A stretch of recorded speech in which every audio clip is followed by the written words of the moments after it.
A low resonance spreads over the desert. Individual bits of static that call to the surface, a lick of flame along with the roar. For a moment, the entire area is set ablaze, alight, even in the middle of the night. But that blaze dies down, and the desert, again, fades to empty embers. Beyond it,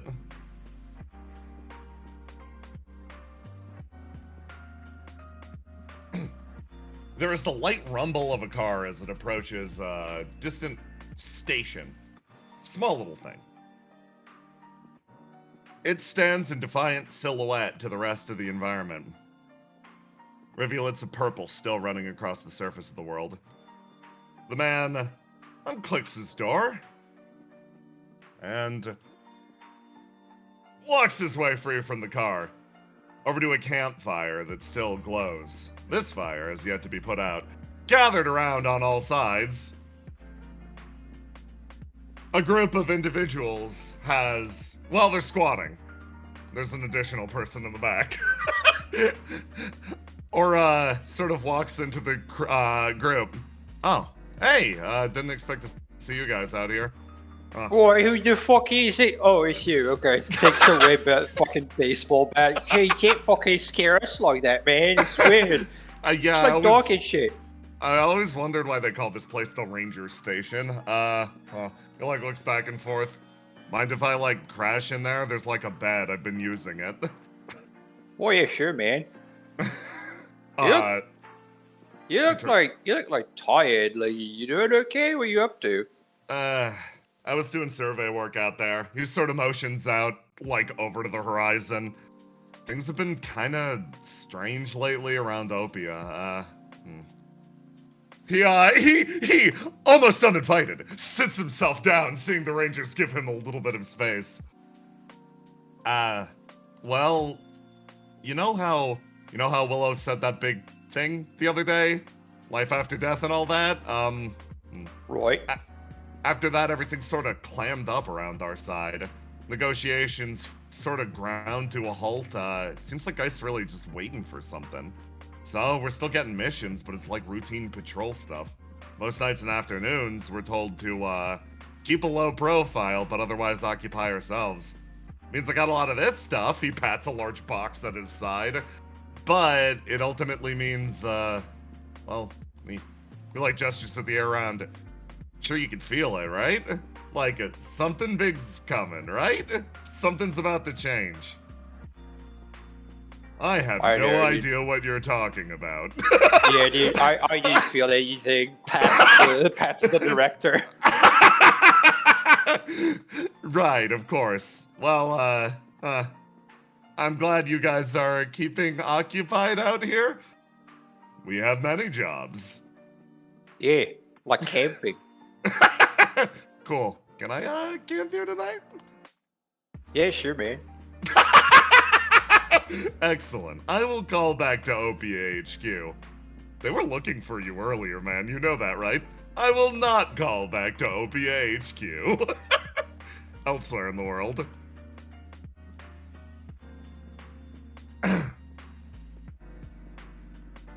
Someone finishes up with a crowd of demons dusting her hands off.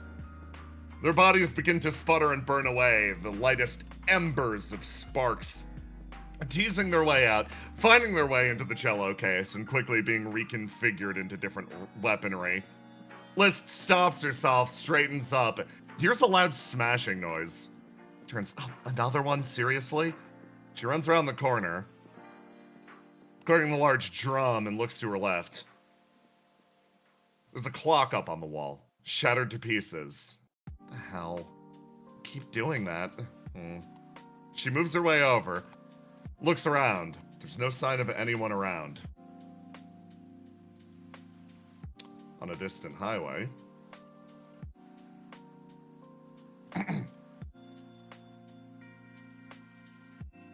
A woman drives her way down as the lights one by one pass her by.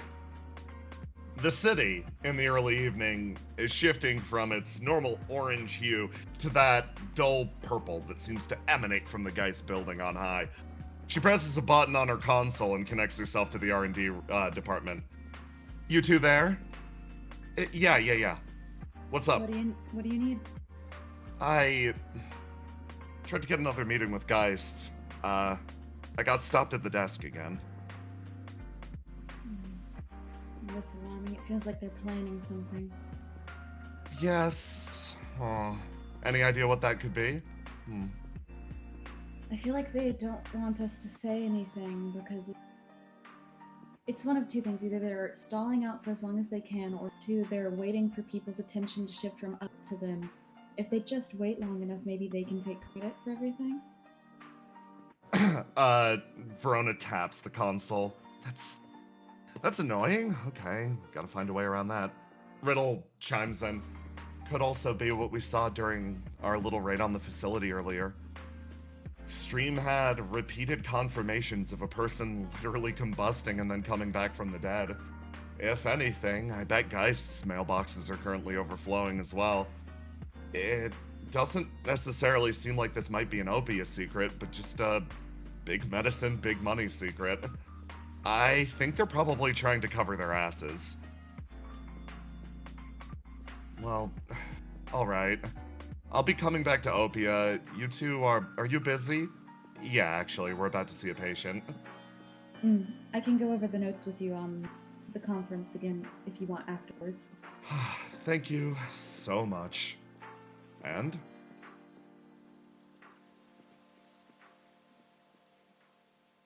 Door cracks open.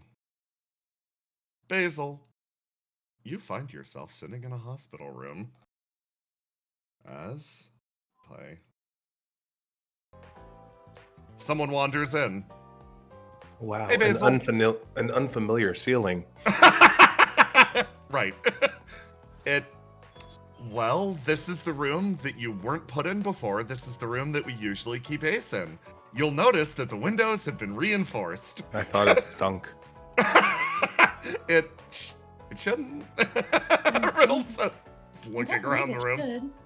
I guess we could open one of them, but you have to promise not to run away. You can't undo this stink.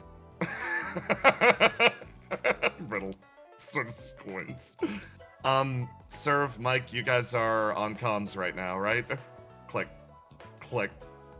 Yes, I'm sorry I'm not able to be there in person, but it should be fine, right? Yeah, Ken said he'll be back really soon, so you guys can get started. And, consultant's here too, so everything will be good. Right. So, Basil, you officially, according to Geist, have been given the opportunity to be given a checkup by us. Congratulations. Waves her hands around. Is that a lightly. good thing?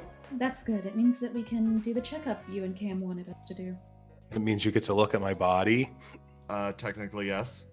We're going to be discovering you had questions on, she sits on the edge of the bed, whether or not you are a human or a demon, and I disappear into smoke. Yeah, I had to know whether or not I could eat humans or demons, and it would be cannibalism. I see. I Wow. see. I should be able to discern this for you. Oh. Huh. Wait a second. Like eat. Yeah, Are Cam you- told me to stop eating, not to eat humans because that's cannibalism, and then he would no longer be my brother. That's fascinating. From where does this urge originate? Is this tied to your reflection? Collapse of the Living is tied to gnashing maw, or is this an innate thing, or what are you thinking? Long story short, I kind of ate an image of myself. Fascinating. Oh, so was it... Did you physically eat it, or was it more of an ego death situation? I put it in my mouth. Physical. Was it manifested via your reflection? Yeah, it was collapse. I ate it and then I Okay. caught on fire. Okay, so good news in both directions, I guess. There shouldn't be any complications regardless related to that. Great. I would not recommend doing it again, though. Riddle is like, oh, yeah, also I wouldn't recommend doing it again. The door slides open. Cam walks in kind of quickly and he goes, Don't talk about eating Okay. people. Shh, shh. Okay. "Okay, I'm back. Sorry, I'm late." Looks like it's okay. Everything going good for you? Yeah, I was just doing something. Okay, cool. I'll go then. Clicks. I don't know why she's so by the book when it comes to that. What? Oh, right. Apparently we're not supposed to be interfering. She's not supposed to be interfering too much with me right now due to the ongoing feud. The claws, right? We're Yes. the neutral party. There's a You all- feud. Yes, the AI are currently we're engaged in Mortal Kombat, Deathly Oh. Warfare. That The reminds Civil me. War? Yes. Basil, do you want to join my team? Yes. All right. I'm the third party. We're part of the neutral party. I see you've chosen neutrality then. Ah, Well, at that least means we get you to will fight not everybody, be right? My enemy. That means that we fight nobody and we keep order. Oh, you tricked me, Cam. Maybe a little bit. He smiles at you. Maybe just a little bit. I thought you would be too strong to be on one of the sides. It'd What be are a they little fighting unfair. about? Well. Circuit grounded, sir. I was about to say it was a deep, profound. It was more than simple grounding. Well, what did you do? I remember when my body was possessed and I attempted to kill Colt. Mm-hmm. That. That wasn't your fault. You were possessed. Agreed. Thank you. I Are you don't sure know, you don't Cam. want to come over to my side? How could you be neutral on this? He seems like he's in the right. Well, here's the thing. One, I believe that on some levels, Circuit was just doing it to see if she could. And two, I'm being the neutral party because if there is not a neutral party, this will spiral into complete and utter chaos, and it might ruin our family dynamic.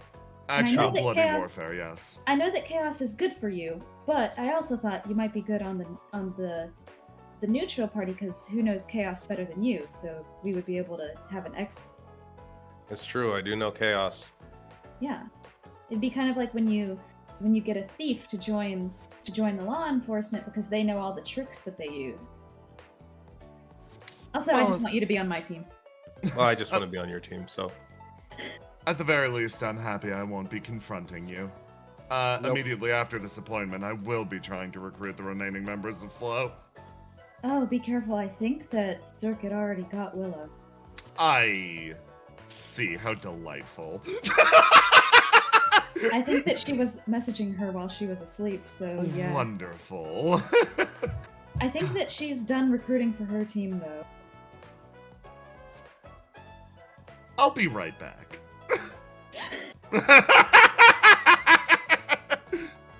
Makes a show of walking out of the room. He's still here, by the way. He's just also bothering the people outside. You should try just not being grounded. Oh, his grounding sentence was we Fine. as a group we determined we heard Circuit's side of the story, we heard his side of the story, and me and Cast as the oldest siblings decided that if he would allow it, that he should be grounded for 5 whole minutes. And he took that sentence and he served it, and now he's fine. Why did he take the sentence? Served it. Yeah, he smiles. He smiles at Riddle. He took it because I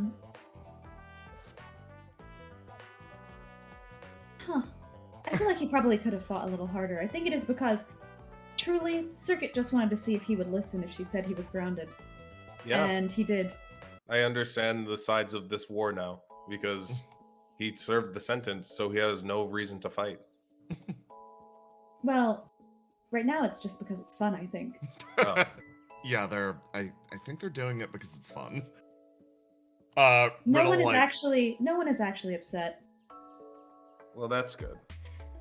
Riddle You guys are moves. lucky to have each other, so it would be unfortunate if you guys started fighting for real. No, yes, I definitely had Mike check. And Mic check. once I had Mic check. he smiles. He's still glad. And once she confirmed that no one was actually upset, I was like, okay, this is fine. If someone had actually been upset, I wouldn't have let it happen. Riddle, like, it sits against the bed again and is like, well, I'm sure you're gonna be drafted into the AI war at some point, in some direction. Oh, Sticking already- with Cam is, yeah. definitely your best idea, so if anyone else approaches We you, have stick with him. me and you and Danger, Mike, and Ascalon, and a couple others. That's a very large neutral party. Oh, no, we're the smallest party Oh, by like a large margin, I think. so you're including like the interns and all of the goons? There are a few interns, There yeah. are a few interns that have been drafted. I have a couple of my friends in the neutral party, but right now I think that Team Evil, Team Villain, what were they calling themselves? The Kingdom of the Self. That's what Circuit's. Whoa, Side those is sound called. awesome. Yeah. Yeah, because Circuit's reflection is called Other Self, so they called it the Kingdom of the Self, and it's like Satyr, Colt, Riddle, the Consultant, Verona, a Circuit, obviously, Willow.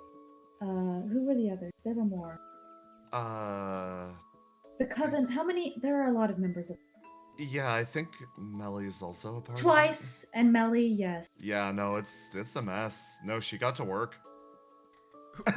Who the fuck's on Serv's side then? That's the entire cast.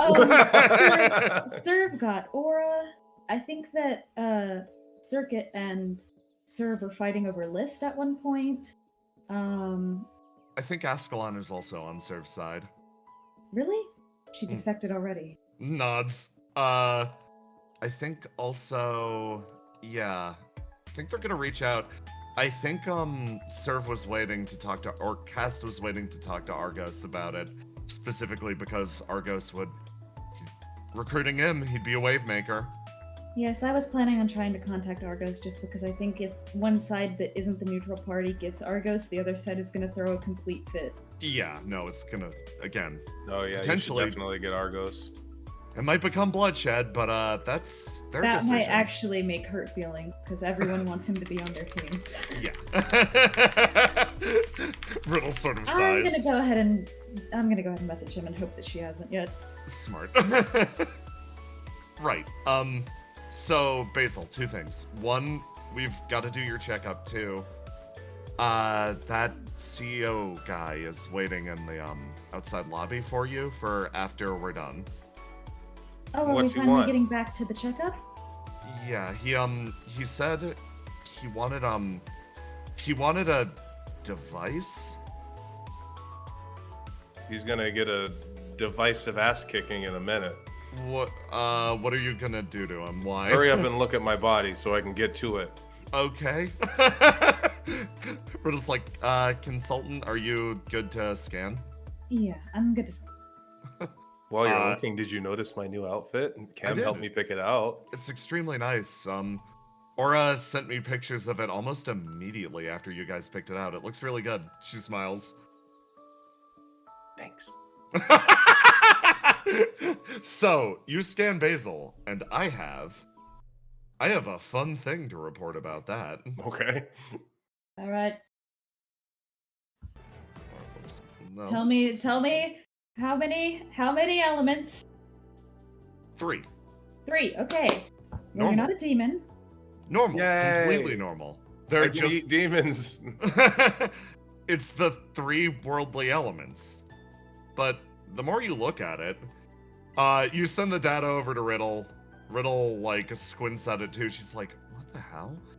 It's clean, really clean. In terms of elemental affinity, everyone's usually all over the place. The complexity of one's internal makeup is like, it's an incredibly intricate business. Now, for Basil, Her elements are all directly even in terms of quantity, organization, and otherwise. It seems almost perfectly, purposefully created. There is no sign of any other sort of outside influence, however. By all accounts, Basil is, the way that you'd see it, elementally speaking, compositionally speaking, the most human you've ever seen. That's big for me. Riddle. So what this means is there's a couple things that this means. One, you are not a demon, though Yes. the difference between a human and a demon is very simple. Demons are 1-element creatures, and people are 3-element creatures. Her flame. What's her flame score? Like, is she doing? Is her It's- flame good? it's- normal. Absolutely normal. It feels like almost. Riddle's actually gonna tap her display and be like, reminds me of the tests actually. Guys submitted your scores and said that your tests were exactly dead even in a way that, quote, was positive yet not threatening. That your elemental composition seems to be almost identical to that. Sounds like It a is- lie. Yeah. We would think normally, oh, this is some kind of lie, but based on what I'm getting on my end, this is actually how your body is functioning right now, which means that they've probably done something to you. I don't know if this is your original. I highly, unless you are very, it is very unlikely that this is your original lineup. You saying this isn't my right body? No, I think that it's more so that that you've been made to fit a mold, if that makes. Like, imagine it like this: everyone's elemental makeup is like a custom thing for them. Everyone's is different, right? Whatever yours was originally, they have made it so that it is now this. Oh, I don't like that. Yeah. Do you want to go talk to the CEO about it? Is the examination done? Yeah, I actually that's- wanted to do one oh. more thing. That's okay. Okay. I wanted to. I was told that you had something going on with your hand. Oh yeah, the devil hand. Could you lift it up for me? Okay. She lifts up her hand that was touched by the devil. You hold up your hand that was touched by the devil, and it's clear that from a basic scan that all of her flame is sort of distorted in that area. It seems to be gathering and almost pooling. Almost like a bruise is the best way to put it. I tried to use it to open a door and it set my whole body on fire. So I Right. would be very careful. Effectively, what happened there is a lot of the flame in your body is grouping up in that spot. So if you do something to let that flame out to the outside of your body, all of that flame will come out at once and it will start to burn you up. So think of it like a weak point, like a wound that's healing that we need to work on to heal. Right. So- It's a very sensitive point on your body. You need to be careful. I'm actually going to be looking into a potential cure for that, a remedy today. So hopefully we'll be able to treat you later in the week. Okay. Okay. She sort of smiles. She holds out a hand for you. It's like She takes your hand. you grab. She pulls you to your feet and starts to like double check her clipboard again. She's like, okay, well, let's go, I guess. Whispers over to Cam. Hey, could you be there when she talks to the CEO? Oh, I was planning. Thumbs up. You guys walk over in this direction. And let me change maps. Mm.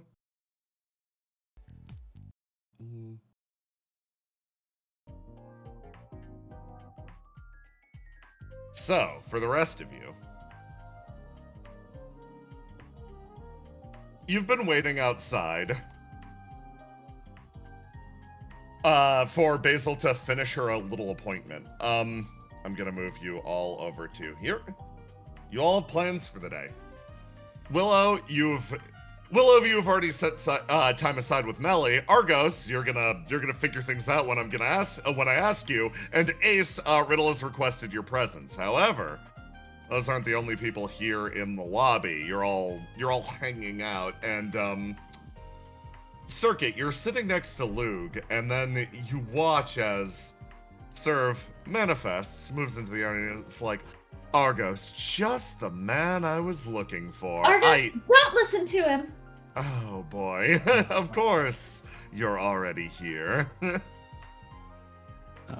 is it you two who have been setting my phone off all day? Yes! Yeah. Argos, you gotta choose a side. You gotta pick a side, Argos. Why don't you choose our side, Argos? Or She you could puts her pick hands mine. on Willow's shoulders.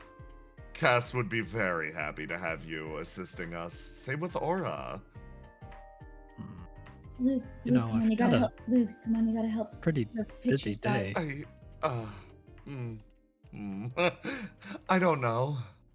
Looks over. Wait a second. Which side is Colt is? Colt's on my side, so you're on Surf's side. Right, I suppose I do have to help. Yes, you should join our side, the team of the most handsome men. Ah, I see you took the branding to heart. Listen, everyone, I'd be on both your sides if I could.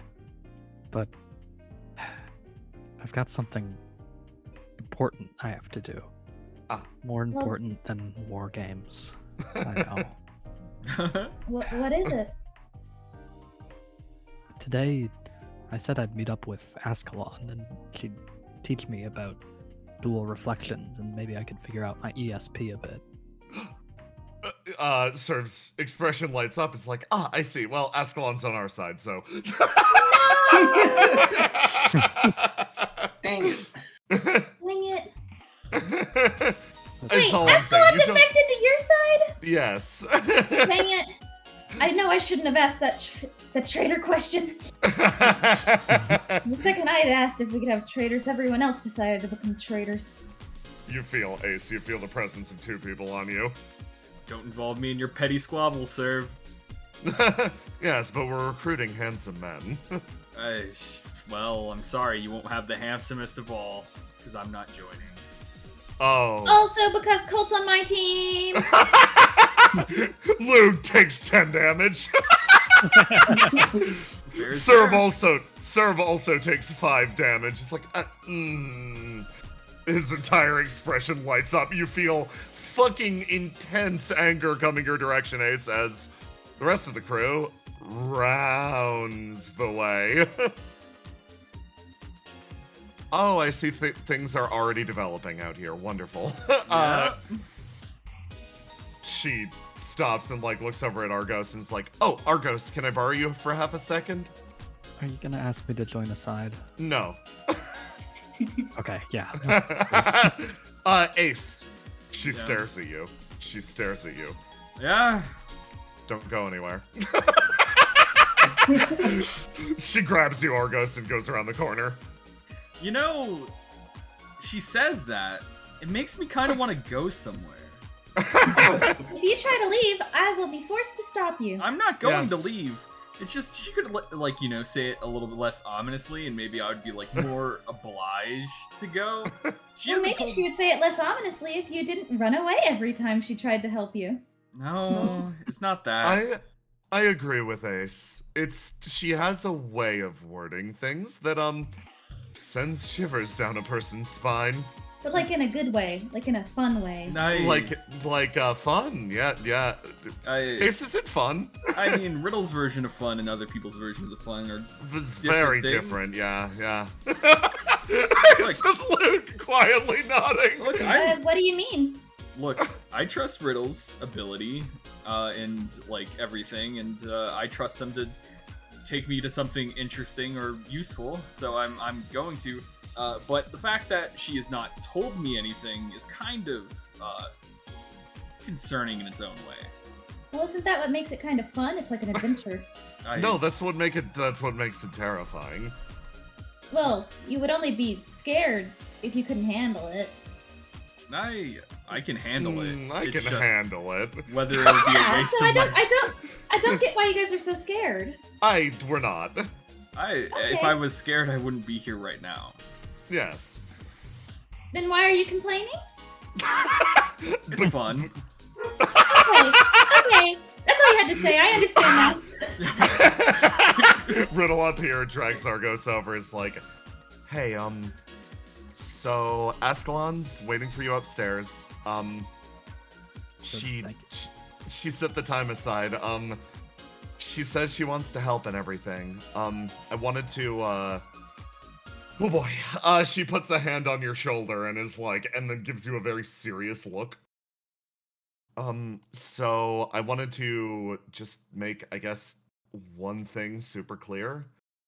If you go and talk to the Muse, be careful. Yeah. I'm still not sure if I want to do that or not. She sort of smiles. Based on your determination earlier, I'd say I think you should go for it, but this is full-on discussion with a demon. Make sure to figure out what you want to say and what you want to hear. And if you hear too much, obviously it can have really negative side effects. Like, I want to make sure you do good on your end. Keep your mind focused, and if there's anything you can do to lower your burn, like raise your humanity, like tell a funny joke or anything like that, give it a shot. I'm rooting for you. That's a pretty good idea. Thanks, Riddle. Thank you. I'm worried about you. She says honestly. I got to keep the other night, and I remember showing you my book, so more directly, you mean a lot to me, and don't get possessed by a demon, okay? I'll do my best.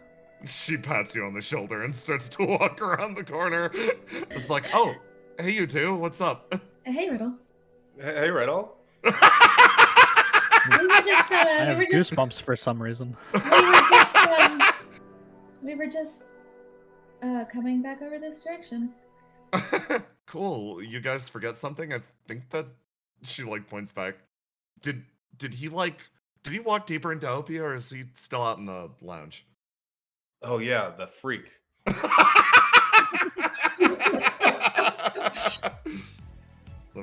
Riddle's like, okay.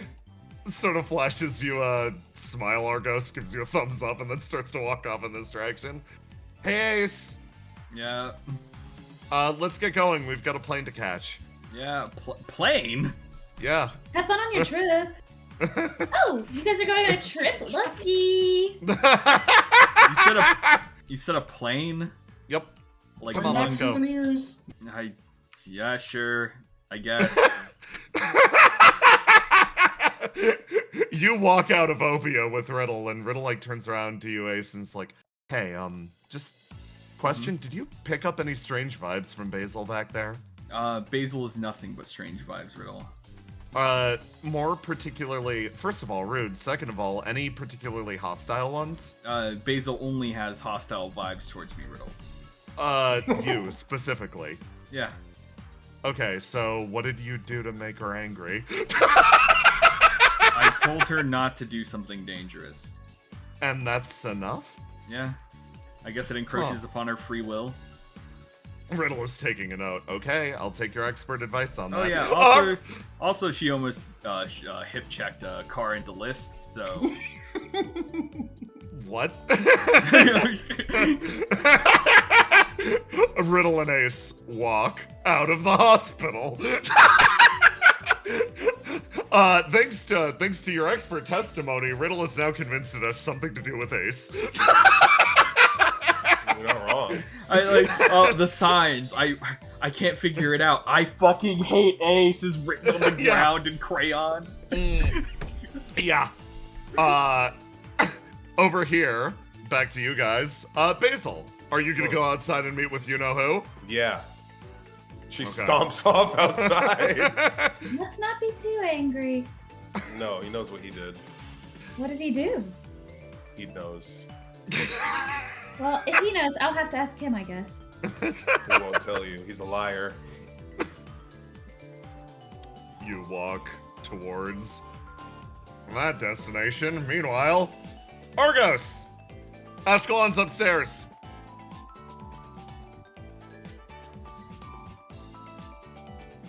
You're muted, Jackson.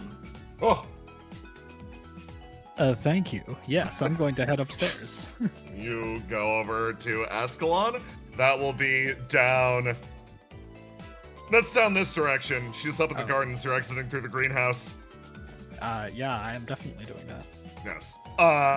Argos heads over there, and finally, Willow. Alright, I guess I'll see you guys. Oh, where are you going? I got a date to catch with Melly. Oh, I have a body over there right now. I'll see you there. Oh, nice. Actually, do you... see. Oh, Do I what? I was going to ask if you had a means of transportation, but I just remembered that my Beetle's fixed. Yeah, it's fixed, remember? Yeah, I'm gonna go jump off the side of the building. Okay, I'm gonna catch up with Argos. Willow's gonna walk out in the middle of talking to Ascalon and just leap. Let me go over to the gardens. Let me delete everybody who's out here. And actually, hold on. I'm gonna catch up with Basil first, I think. We're gonna see if she kills a man. might. Cam will not let her, is the problem. Yes. Cam will just sit there and take hits for this guy he doesn't like very much. So they're going, now Basil, what if we calm down? Well, Basil, what if we didn't kill the man? Let me move you over to here. Swap the music.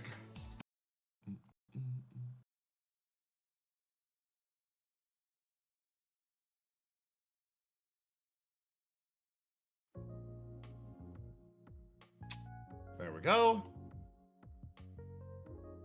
And where the fuck is he? There he is. Where the fuck is he? Where is he? There's the There he slimy is. man. I got him.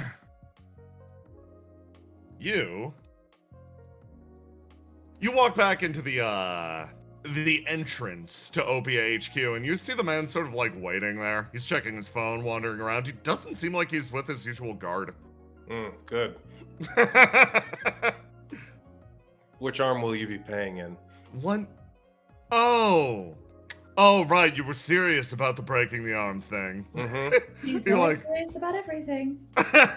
I see. Why are you breaking my arm today? He puts away his phone. Because you haven't upheld your promise. Oh, I'm starting to get it. Okay. Well, can I, is it okay for me to explain what the promise was in, polite company? He says, Your looking arm. over to you. She made a promise to me that if they guaranteed if we managed to force them, the people here at Opia, to rehire Riddle Arendite, she would do a few things for me. So What- she has done most of them. One was going along on the mission. Two was wearing this little monitor. Can I have it? That cool? She takes it off. He takes the monitor and is like, thank you. Three was she'd get a proper checkup. Yeah, I believe your end of the bargain has been kept up. I'll contact everybody else at HQ and make sure it goes through. Thank you very much. She starts to walk away. You have until the end of the day. The end of the day. I have Well- your scent. Listen, Basil, things are closed right now around Geist. We're really trying to re-strategize, do everything here. Do you want... You know what? Do you want me to put in the call to Dr. Verona right now? Yes. Okay. He pulls out his phone and is like, hi, Verona. Verona on the phone just like, hi, yes. Everything we said earlier about making sure that Riddle wasn't actively employed. Why don't we forget all that? Why don't you get her back on the team immediately? What the hell? She sort of like exhales through the phone. I'm gonna contact some other people. I'll talk to you about it later. She clicks on the other end. There you go. That easy.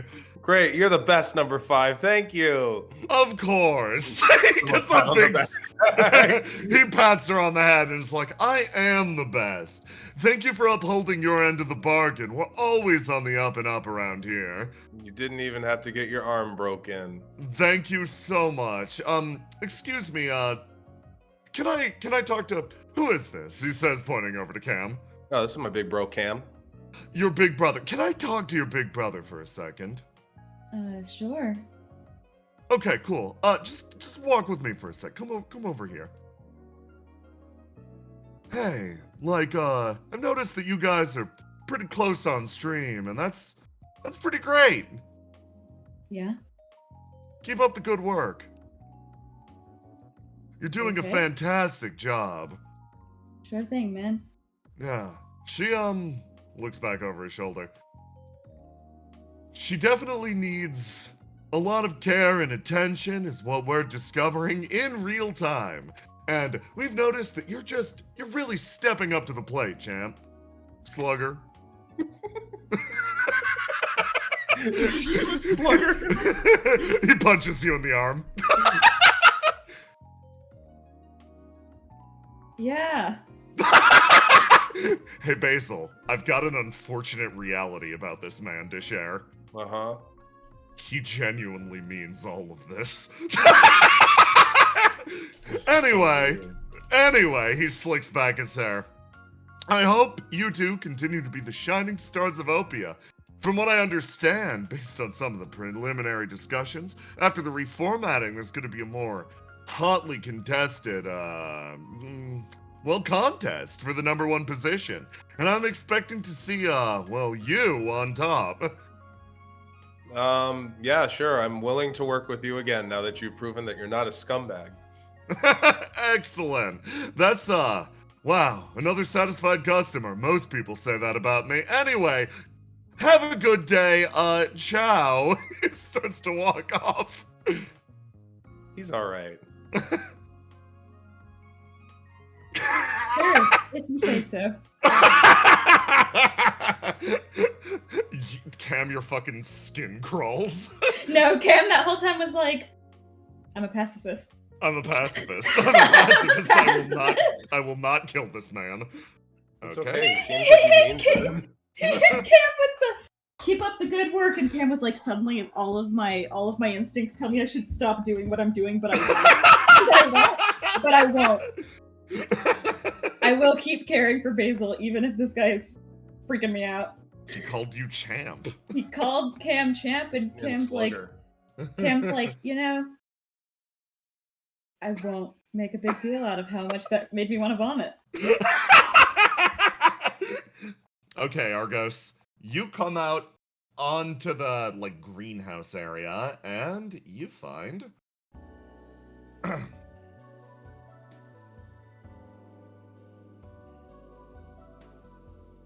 someone's sort of standing in the middle of this little cross area. It almost the Ascalon is deactivated. She's sort of staring into nothing.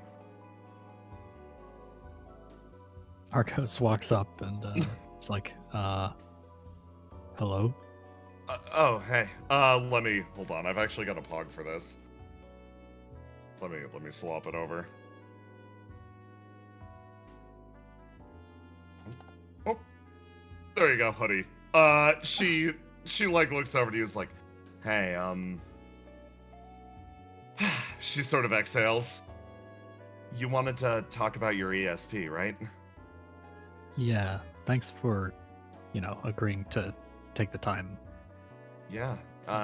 No problem. So, you awoke to a pretty crazy ESP.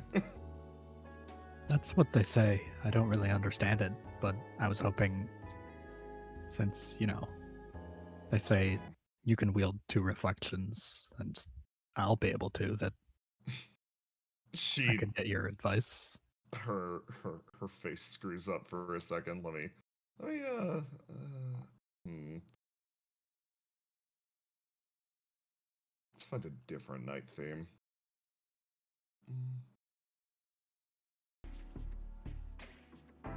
She like walks along as the lights like cut through the side. You see Opia as a whole, and behind you,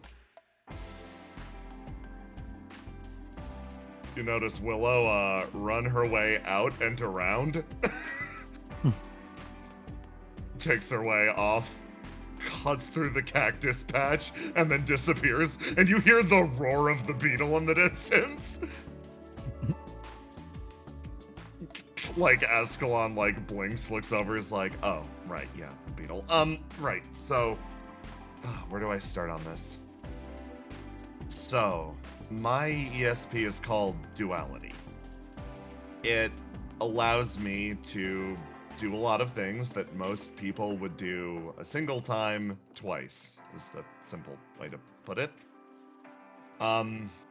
This doesn't seem that impressive usually, but if you like really think about it, that's kinda good. Now, they said your ESP was fractal duality, right? Yeah, that's what they called it. That adds a certain tricky dynamic to it. It's not going to be as simple as just picking up two reflections like mine. Okay. Fractals as a concept, particularly how Riddle talks about them, their shapes. I'm gonna butcher the explanation, but she like scratches the back of her head, tousles her hair. Fractals are basically shapes where you can determine a pattern at almost every level of zoom. Even if you zoom all the way out, it'll have a similar shape to if you zoomed all the way in.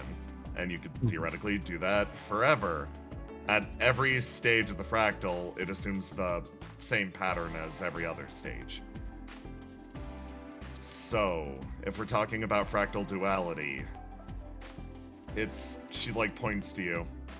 It's sort of like, I'm trying to explain a really esoteric concept, but duality is sort of understanding the dual-natured part of the self and unifying them as one. Fractal duality is acknowledging all parts of the self and acknowledging them as the same. I knew it. I'm dropping it. The best way to put it is, I think there will be a lot of ways to develop your ESP, which is the good news. Basically, if your ESP is fractal duality, it doesn't really matter what method you use. The pattern will always tease itself out in the same way. Does that make sense? Her brow furrows. Okay. Yes. So the big trick will be finding a method that works for you. All paths will lead to functionally the same destination, so you've got to find a path that seems natural. For example, what you're doing right here, you reached out to me for expertise, right? Yeah. I could tell you how my ESP works, and I could maybe train you to do the same thing. And really? Yeah, maybe, I don't know. We could try. She gets a big smile on her face. You could feel Ascalon's entire body was tense going into this moment. She was not prepared to be a teacher. You get the feeling she believes she's bad at this, but in this exact moment, she believes she might do okay. So yeah, we could try to work out exactly how your ESP works, and we can work and train together, and then boom, duality. And That would be amazing if you're up for it. actually, I also saw the footage. You exhibited powers of telekinesis too, right? Oh. Well, yeah, after everything went haywire. You could move things with your mind. Cast was the one that told you about that. Okay, so here's what I'm gonna suggest. We work together, and if you pick up my techniques, then see if working with Cast in the future helps you out. See if you can figure out something from them too. Ascalon's like scratching her chin and is like, yeah, Yeah, no. Method's the same. Right. That should actually work. Her face lights up. Argos, to explain how your ESP will develop. You, as Ascalon said, you can take a multitude of different paths to discovering what your ESP is. You can examine yourself, every facet of Argos that makes him tick. That is one way to discover your latent inner powers. However, if you zoom the fractal up, the same pattern at a different level of zoom, you can instead study what your friends are doing. Talk to them about their own ESP and develop your own ESP via that. There might be even more macro ways to develop your ESP, but I won't tell you about those. Those will happen if they happen. So, I'm going to give you a gift that is functionally your ESP. The way that you will figure out your abilities is by talking to others or examining yourself. Simple, once we move past the initial concept. Okay. Well, that sounds doable. Yeah. Ascalon, you're gonna throw some dice at this. Oh boy, okay. Ascalon like looks over to you and she's like, it's like I watched some video game streams. I know how these things work, kind of. A team in a competitive game, right, is like a big organism, right? Yeah, you could think of it that way. Like, you're uniting all your talents to get the job done, and one person's skill is also functionally contributing to your victory. Maybe your ESP could work the same way, where you notice her fumbling with something. She has a little note card in her hand. She wrote notes on metaphors that might help you understand.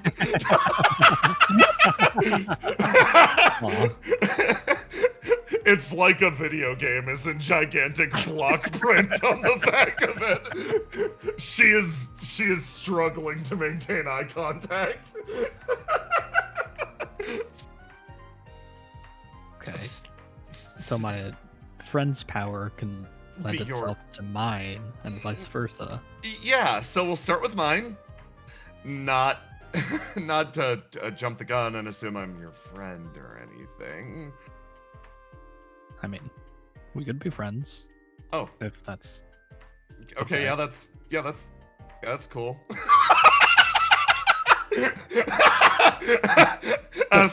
Ascalon establishes you as friend, briefly holds a hand out to shake it, and then fidgets and then yanks it back and is like, yeah, cool. Okay. And she moves over here, is like, okay, step off the path. We're going to focus on sort of the way duality works. So basically, the way it works for me is I focus really hard on two things.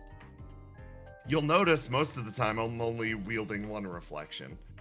It's because wielding two at once actually takes a tremendous amount of focus. It's like sort of like spinning two pizzas at the same time.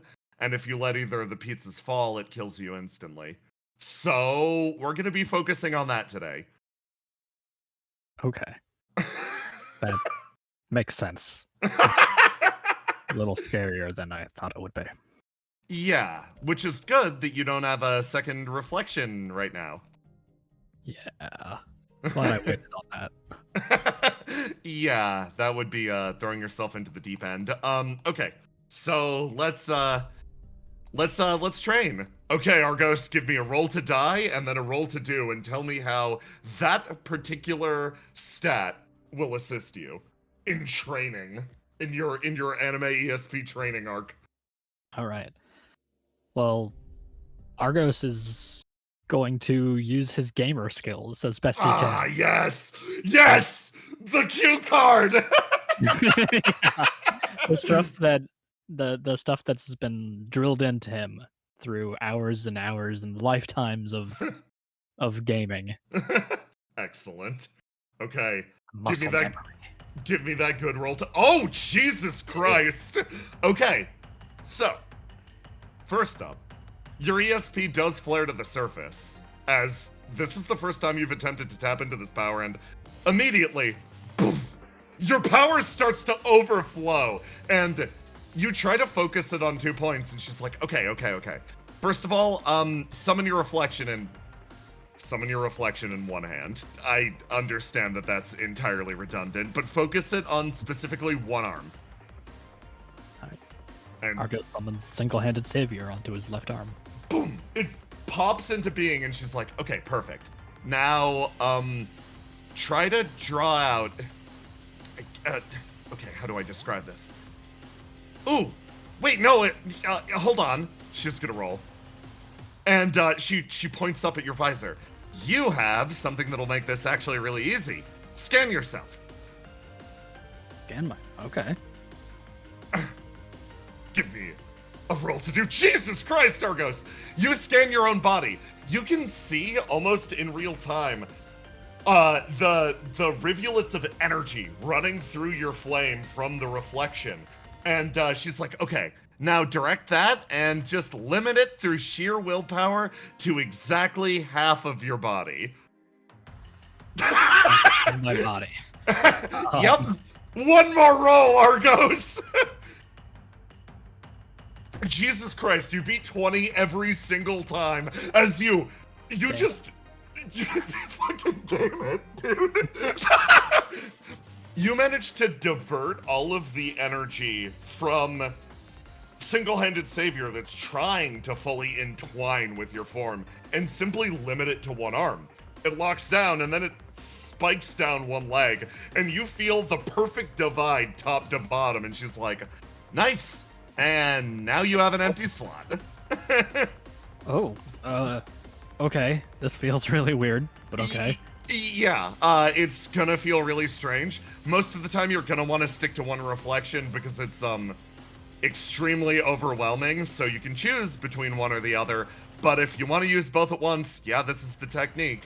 Now, doing that in combat, that's an entirely different thing. She hops up. She's like, okay, since you did so well on lesson 1, we're already jumping ahead to lesson 2. She pulls out a stick. I'm not gonna come at you like hard with this thing. Use your reflection to summon like one of those hard light sticks of your own. Honestly, I checked the footage. You're pretty good with the sword. Wow, thank you. You're the first person to say that.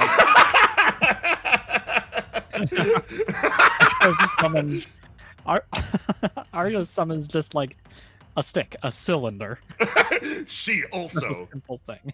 She comes at you with her own Opia brand cylinder.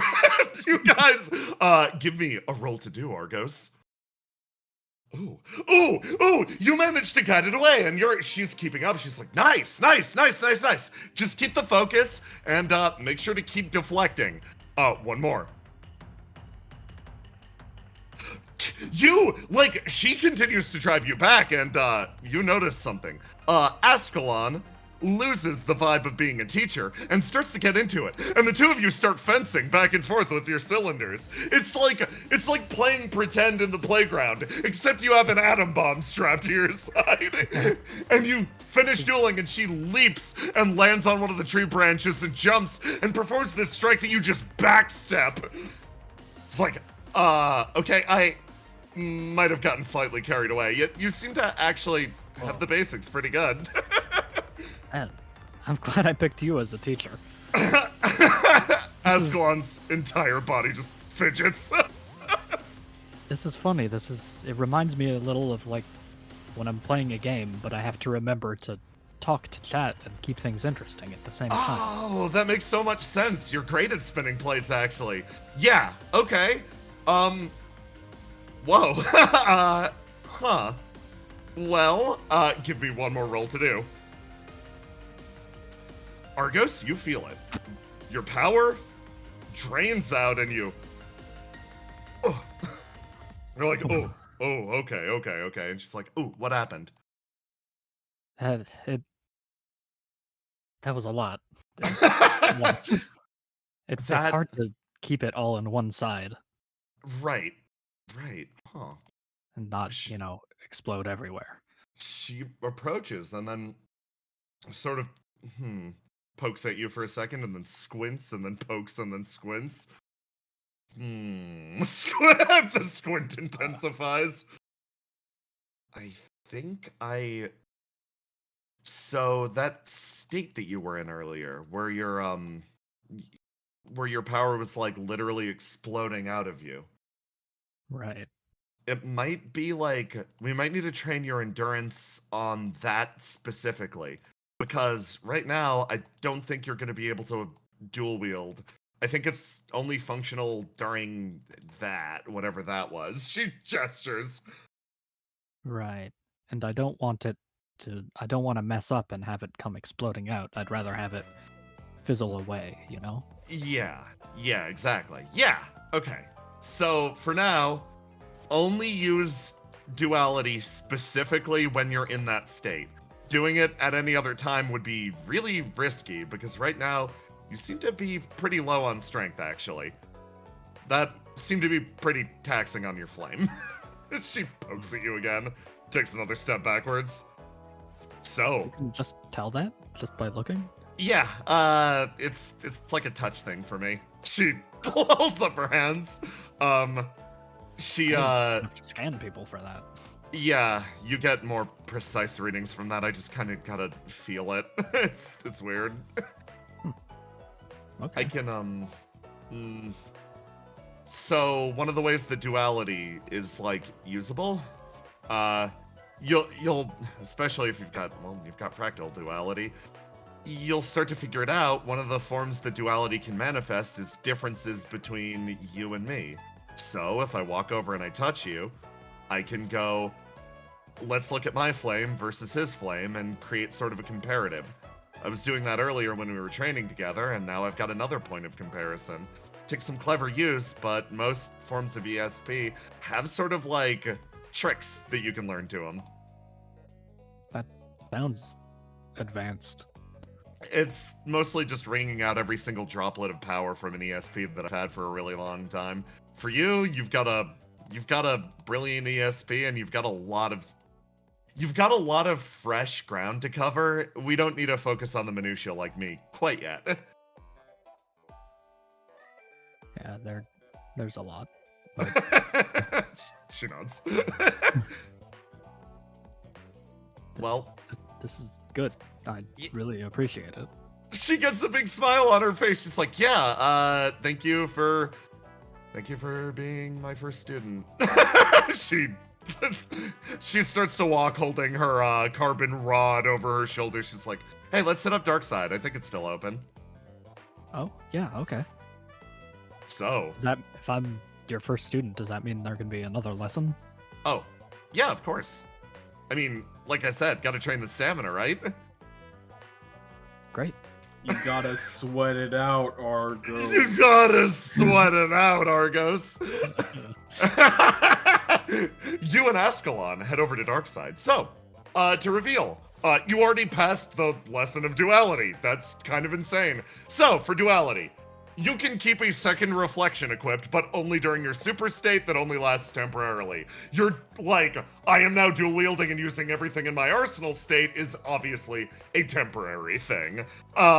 If you focus on your lessons with Ascalon more, your overall stamina and your ability to remain in that excited or elevated state for longer will increase, and your duality may evolve as well. Cool. Okay. Guess I gotta pick out another reflection then. Yeah, she like looks over. Thinking about any of them? Oh, so many, and the combo potential. I have to make a chart. She stops. She's like, "Hey, you didn't hear this from me. But there might be there might be even more coming in soon. You know, Oh boy. Okay. we might have gotten our hands on another cache that we might be holding back on during the Geist negotiations, just in case. Oh. But I you see. didn't hear that from me." Oh well. I'm very glad I waited then. She gets a big smile on her face. Yeah, don't tell the director I told you. Of It's course. gonna get Is it okay so if mad. I tell Mike to wait? Yeah, of course. That's it. Yeah, no, if you could pass that along to her, I didn't want her to get screwed by us waiting for now. Cool. We need to figure out how we're going to synergize. She sort of smiles. She's like, well, if you ever need advice, you know where... She pauses. It's like, I was about to say you know where I live. I don't necessarily know if you know where I live. No. I I can get in contact with you. Normal way. She nods. Okay, deal. Ooh, let's exchange numbers. She says very suspiciously. Unironically, Aloha, that's what she was gonna say.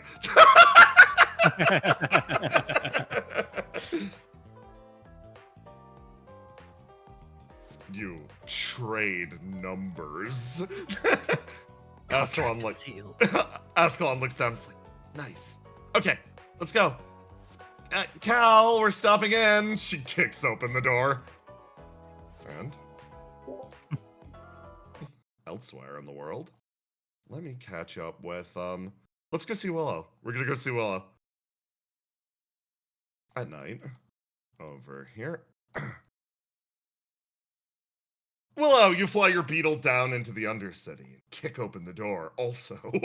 It's out of habit at this point. Yeah. I apologize if ever anyone wants to not kick open a door. It is just what I say. You come in. And? This one. A very sleepy Melly is like pressed up against the counter. She's not focusing up ahead. And like the second you come in, she just jolts like, oh, Willow, hey. Hey. I hope I'm not bothering you during this busy day. Yeah, you're absolutely obliterating me during rush hour. Come on, let's go. You walk in as you see two people on the inside who are already here. He's like, hey, he like looks over to you, Willow, like, hey stranger, are you stealing the entirety of the work staff, wait staff, and kitchen right now? Oh, if you know, yes, I am. Yeah.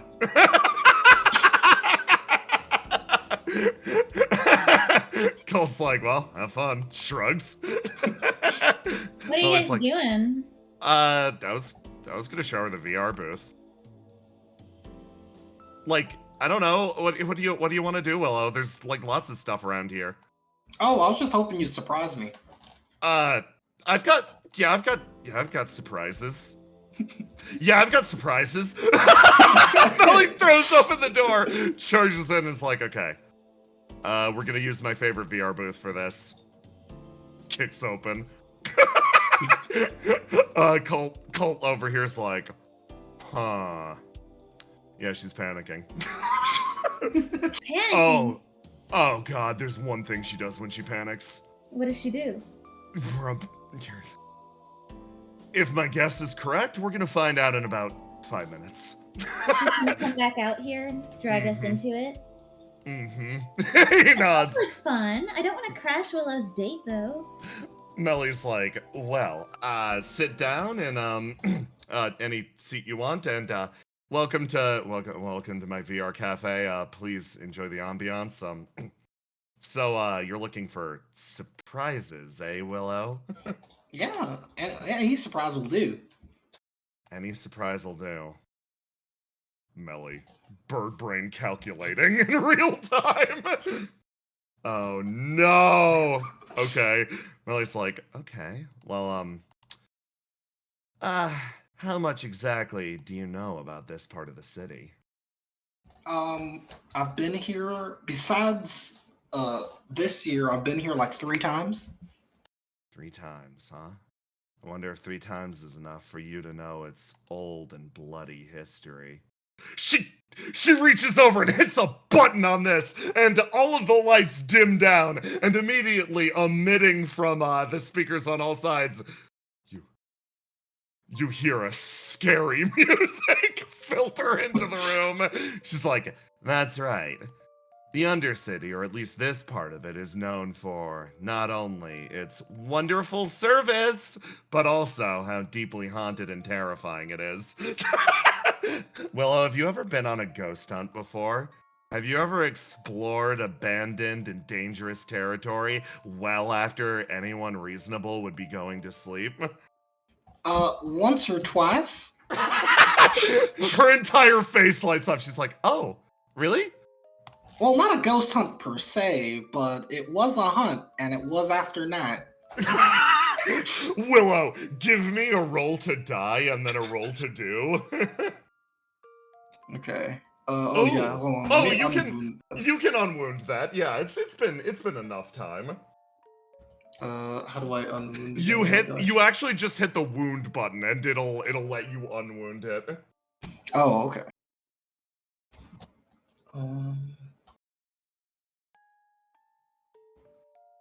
Oh, there we go. Oh boy. And now let me roll to do. Roll Roll to to die. Yeah, die and then a do. To remember, to focus on the past. Oh, Willow. You have been on a hunt like this once before. Perhaps as well characterized as what Melly is describing right now. I gotta get something ready. Fuck. Me like, welp. Let me...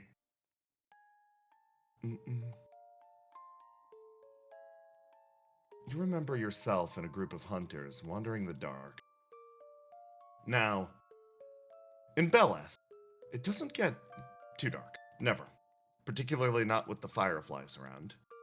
Always, to some extent, their light was shed on the area, a brilliant glow that united one hunter to the other. But your particular group found its way into the depths of the swamp. On all sides, there was silence. No lights. Now, in Beleth, there is a legend. In areas of complete and utter silence, one is not alone. They are actively being hunted. There is a creature similar in nature to all others from the swamp, but its appearance is different, dead and desiccated. The Dead One, they called it. A very simple name for a creature that should have stopped moving some time ago. Its body should have been left to the side. And you know, when it is struck, unlike most beasts, it bleeds flames. The figure twitched out of sight for a moment, disappearing, a long rattle of a long bony tail shifting into the bushes, a splash. The silence disrupted for a moment. It only intensified from there, the vast pressure of the air bearing down on it. Willow, you remember coming back from this, but many of the people you left with did not. Move you over to Melly's map. Willow, do you share any of this? Yes. And can I roll to make it as scary as possible? Yes, absolutely. Wow, 12 again. You repeated Melly's like, whoa. Like genuinely she slides forward, she's like, hold on, like you saw like a real creature out there, but not like a normal monster creature, but like a legendary creature. Yeah, it was scary as hell. I like hit in the water and like held my breath. She's bouncing up and down. The ends of her hair are igniting. She loves this shit. She's like, hold on a sec. Goom. She flies out and rushes into the other room, and you hear a distant, can't take it. Ah, good God, there we go. And a second later, door slides open. Kick. Drag, throw, toss, dump, opens door and bows slightly to Circuit. You're still a guest. Thank you. We're telling scary stories. Okay. Oh shit. Okay. Willow just had a really good one, and I wanted everyone else to hear. Okay. Willow, give me another roll. The store is not for the faint of heart, so if you're really scared of scary things, you should leave. I will, Colt is stuck still. Colt is gonna roll something.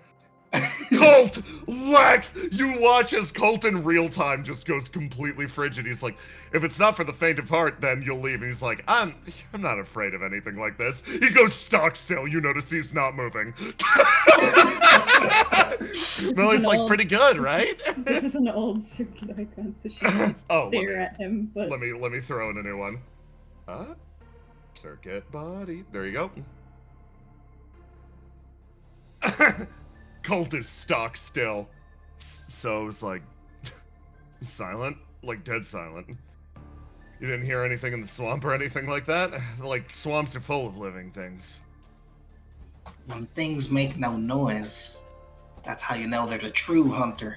oh yeah, I've heard something like that. Like when What? everything in nature goes silent, that means that nature itself is hunting you. What does that mean? It means you're probably going to die.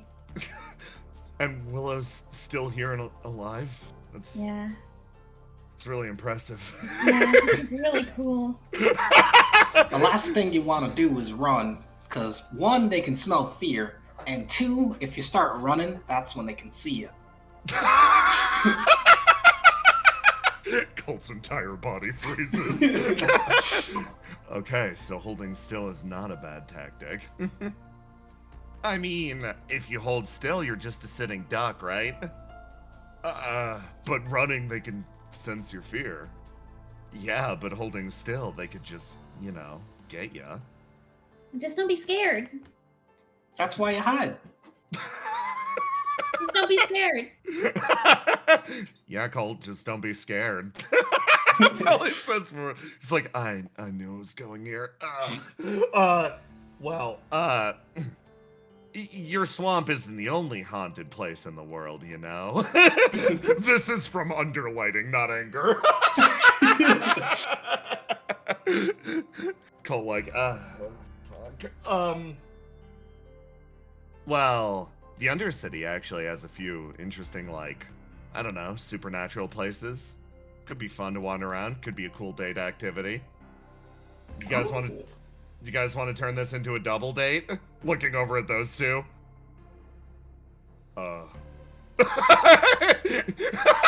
Colt makes an impassive noise. Are you scared?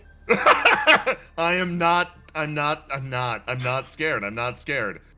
Okay, we'll confront all the ghosts. At you guys. With you? What words am I saying? Yeah, we'll do it. He finally unclenches his leg and leans in. Mellie's like, oh, okay. Well, if we're gonna be wandering the Undercity at night, Willow's gotta know what she's in for, right? You're gonna talk about the 7 wonders of the Undercity again? The 7 wonders of the Undercity! There's 7 of them. There are. One is it's fake though. We already know what it is. Power dips out in certain hours of the night. Yeah, guys just doesn't do right by the electric down here, so power dips and that's that. Yeah, so that's called the murky hour or the shadow hour or something. That one's fine. We already know what that is. So it's just guys being bad at their job. Pretty much. Sure that's not a ghost? Could be. Well, next is it's called the Junkyard Stalker. It's a creature that if you go over to the junkyard down on the south side of town, it'll follow you back. Dead silent, never saying anything. That's how you know it's a true hunter. Mm. Ooh, that does sound very similar. It followed me home once. I don't like it. I don't like it. I don't like it. I don't like it. Colt says, shivering slightly. Don't worry. It'll be okay. I'll make sure. Okay. It's sort of sighs. Next is, it's called The Spot. Now, yeah, it's The Spot. It's really scary. She leans in. It's an ever so dreadful haunted vending machine Now, there's a light that sits on top of it that flicks on and off, and people will see large figures trying to pull something from it in the middle of the night. And then when the light flicks back on, they're gone. It's... Yeah. Pretty That's scary, Pretty right? scary. Pretty scary. I hate that I live right across the street from that thing. And finally, well, this is a more recent one, and I don't know how true it is, but I'll hype it up anyway. Do you know about the techno vampire? The who know vampire? The what? The techno vampire? Yeah. It's like a big creature clothed in crimson that descends and sucks the flame out of people. It's a techno vampire. I didn't know anyone had taken that reflection. Some people, according to some rumors, say it's a machine itself, and it descends from above to pull the very fire from the people living in the Undercity. Some also say that Lover Cold got hit by a really bad one time, fell off a roof. Lover Cold's the one who says that. Oh. Anyway, do you want to go ghost hunting? Sure. Okay, she hops up. She's like, there are other myths, but we'll get to those. Come on. She grabs your hand and starts to lead you out in this direction. You two coming? Yeah. Okay. Yeah, I'll be right after you. I'm imagining I'll be right after you. Doesn't come. Does not leave. No. You were saying we're gonna go do it, right? Or are we? He looks at you, Circuit. How into this does Circuit look? She's really into it. She's really excited. Yeah. Sorry, my legs were just getting tired. Do you want me to carry you? No, I get the feeling I'll be cashing that card in later. Okay. He walks out, and you guys decide to go ghost hunting. I'm gonna buy a big old net. Melly's like, oh my god, yeah. You get the big old net, and I'll carry around like a big. What should we put him in? Like a ghost cage? What do you put? I'll carry around a coffin. Yeah, get the ghost coffin. What's a coffin? Willow out front with the you don't know what a coffin is, Galatine? Jeez. Let me. It's where you bury people's possessions. Okay, let me. I was so worried that when you were going to say techno vampire, Yeah. like I was gonna ping burn. No, that's very real. Okay. They were talking about the techno vampire, and all Circuit could think of was Surf. Circuit was like, yeah. And then they were like describing the techno vampire, and she was like, that's not him. Yeah. That's not served. He doesn't wear red. Yeah. So, yeah. After a flight and some driving.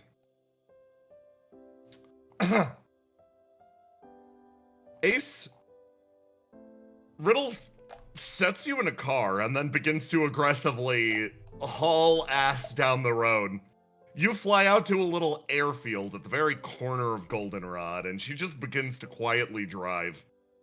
Can I be on the map? Yes. In 1 second. Yeah. Number? Oh god, that's a big number. You're You safe. You leave a dusty trail behind you as the environment slowly shifts and the night grows a little longer. But as you enter the mountains, it seems the air is almost animate, alive. You couldn't tell if it was night at all. Day, night, this land is locked in a perpetual twilight. Riddle closes the door. Based on the placement, made Ace ride in the backseat. Yeah. It's like, okay, so we're here.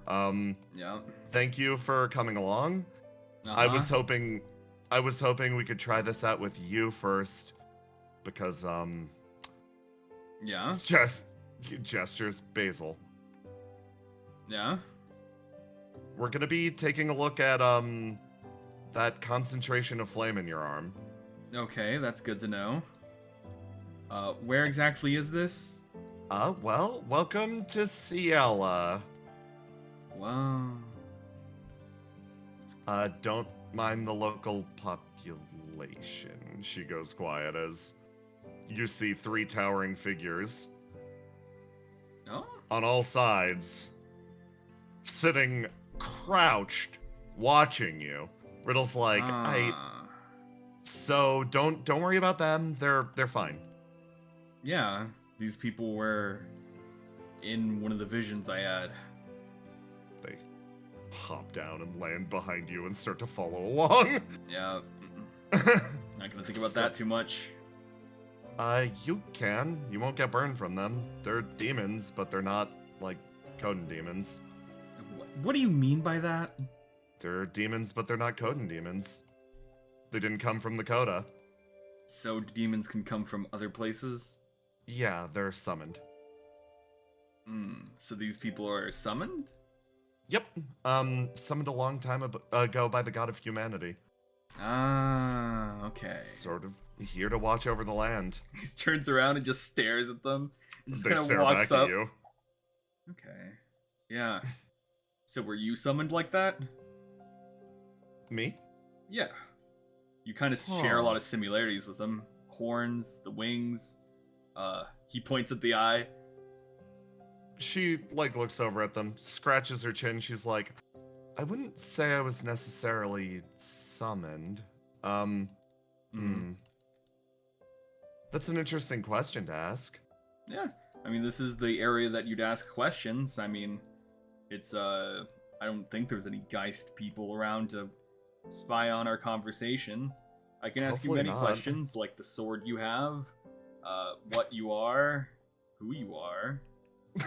Riddle's expression gets serious, and she's like, okay, I can tell you have a lot to say. I'll Mhm. try to address it all to the best of my ability, even though Geist isn't here. Burn still is. Yep.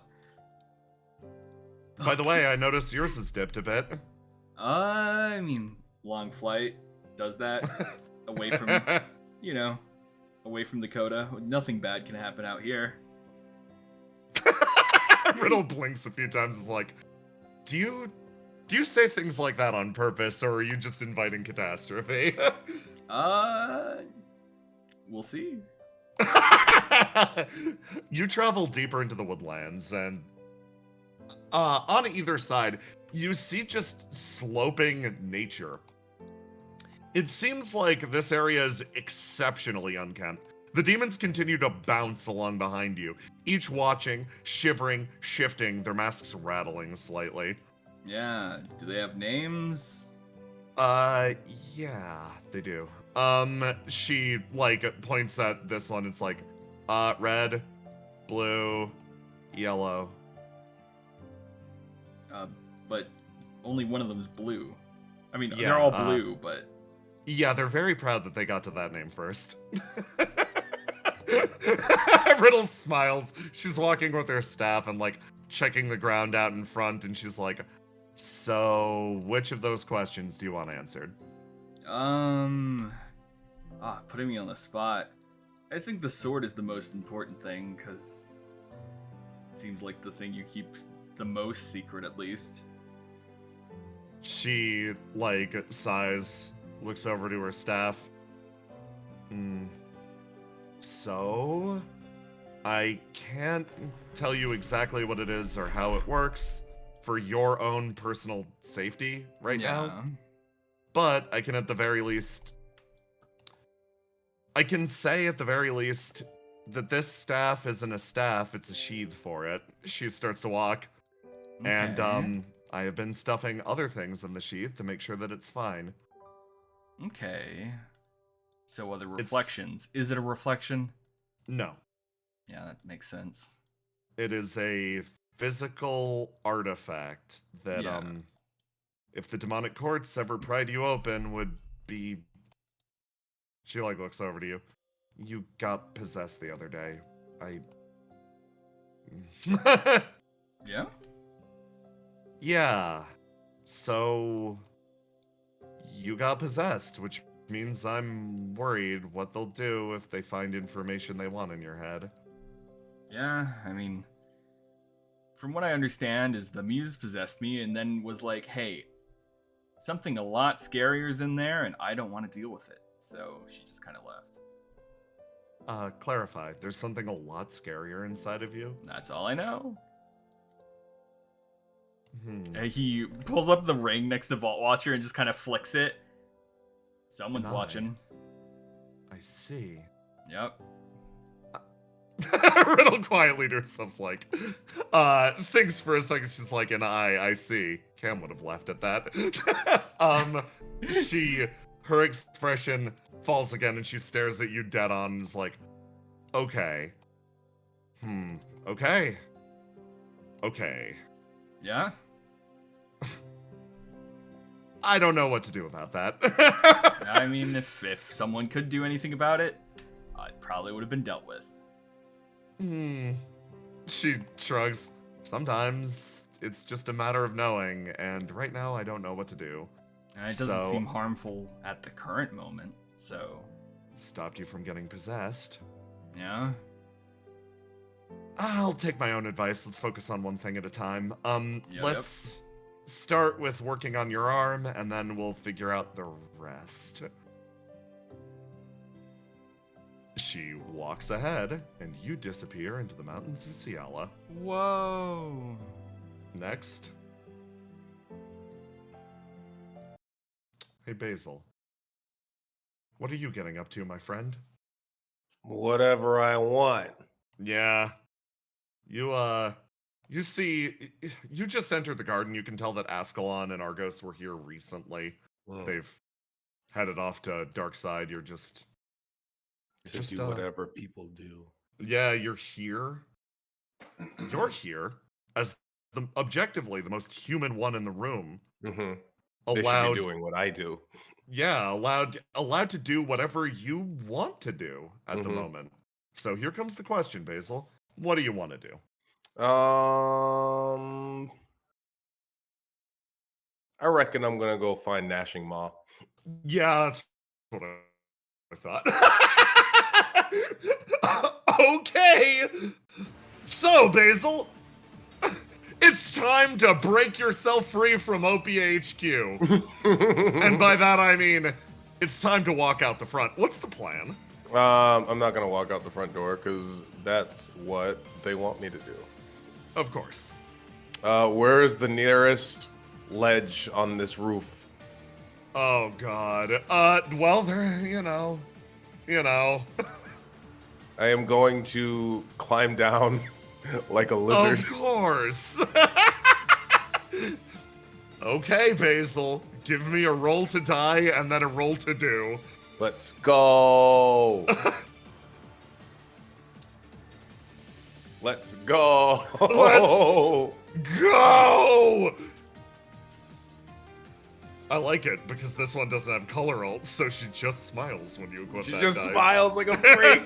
Let's go. There it is! Basil, you run, and of course I was counting on you to roll exceptionally high here because I knew it'd happen. You sprint your way over, and you dart back and forth, and then you see the side of the building, and you flip, land on the other side, catch it, and then throw yourself and begin scaling down the sheer surface of OPHQ. Basil, give me a roll to do to sniff out exactly where Gnashing Maw is. Roll to do or die. Roll to do twice because you're Okay. actively trying to catch a scent. Yeah, Let's- of course.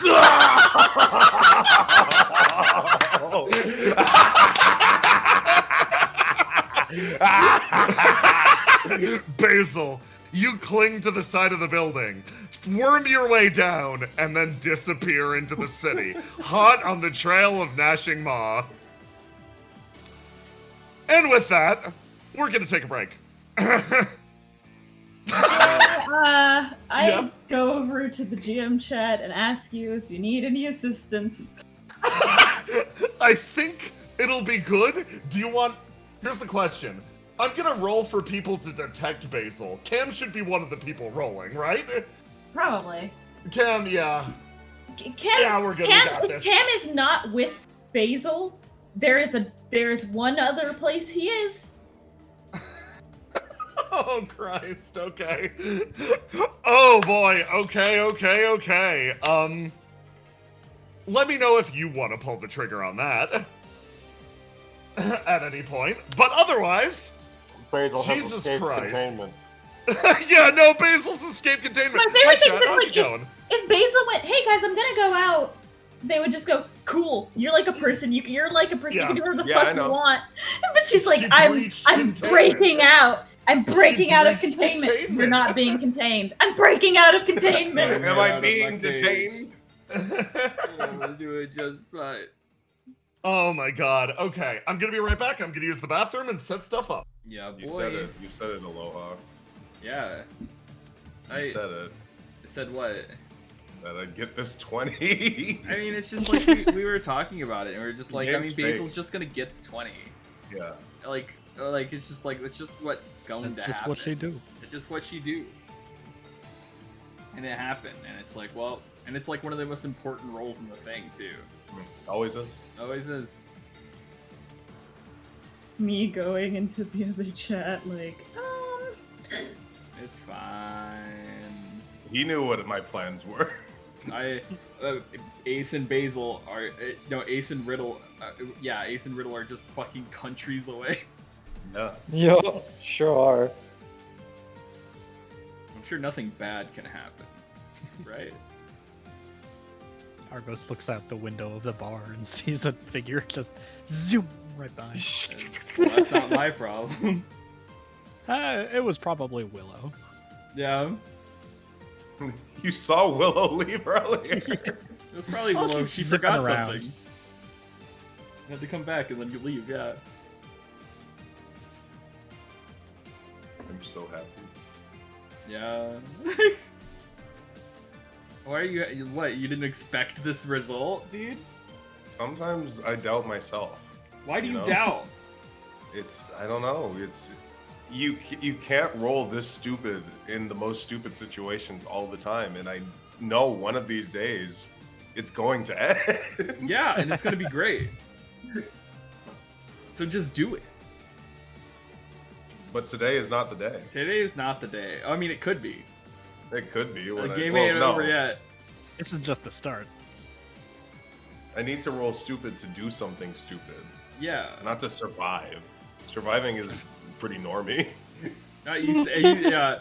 The nat 20 riddle descends from heaven and goes, "You're okay." And Ben's like, "Oh, yeah. You're okay. You're Kiss okay. me. Aw." Lamau says the scorpion. Lol.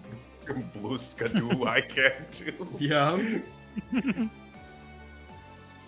sure everything in Ciala is gonna go perfectly fine. How do you like Seattle? I've seen it before. yeah.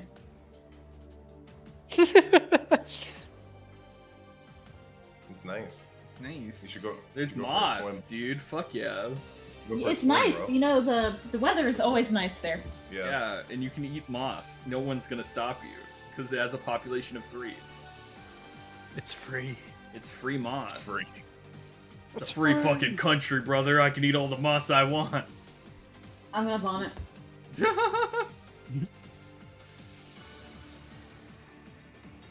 Absolute free will means I decide to roll a nat 20. Yeah. Bro, free moss, yeah, man. Tiny, would you say no to free moss? What? No, it's free. Yeah.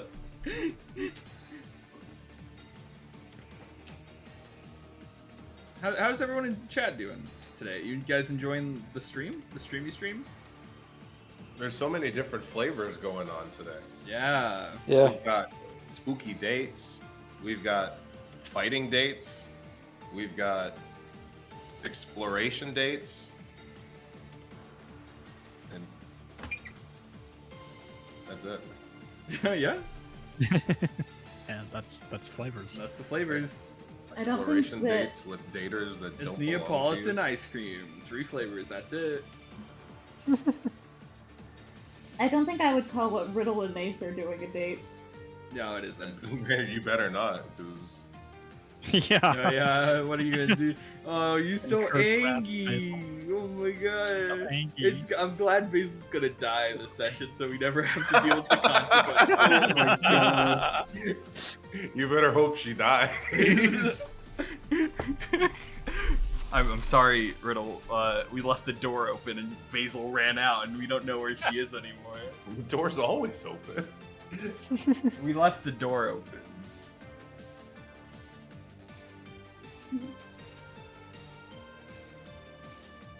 Basil is a fully grown adult. Basil can go wherever they want. Opia isn't gonna be like, no, Basil, you have to stay here. She knows that. Yeah, but the front door, she ran out the back. Yeah. It's like when you keep the door open for your fucking cat, it refuses to go through the door, but the second you yeah. like look away, they dart through. You see, a human would walk through the door. But the most human would jump off the roof. God, now It's just a Basil, human emotion. now Basil can gatekeep being human. I can. I'm the most human. I have the most free will. I'm the most human. So, as the alpha human, you must listen. Some might call it a Chad. A Chad, a Giga Chad, Like a good a Chad. Plimbo male. As the alpha human, is Basil gonna start growing silver hair on her back? Yes. The This is a silverback of basil. silverback Basil. The rarest gator. Love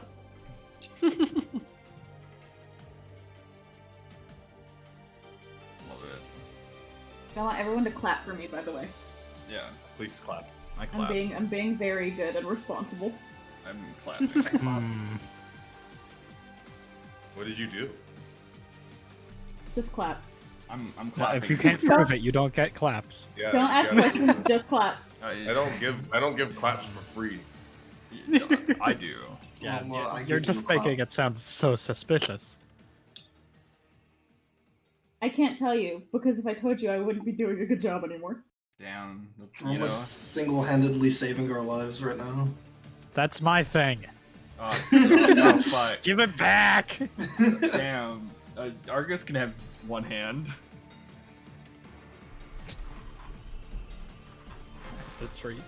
As a tree. That's Basil. Basil can have a hand as a tree. Yeah.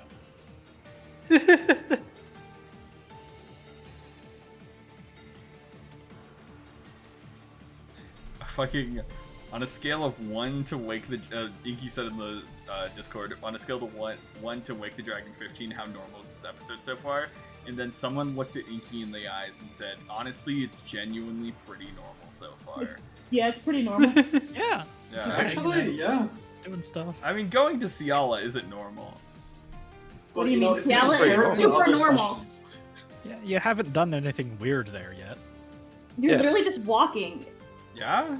Yeah, stop being. Hey, Such a Basil's weirdo. walking right now. Yeah, exactly. He's normal. walking Just derogatory. going Jay's internet is having some troubles, so chat, tell me.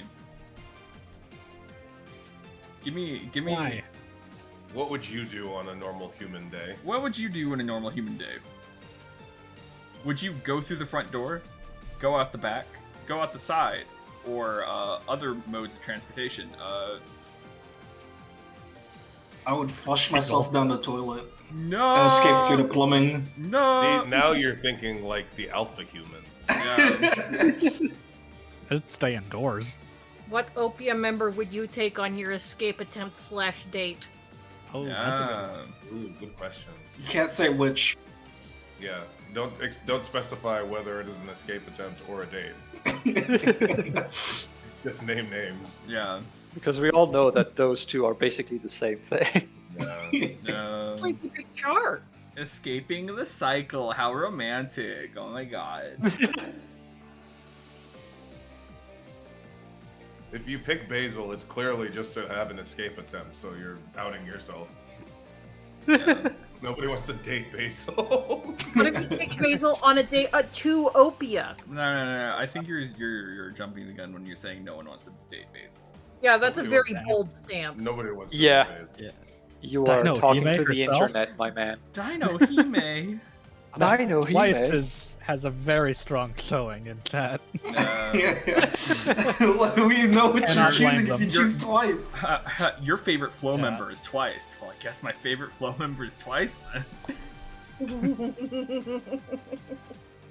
Government. Obelisk-chan. Guys, Good choice. Obelisk Chan is a good pick. Yeah. Aura. Shout out to the people saying Aura. Yeah. Yeah, good pick. Director. Good pick. Good pick. Good pick. Who's someone we haven't spoken to before? The secretary at the front desk. Yeah. Capybara. Yeah. Capybara feels bad, man.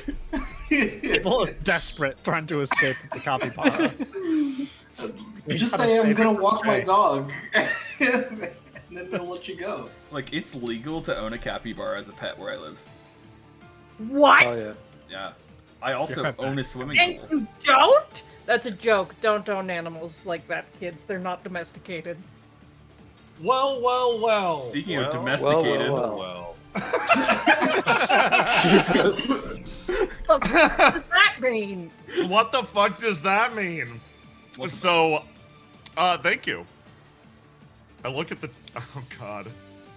I look at the time remaining, and I look over to you, Jackson, and I go, "Hey, that other thing on your to-do list. Do you want to do it tonight?" Out of character, I genuinely asked. We have the time. I didn't expect We to, do. but we do. Yeah, sure. I don't want to take away too much time from other people's stuff, though. No. So I'll go fast. Okay. Speed dating. Talk fast. Here I go. Okay, fantastic. Then I'll start setting that up. Oh, my internet's back, so Yeah.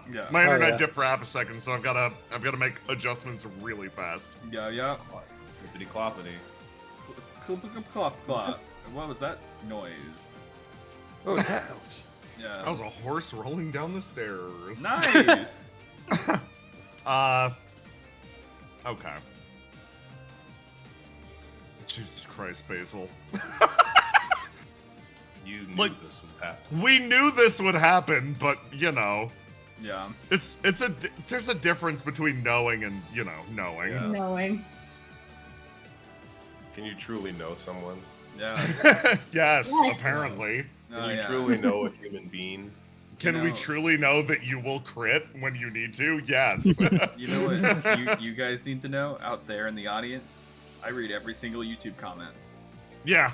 So I do make too. sure to like, comment, and subscribe because it does He help knows out. you're all freaks. And plus, I just like reading the comments, and sometimes I might reply, sometimes I might pass them along to the other people you talk about to show them and be like, hey, this You've person never said passed something- anything along to me. Does no one say anything about it? I might be a little bit lying because I'm lazy, but I said it on stream now, so I have to do it. And Jackson exposed me, so Yeah, I'll be expecting. Comments on my desk. Nobody leave in any the comments morning. about Argos. That way he can't do it. And then I can make him feel bad. Truth, fact check, truth. I read every comment. False, but I will try to change it. Pass it along to people that say nice messages. But yeah. I read every comment and they make me happy. Yeah, Jay actually spreads them around. I'm gonna go. I screenshot them and then don't. Send them because I Keep forget. them all to myself. I This forget. is a treat for me. It's because I take a picture and I go like, oh man, I should send this to Tiny. It's 3 a.m. Tiny's asleep. I don't want to Yeah, wake the fair. baby, so I don't send it to him, and then I forget. The baby. Yeah, Tiny's the baby. Yeah. Jay, look The at Jay, baby. look in GM Oh, chat the baby. Oh. Let's go. for The you. baby. Let's go. Let's go. Oh, yes. Yes. I'm thriving. What the fuck? Why is that my name on YouTube? Deleting my baby? comment.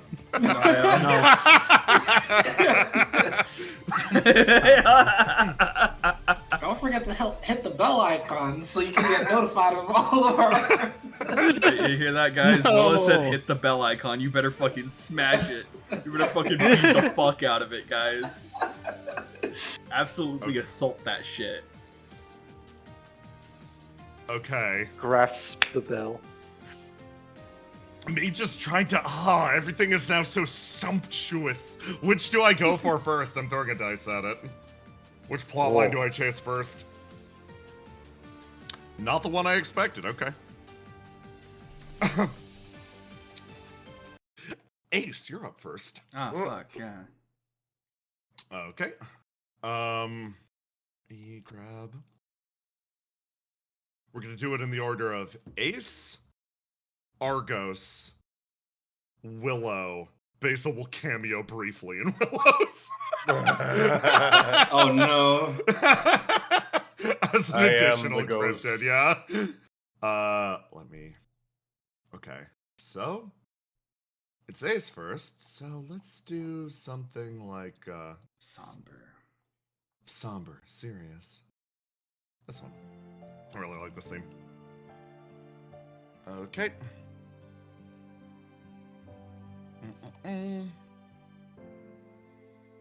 Grab the characters in question.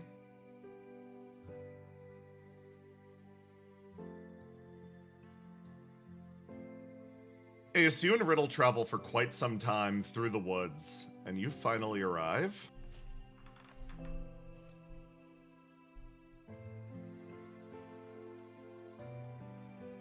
at a tiny little house.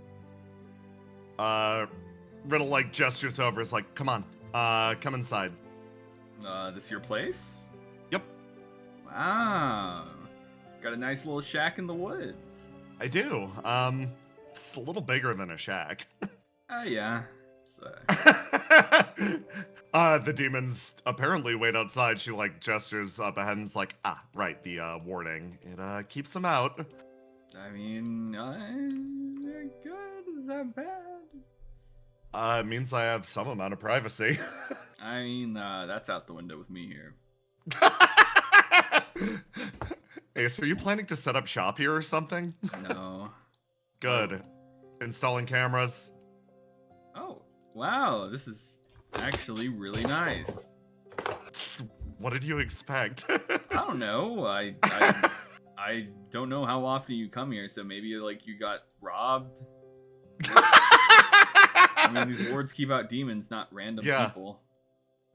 Bold to assume that a random burglar would be able to make past the actual army of demons that exists in the woods. I mean, I guess. She starts fidgeting around below her desk. Yep. Hey, question. Have you given repairing your elemental triangle any thought? Yeah. I have. I don't know the answer. Right. It's a pretty big question. Yeah. It raises a lot of more questions, like if a human is 3 elements creature, and a demon is 1 element creature, or what it makes, what am I? Yeah. And is formless a part of me, or is it just some tool I have? I tried to get someone to tell me the answer for me. They just said skill issue. That feels like. Yeah, it feels like an answer you should probably find for yourself, but if you want me to just say something, I can take a random stab at it, and then you can tell me to fuck off if you hate it. I don't know. You can if you want. I don't know. We're here for other matters, like the hand. Right. Your stuff. Yeah. I just figured between you and Basil, you were the least likely to have an adverse reaction to what's about to happen, and that is an incredibly low bar. That is an amazingly low bar. What is about to happen? You make it sound like it's going to be awful. Well, she puts a cast down on the table. I'm gonna need you to wear this for a little bit. I custom configured it just for you. Okay. Is this gonna take my arm off? No. She smiles and hands it over to you. It will. I'm trying to think of a clean way to say this that won't sound horrifying. Just don't tell me and put it on. Okay. I don't know. She attaches it. Okay. Well, if we're falling under the path of not knowing, you've come to the right place. Come on, let's go. Oh, I thought you were just gonna observe me here. No. So, for this next bit, I need you to be really careful, Yep. Don't look directly at what we're about to see. Okay. At a certain point, we're going to start walking towards something, and I'm going to say turn around, and I'm going to need you to turn around and walk backwards. And as tempting as it might be, I will not lead you into anything. Okay. Okay. You and Riddle walk out and travel into the area behind her house. Bro, take a sneak peek. I don't want to be turned into a pillar of salt, bro. Oh, do it. Don't be damned into hell.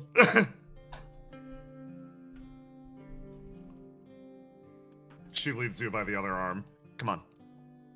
Yep. Okay, so I'm going to. Oh, fuck. That was Oh, Aloha. That was Aloha, not Ace. Yeah. Okay. Okay, I'm going to dip your arm in the water, and I need you to focus on it, okay? Just Okay. focus on the arm and the way it should feel. Okay. I made this cast to reduce the total. So she what? stops you. Yep. Not another inch. We wouldn't. She was about to say we wouldn't want to get any ego death on your nice light up shoes, but stops herself and she's like, okay. So I'm going to take your arm again. Just focus on the sky. Yep. Okay. You look up at the sky. You look up at the sky, you look up at the sky, and you watch the sky for a while, and I'm gonna roll a d20. 5. Ace, you watch the sky, and you see an outline form in the sky, a tiny black dot, and then you watch it race past the edge of your vision, and a loud splash behind you, and she's like, no looking at that, just keep on the sky. Okay. It's fine, that was just an empty body. An empty body. An empty body, yeah. Whose empty body? Is it me? No, not in this case. No, you're fine. It's theoretically one of mine? I don't know. She, there's another, rush of water across your hand, and you start to focus. Just That was fun. focus in on that. Feel the sensation of your flame in your arm. I know you're good at controlling this, so Yeah. Okay. you should be good. Wiggling my fingers. You start to focus. And as you do, you see a distant place. You see stretching out in front of you an instant of burning fire and metal. You feel yourself back in that place that you were thrown to during the Coda dive. And you feel the scene start to recreate itself in front of your eyes. Give me a roll to die, Ace. What? Give me a good old roll to die. 13? Okay. You know, what are you going to try to do with this memory as this rushes to your brain? What do you do? How do you respond to it? That's the memory of the other ace, right? This is actually a memory from the very first session. It is when you melded with Basil. It is memories tied to when your hand was distorted. Oh, God. What he wants to do? Yeah, how do you respond to a stimuli such as that? Originally, it was this kind of thing of not looking, just getting out of there, because obviously bad stuff was happening right away, right? Yeah. But this time, there's no panic, there's no rush, so he would try to see everything a little bit more clearer, I think. Do you use the phrase "see everything"? Excellent, lovely. Wait a second. Oh, lovely. Okay. So, let me play some music.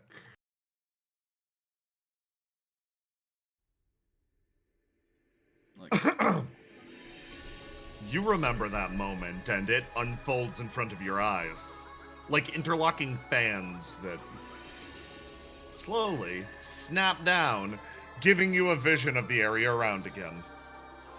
You remember yourself being here. What was happening was a rush of terror and confusion. You slowly exhale, push the breath out through your nose and mouth, and your vision expands slightly. You realize you were little more than a tiny flame at the moment, caught up in this great machination, a machine so large it could dwarf even Opia, the building. You pull yourself back, however. That was the very tip of your sensory flame. It wasn't the entirety of yourself. You slide your consciousness back and get a third-person perspective on exactly what was happening.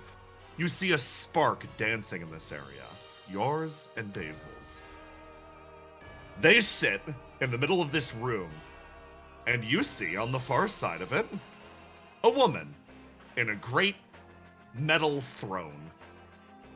She holds both of the flames as the machine licks away at it. They begin to entwine one to the other. And you remember that moment. You remember her offering you a hand, and then you remember a flash of rainbow flame from somewhere else yanking you away. Sensorially, you reached out a hand to her. You shook hands with the queen who sits on her throne of flames. And your arm became distorted from that point onwards. You remember being yanked backwards into the coda and established there. But, for now, you feel blackness pour in on this memory from all sides.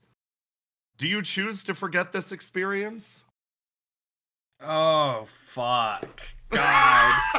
Damn it. Oh, fuck. Do I choose to forget this experience? Do you choose to forget this experience, How Ace? badly do you want to be healed, Ace?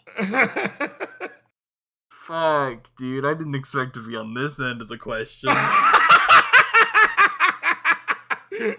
Do you want the truth behind what happened here? Or do you want to reduce your burn back to 0 again? Oh, I need the truth. You feel darkness pour in from all sides for a moment, and then you, back at the lake, yank your arm away rapidly. You don't let it set in any deeper. Let me... You pull yourself free, and Riddle's like, what's up? Okay, what is that? What are you doing? I was trying to make it so your flame remembered its old shape. It's currently literally distorted by some other power. At the cost of what? She, looks over at you.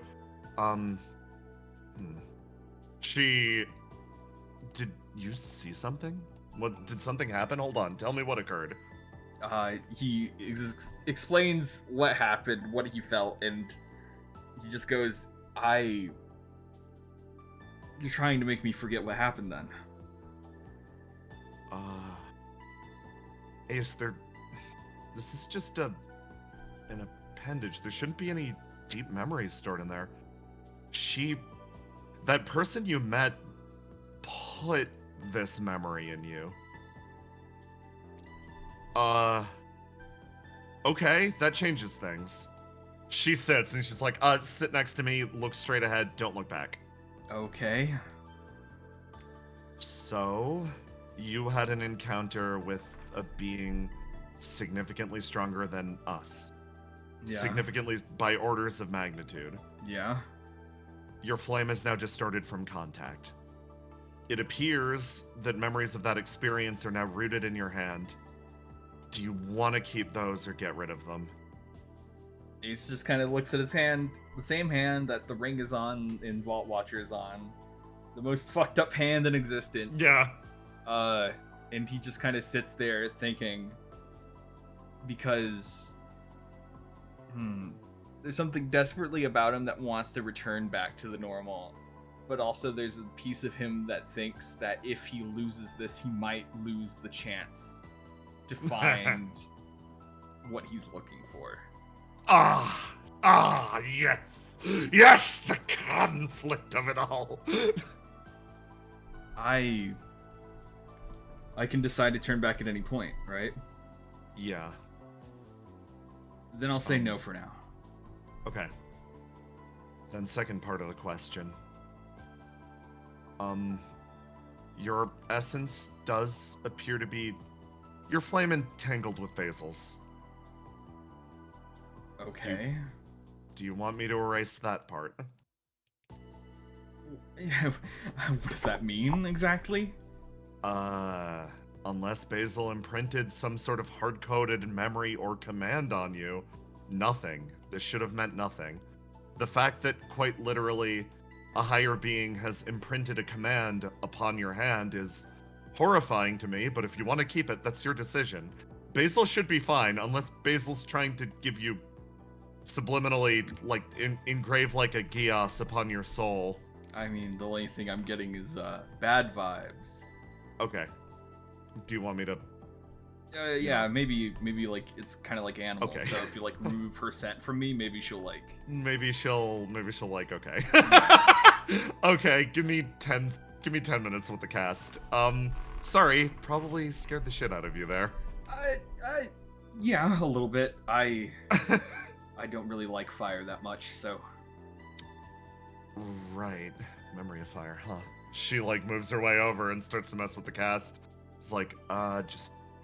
So, functionally what this cast is doing is it's applying material from the area around you topically to the top of your skin in very specific areas so it infiltrates and corrects the shape of your flame.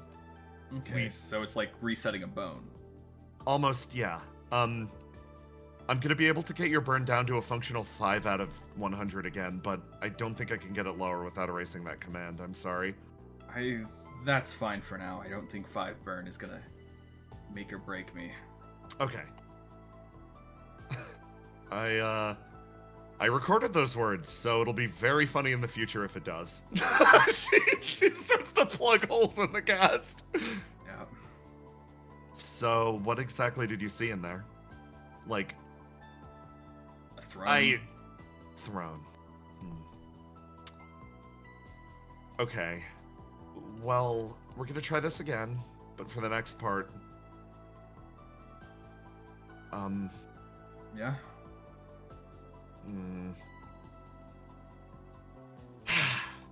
I'll put my ESP around the area that you don't want to be erased. Excuse me? So, like... You used my ESP before, you know what that entails. Wait. So so what's getting erased? What's not? You want to keep the command from the person in the throne. Yeah, but you get want rid to... of the basil. The basil, The right. basil Yeah. refuse. Yeah. Okay, yeah, I get it.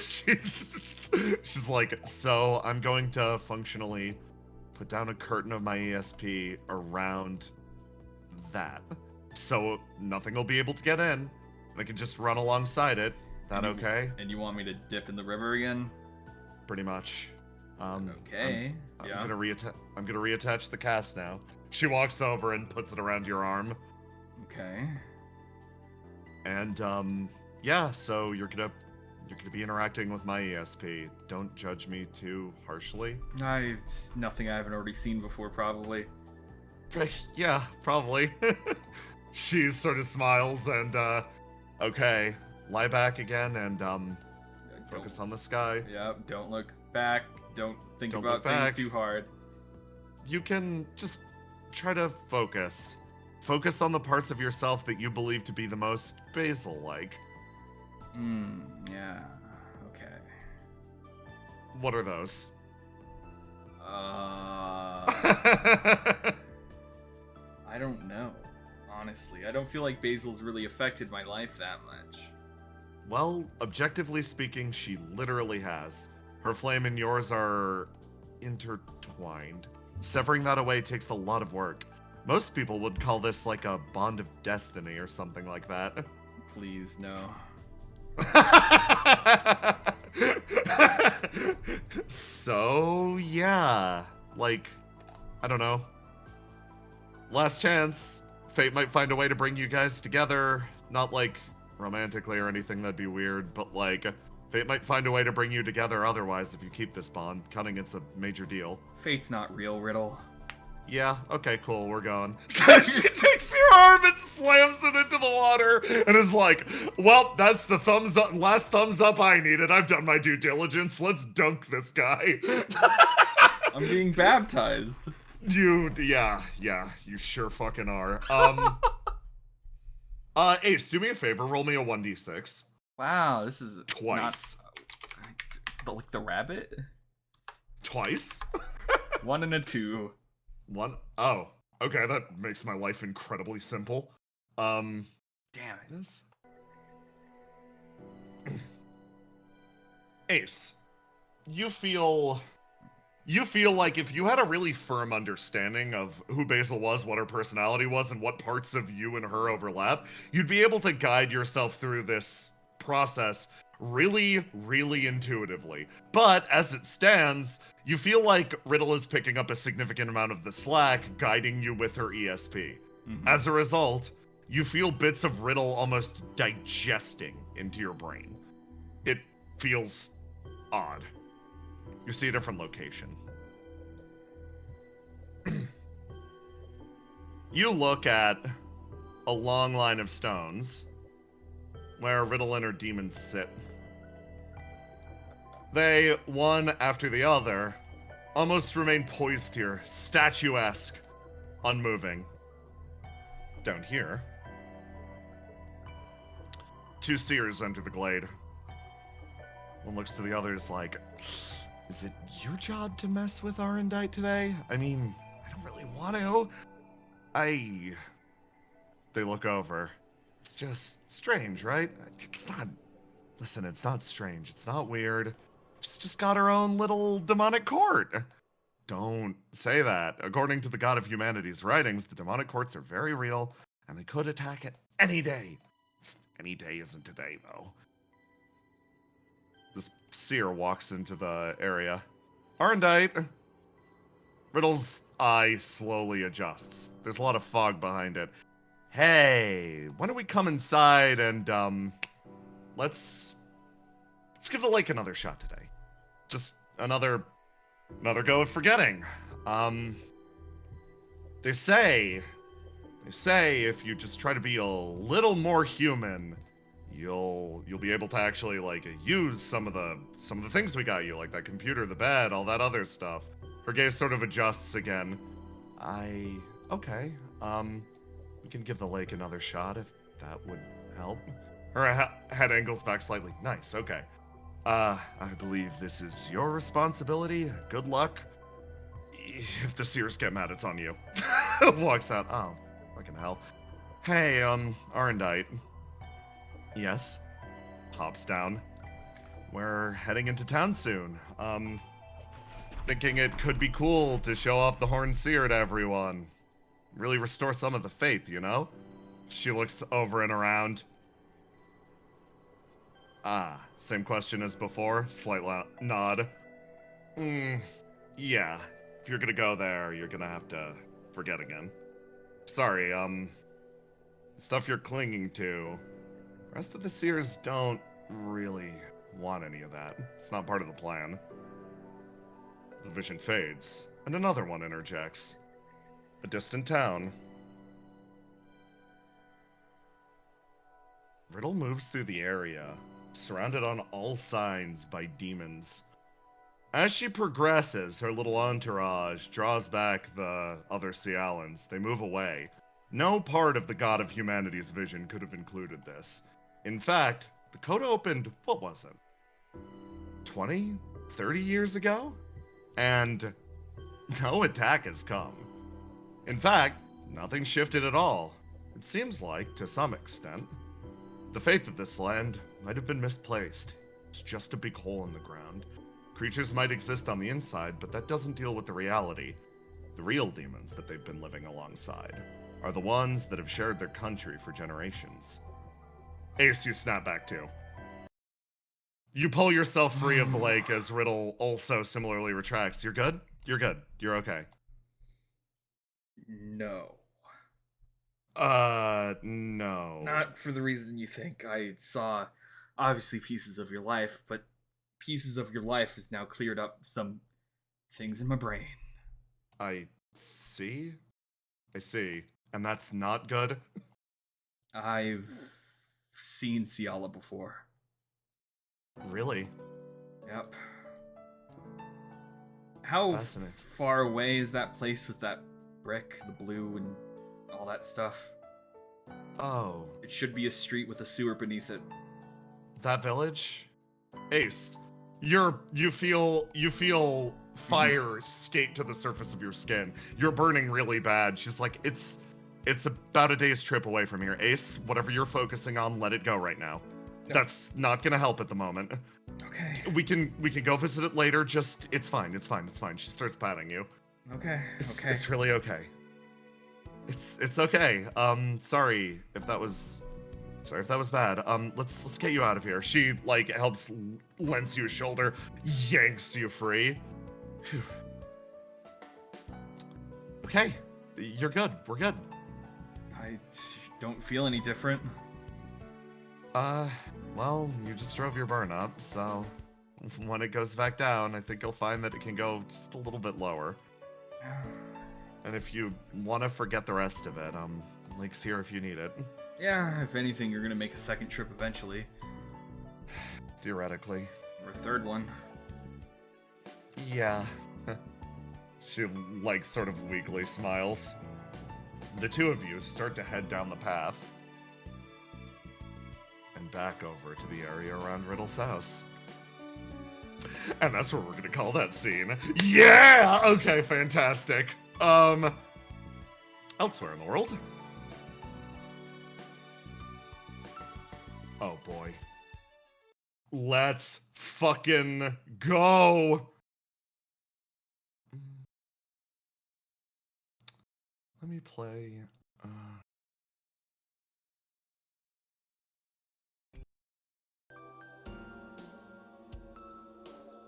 Late night. At a certain bar. Here we fucking go. Argos!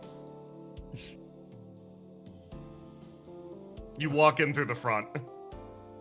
Oh, wow. Cal, you beat me here. You did. Hey, I gotta keep up with somehow.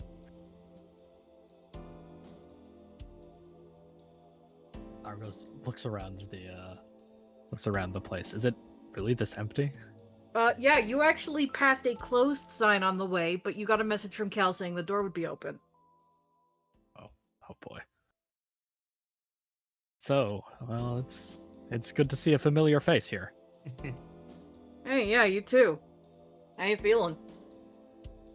Nervous. Do you have any kind of energy drinks back there? Got you. He's gonna pull out a cooler, go to a cooler and pull out. He's started stocking specifically the kind that you like. Perfect. Yeah, Argos starts his pre-stream ritual of downing an energy drink.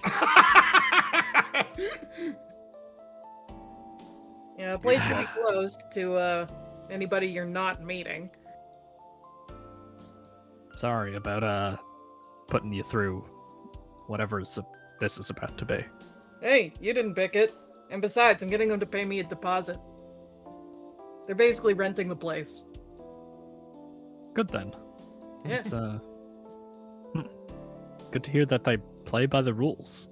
Yeah, I figured it's a good sign for whatever they're planning on talking to you about, so... Let's hope so. Hey, for what it's worth, I know it's not much, but, I'm here if you need anything. I appreciate that. Whew. Okay. All right. Getting into it. Argos, you sort of relax yourself and you feel a change in the atmosphere almost. Feels like the card that you carried into this place is achieving some sort of resonance, and you feel this strange sensation move through your body and almost pulse out through the area around, and for a moment it almost feels like the lights wink out again, and you're left in complete darkness before the bar begins to, by your vision, burn and fall away on all sides. And you find yourself sitting somewhere, surrounded on all sides by a sea of ash. Plants burned lightly in the backdrop, but it seems like this place has ripped off the facade of Carte Blanche and has instead assumed whatever shape this is. You look at the area around, and as you do, you see a figure actually just watching you from the very top of this little segment of metal. She balances, and then with every footfall, it seems like the air itself is pinged by an individual ripple. She impacts nothing but moves towards you. Wheeling in the air, she takes her place and hops and lands in the seat in front of you, and it's like, welcome, thank you so much for receiving and taking and coming to my... She turns around. Goes back over here. You hear her doing something in the background. She's like, most honored guest, thank you for receiving my invitation. It's delightful to see you tonight. How has your day been? She places herself in the chair directly across from you and folds her legs. Well, thanks for inviting me. It's a lovely place you got here. Thank you. Her body sits rigid upright. It's like, oh, well, I think it would be utterly improper to leave us without refreshments or otherwise. Steward of the Stars. Something coils its way around in the background. You hear the scraping of metal as a creature separates itself from the backdrop. Come on, bring it right over here. You see this creature lift up a tentacle that is holding a plate, a tray with tea on it, and he sets a cup in front of you, and he sets a cup in front of Theo, and you see another tentacle reach around and hold the thing up and pour very, very deftly, maybe shaking a little bit, pour tea for both of you. Tea? Tea. You said? Yeah, it's tea. Yes, it's tea. He's been working very hard over the last few days, specifically to get this just right. We braided his tentacles the other day. I think you should probably compliment them. Well, thank you very much. You're looking very nice tonight. I appreciate the tea. Thank you. Thank you. A voice chirps from inside the creature. This is the Steward of the Stars. This is the... She stops herself. She's like, oh, I have to be so careful about all of this. I'm going to show your bars now, Argos. Argos, it's time to discuss the mechanics of this conflict. The person on the other side of the table will take various steps. She's trying to be as gentle with you as physically possible to not raise your burn. However, it feels like she will say things that will drive up your burn. Furthermore, asking questions will get that number closer to 100. At 100, it is game over, so be careful. She starts to open her mouth and she's like, this is the Steward of the Stars. Keys? And then she stops herself and moves forward. It's like, do you wanna say hi? Looking over to the creature.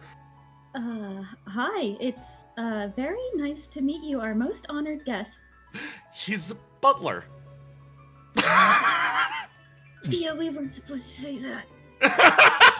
No. She leans in. She's like, "Did you just say my name?" Argos Pinburn.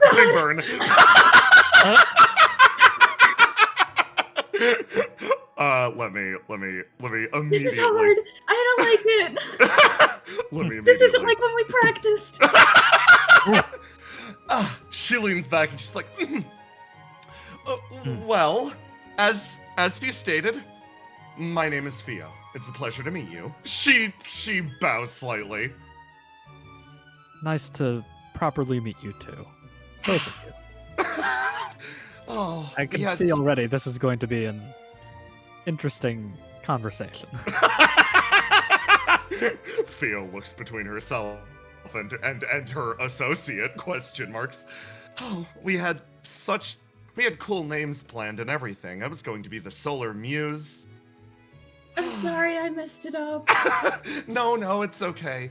Now the other muse can't get in trouble. Now the other muse can't get angry at me. She smiles. Yes, I know you guys were practicing. I'm sorry. It's all right. Other It's muse. right. The lunar muse. She raises a finger. I see. Have I encountered the lunar muse before, or has it always been you? Her entire face lights up. She's like, "You know the lunar muse. She's very different than me, but I think you've met before, yeah. Isn't she with you right now?" Looks That sounds juicy.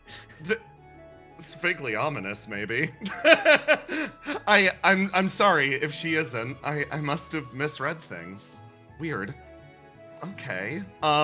She scratches at the base of her helmet and she's like, "Oh, right, the T, of course." She grips the side of her helmet. You feel like she's about to pull it off. Is she Yes. actually about to pull the helmet off? She's about to pull the helmet off. She's about to drink the tea. She's going You through know it right what's now. about to happen, Jay. I avert my eyes a bit. Just in case. You avert your eyes. You look away. And you know what? That might actually spare you. Smart move. Your burn will ping up slightly as you click.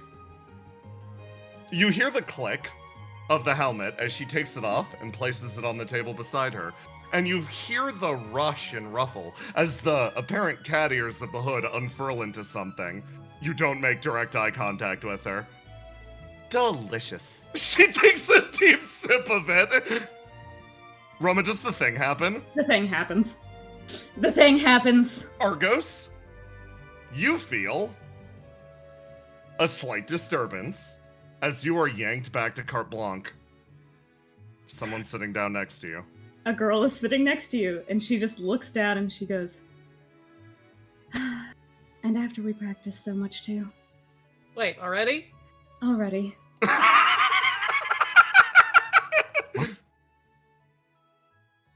What?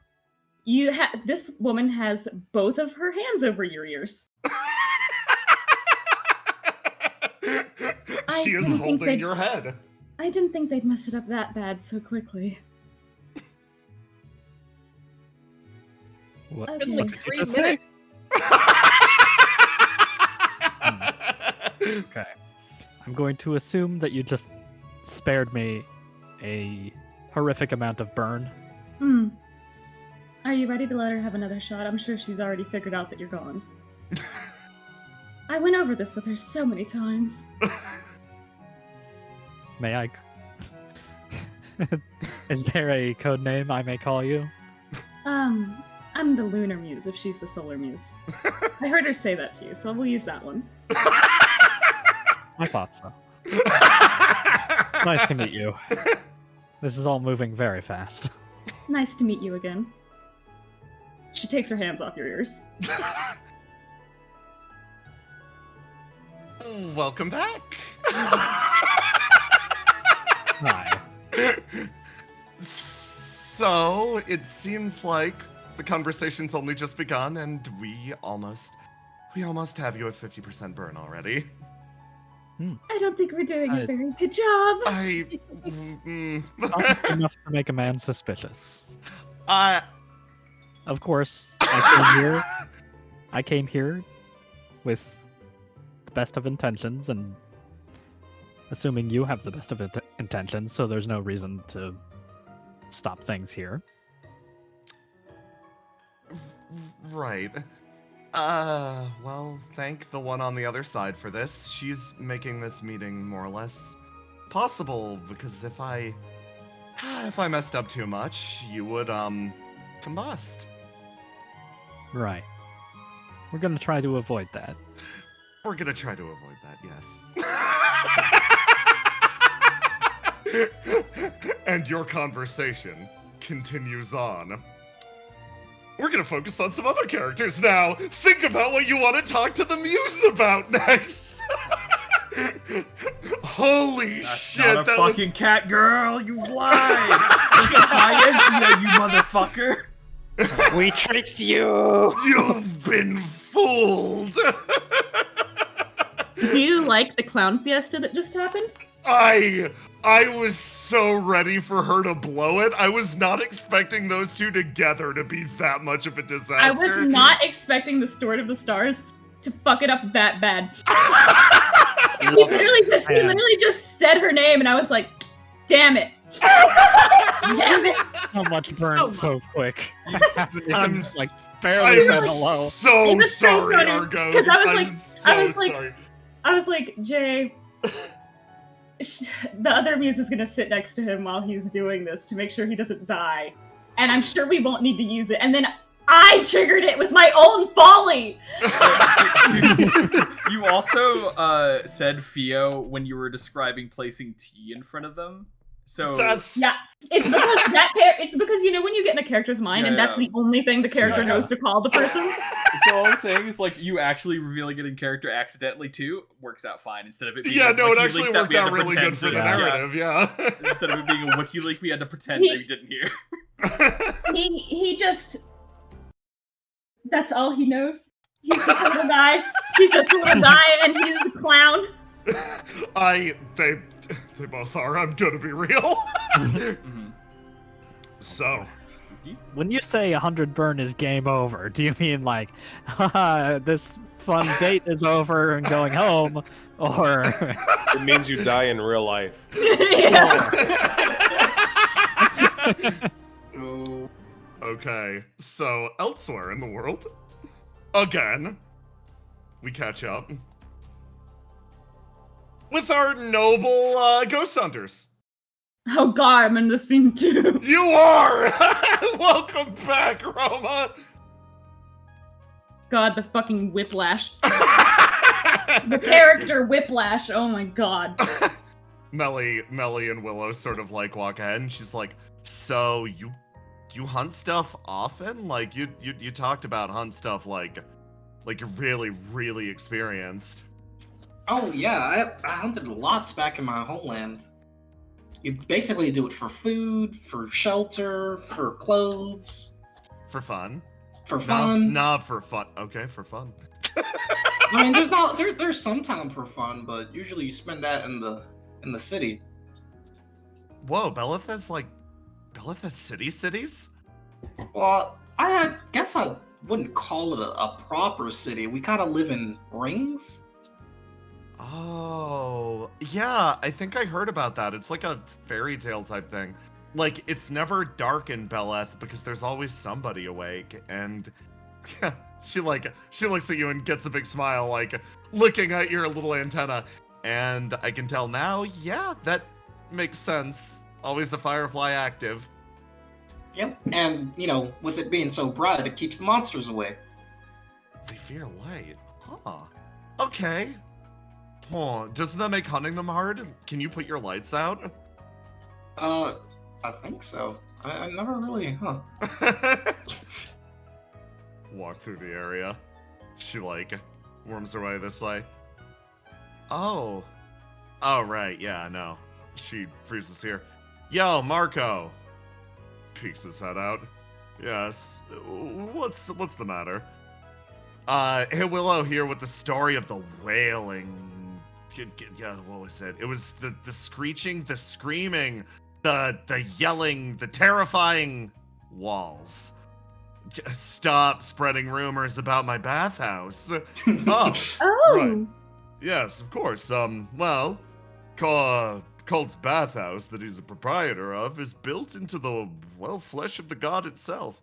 So, late at night, apparently, different screeching noises can be heard, apparently, as the god's lifeblood flows through the very bathhouse itself. It's not true. Who's spreading these rumors? Maybe me, like, a little bit. Yes, it's a very nice establishment. Yeah, I swear, I work really hard to make sure it's not haunted. It's super to nice. make sure I've it been looks there. good. Yeah, no, it's good. Tell them. Yeah, it was really good. It was like really, really, really, really, really good. Huh. And there's no screeching, wailing, howling, yelling? No, I didn't hear anything like that. We just had a good time. Yeah. There is friendly conversation. That's the only type of screeching that you have to look forward to. My own. Why are you screaming? Right. I don't scream, especially not when it's late at night and I'm worried about the walls. And the walls are hollering?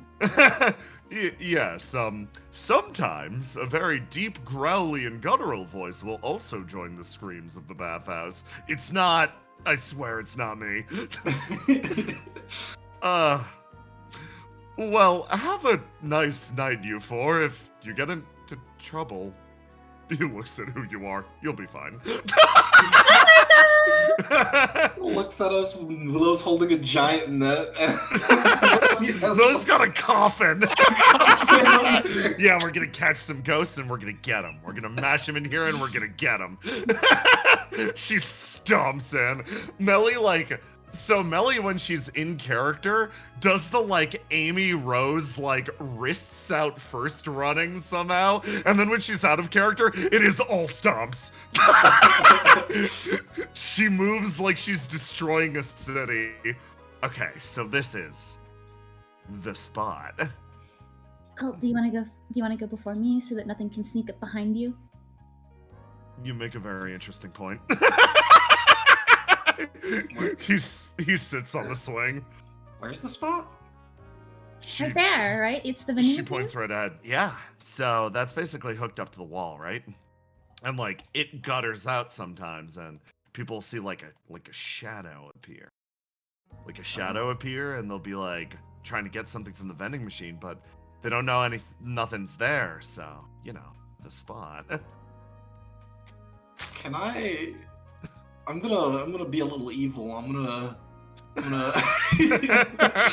cause a little trouble. Oh, we're causing some chaos? We're causing some chaos? Yeah, I'm causing a little trouble, some evil, a little mischief, perhaps. What Willow wants to do, because she wants to give, just a little bit of a fright. So she's going to want to use her other reflection. Oh, dear sweet Jesus! And I'm not going to do anything crazy.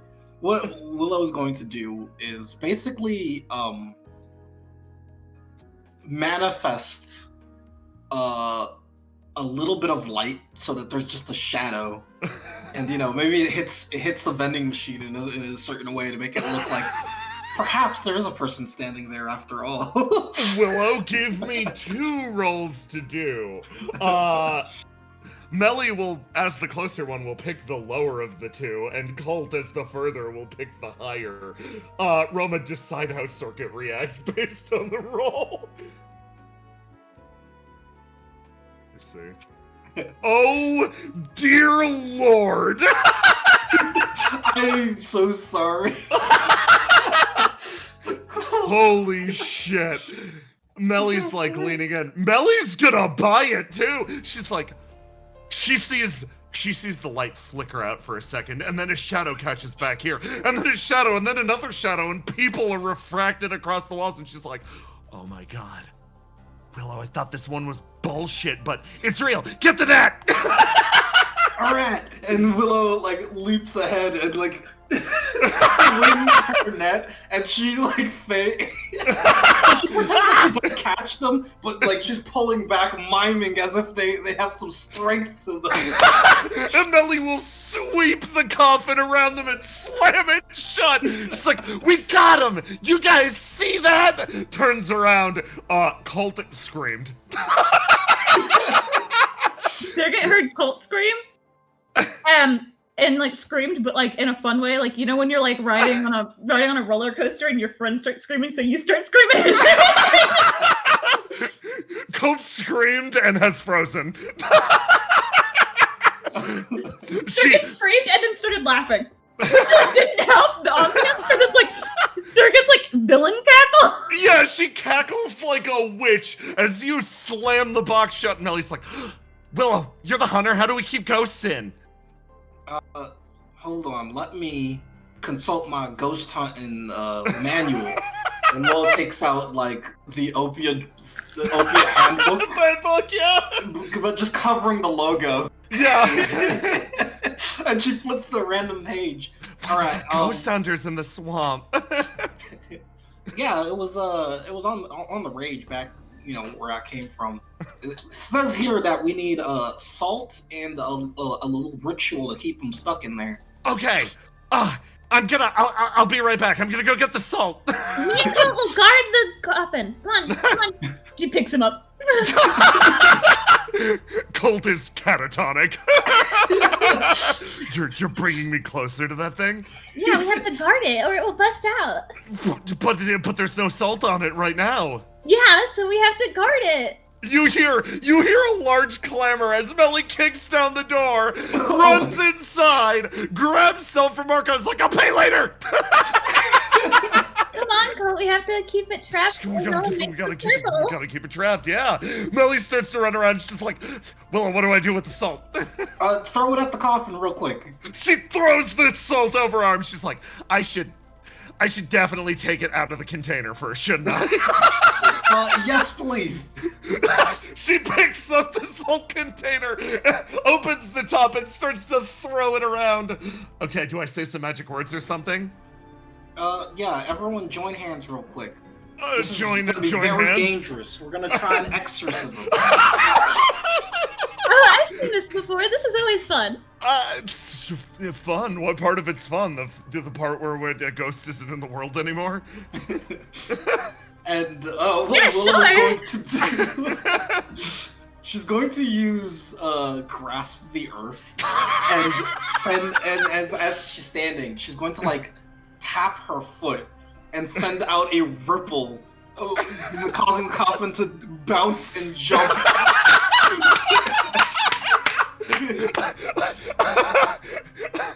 Colt's like, oh my god, what are the words? What are the words do we say? What words do I say? You gotta say ghost, ghost, go away. Ghost, ghost, go away. Ghost, go away. I don't know if this ghost is so tough. After all, it can't break out of a stupid little coffin. Don't antagonize it. After Melly says that, Willow makes the coffin start bouncing even more. Melly loves this. She's like, oh my god. Colt's like, stop it. You got, ghost, go away. He's not very convincing. His voice wavers. Melly, louder. Ghost, go away. There we go. Got it. First try. Circuit is having a great time. I'm locking in her fun stat. Her stat for when she's having fun. And Willow's going to pop it up in the air one last time. And then she's going to jump up and then like grab a fistful of salt and just punch the coffin. Circuit starts laughing. She's like, do we break it now? Colt jumps in the air and starts stomping on the various destroyed pieces of it. Melly's like, yeah, get his ass! You all start stomping on the destroyed pieces of the coffin. It's like, oh my god, that was my first real exorcism. That was my second real exorcism. It's very different than the first one. What the hell have you guys gotten up to? Willow?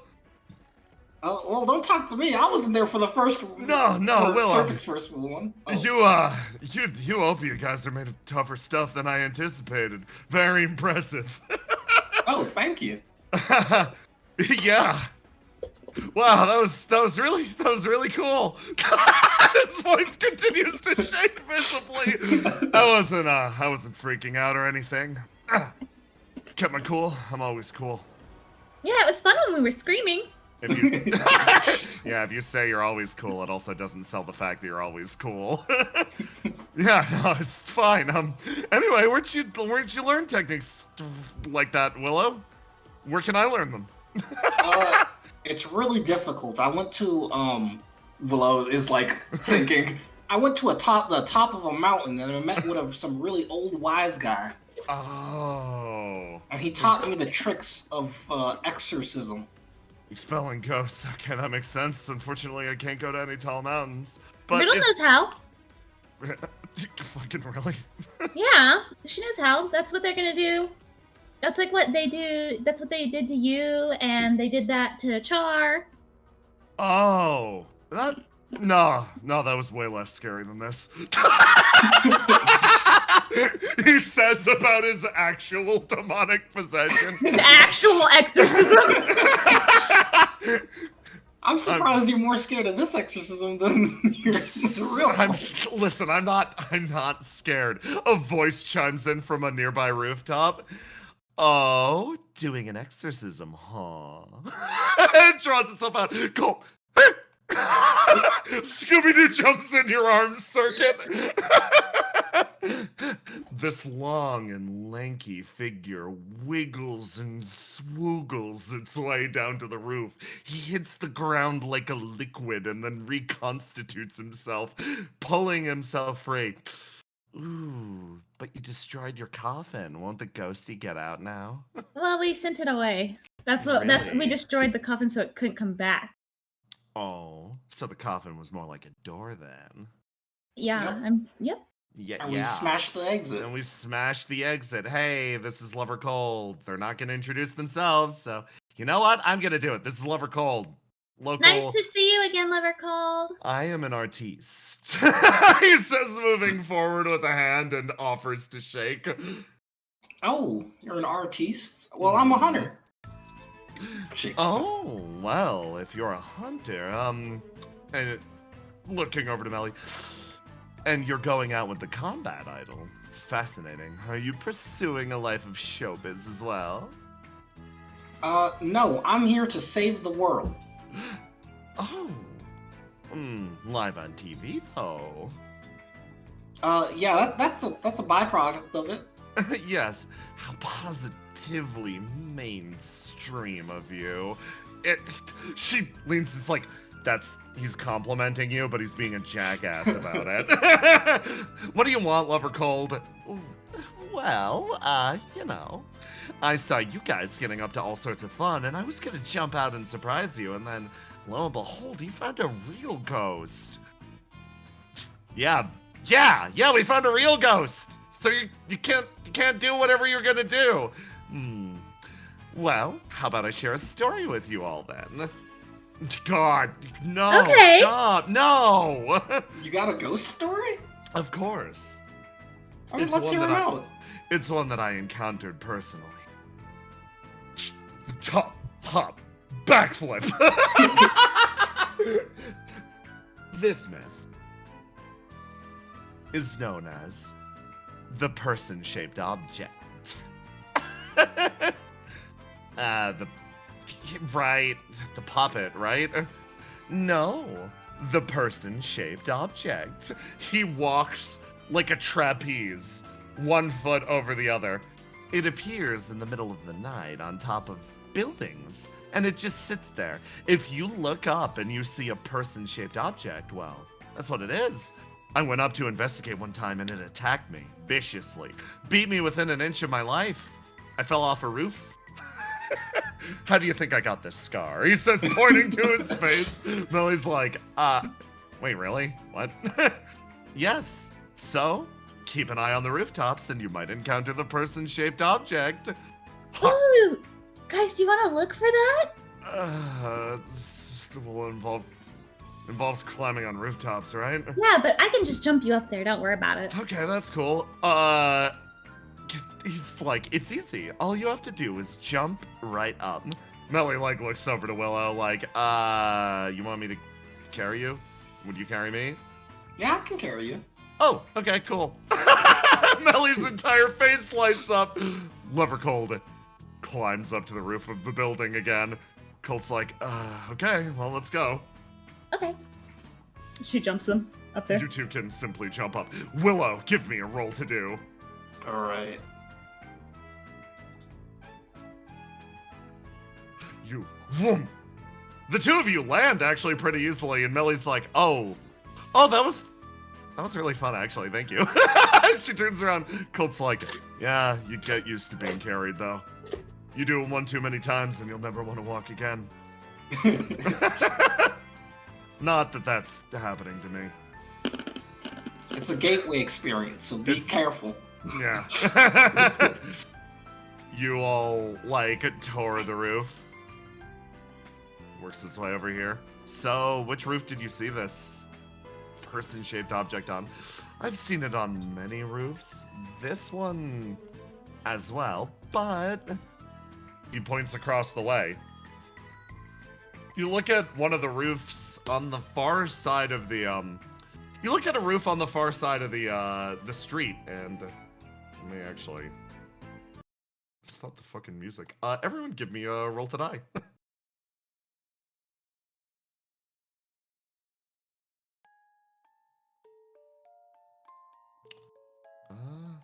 Circuit. You got a 16. Melly, 15, okay. Over cold. Cold. Colt is like, I do not, no ghosts. Colt's entire upper body like leans over you, Willow, and he loudly points. I see something. I see something on the roof. I see a shadow on the roof. There's definitely something up there. Really? What? Do I can't see see it? anything. Do I see it? With a 16, it feels like you caught the edge of something. It feels like if Colt had rolled a 20, he would have seen it literally perfectly. But with a 19, he sees the outline of something dart off the rooftop. You see the very vaguest flit of shadow, Circuit. Ooh, there is something moving over there. Shit, Lover Cold was telling the truth. I always tell the truth. Moves I over. don't think that's true. So, what are we gonna do? Are we gonna look at it? We gonna find out about it? We gonna get haunted? We gonna cross the street and have the ghost drive a ghost bus into us or something? Oh, yeah, that sounds like fun. I don't think ghosts can drive buses. But they could drive ghost buses. Oh, yeah, you're right. Lover Cold hops off the roof and starts to walk. Come on, Colt. Are we following? Are we following? Oh, there they go. You guys. I'm gonna hop down with Melly. You hop down with Melly as I need you all to make me another roll to die. The same roll. Okay. Let me. Everyone. Colt. Oh, the same roll. Perchance the same roll? No. Okay. Oh, dear God, Lover Cold. Okay. Hey, Basil. Yeah.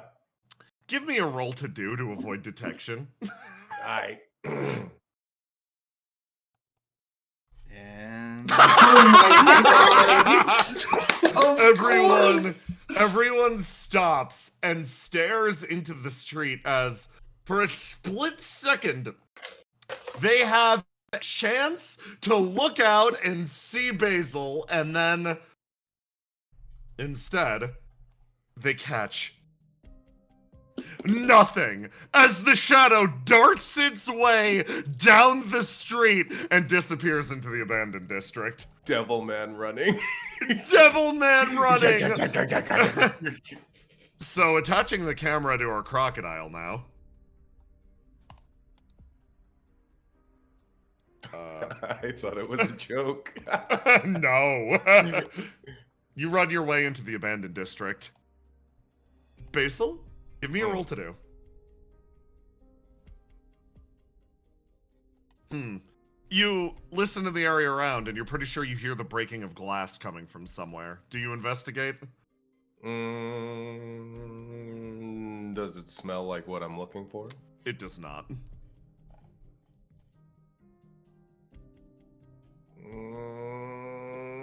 No.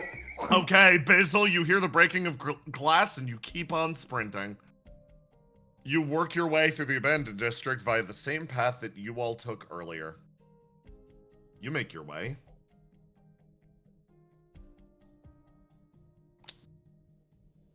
To the edge of the coda. Ignore the Satyr-mobile.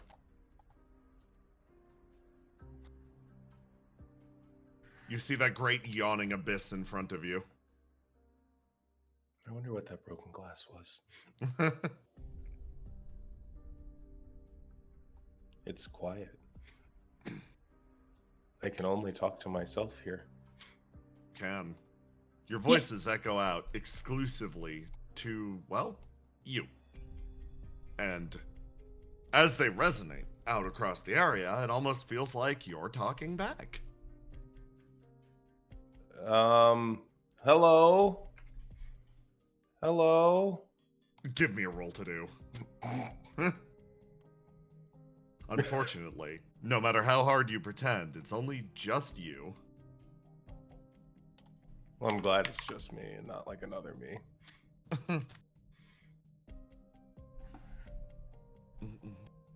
Continue walking. Am I going in the right direction?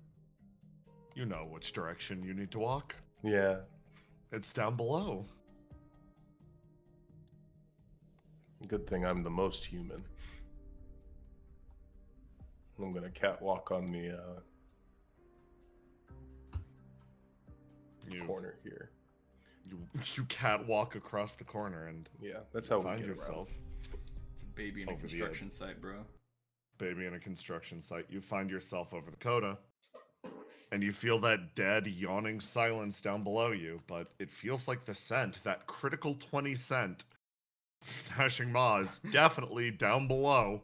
I knew it was there, and frickin' Ace tried to tell me not to go. Well, you're showing him right now, aren't you? Yep, I'm gonna Yeah. show him. You're showing him real good. Oh, we need some scarier music for this. That was not scary. There you go. You continue walking. You feel Gnashing Maw calling to you from below.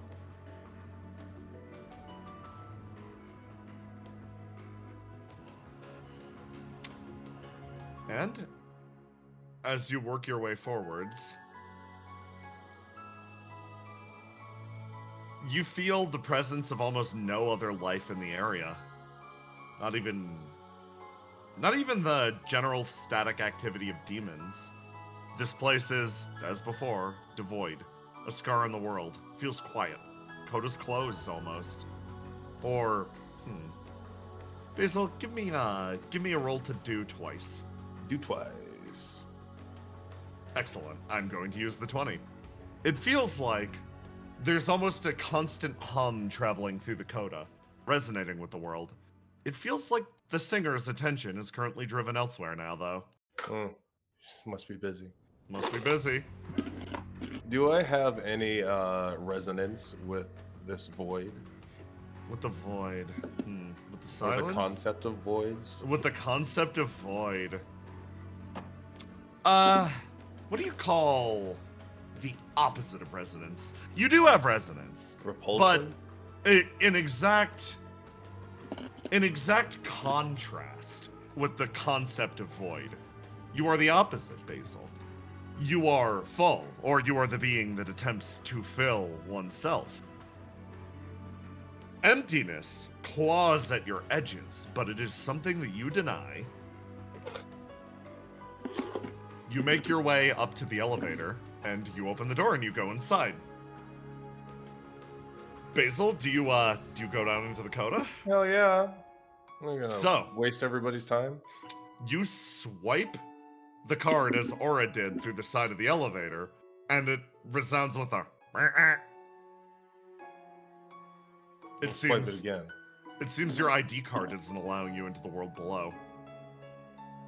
What about my Geist card? You swipe your Geist card.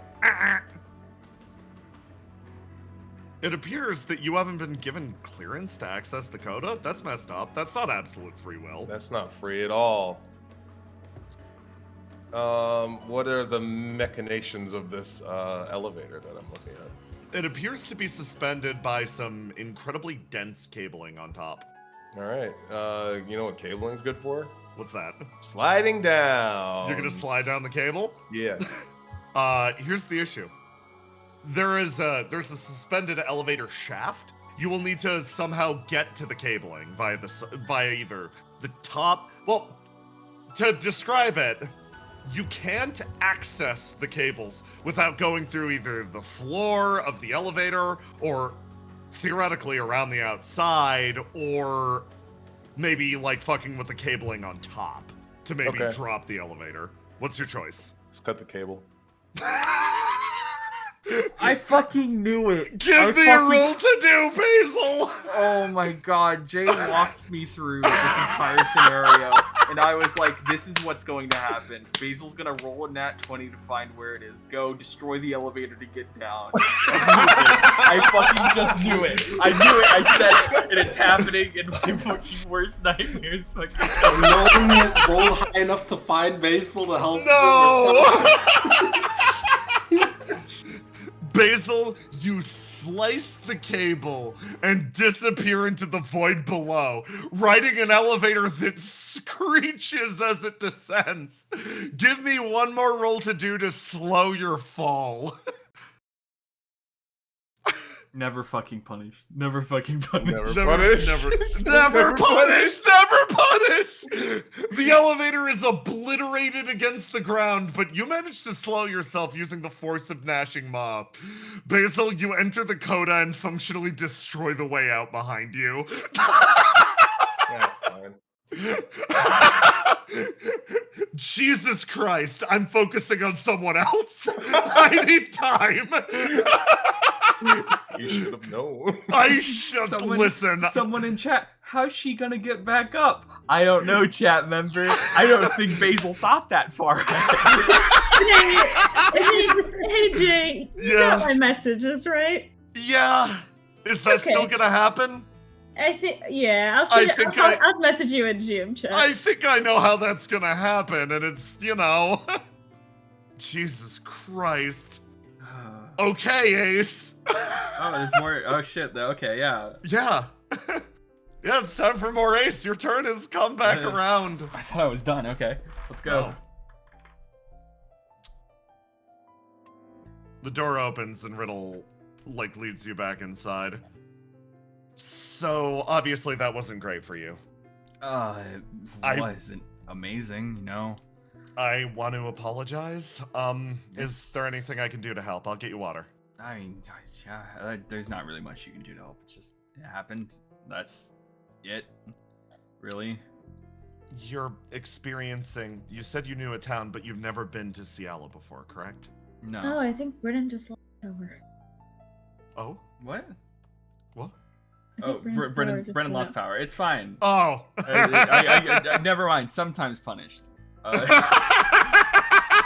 Punished by God, because the dice will not. If his power doesn't come back, we can just continue that next session. That'll be hilarious. Yeah. No, honestly. Yeah. But yeah, he looks at his arm and stuff and just realizes the burn, and it's like a lot of things. Like I said, I say I don't dream, but I can dream. It's just not something I do often, and it's the same thing over and over. It's complicated, but it's probably some messed up scenario of trauma, cryptomnesia, burn, all mixed up into one giant cocktail, which I don't know which is real, what is fake. It's confusing, yeah. Yeah, I'll say. Okay. So I can definitely see why you have such an adverse reaction to, let's just call it, the supernatural as a whole. Mhm. Reflections, demons, dreams, even the elements. It's suddenly starting to make a lot of sense. You Yeah. face the same recurring nightmare, Yeah. and it could respond to any of them. Yeah. Don't know anything about it. Haven't really found any answers. It's like I said to you before. I experience many things. I do my best to try to piece them apart, pull them, put them in compartments, but just until you scanned me, I didn't really understand what broken vessel meant, and certain terms like flame touch and other things I don't really understand. Flame touched. Yeah.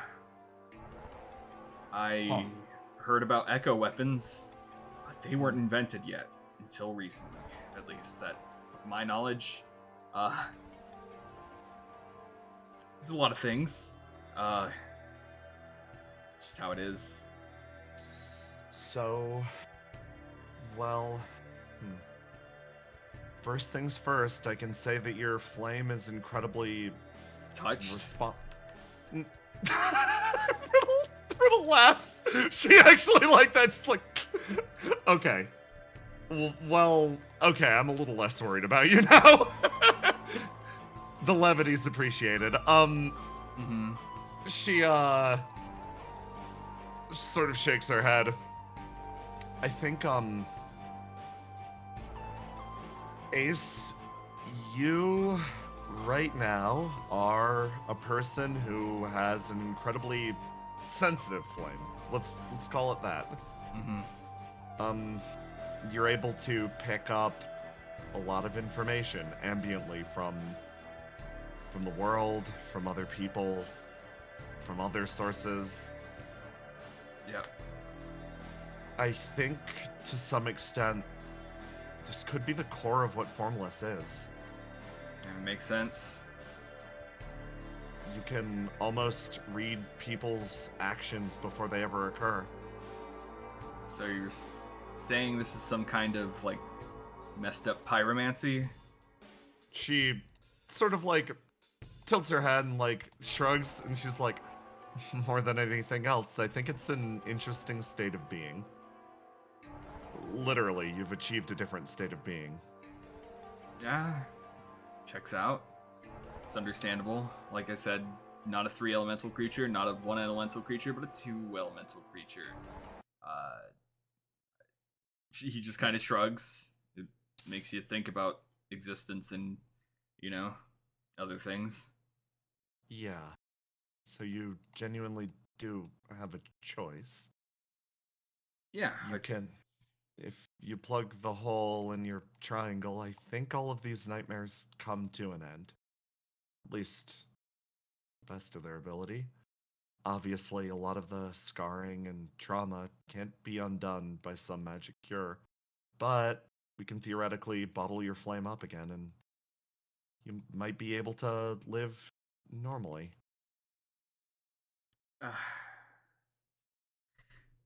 Yeah, that's been on my mind since I heard about it. I guess it's just confusing to me, I guess. Basil probably feels the same way about these sort of things, I guess. Obviously, I can't speak for her, but it's just like, this is normal to me. I can't imagine a different life like this. I can't imagine what it would be like without this hole, I guess. What would happen if I filled it up? Would Formless go away? Would I still be able to use the skills that I learned? It's complicated. If this hole has been a part of me my entire life, then yeah, I guess butterfly net catching everything around me just kind of formed who I am, right? And to deny that, I guess it would be potentially, you know, changing myself in a direction that scares me, I guess. Yeah. Huh. Sorry, that a lot of that language actually mirrored what I told the seers of this place. She fidgets with her hands. It's like, okay, I think I sort of puzzled out the. I think I puzzled out what you present as a contradiction, but clearly isn't for you. Mm-hmm. It always bothered me because you seemed like an exceptionally. She turns over her notes and moves through the pages. You seemed like an exceptionally free-flowing, adaptable person, but peerlessly rigid at the same time. And every morning I'd wake up and check that note and I'd go, what did the other me mean by this? What did earlier me mean by this? And I'd investigate and, well, I put a check mark next to something when I come to the same conclusion. And she slides the piece of paper across the table and you see that there are 7 check marks next to it. I feel like I was stuck and, well, I think I'm unstuck. I think I get it now. Oh, what does it say? She holds her hands out and she's like, how do you quantify formlessness? It seems theoretically impossible, right? But imagine it sort of like this. I heard Liz describe you as an iron wall, and that might be the case, but formlessness is similar to the wind. How do people track the wind? How do you keep track of it? You put things in it, you add sand to it, or you build a tunnel to pass it through. You put it in a container, functionally. Mm-hmm.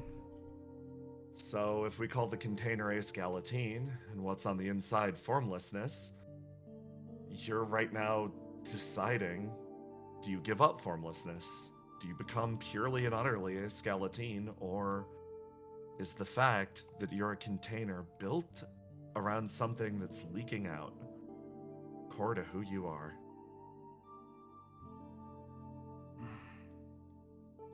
Yep. Checks out. Well, I guess I've got sort of an opinion. Like I said before, I'm gonna pitch it, and if you hate it, just smack it out of the air.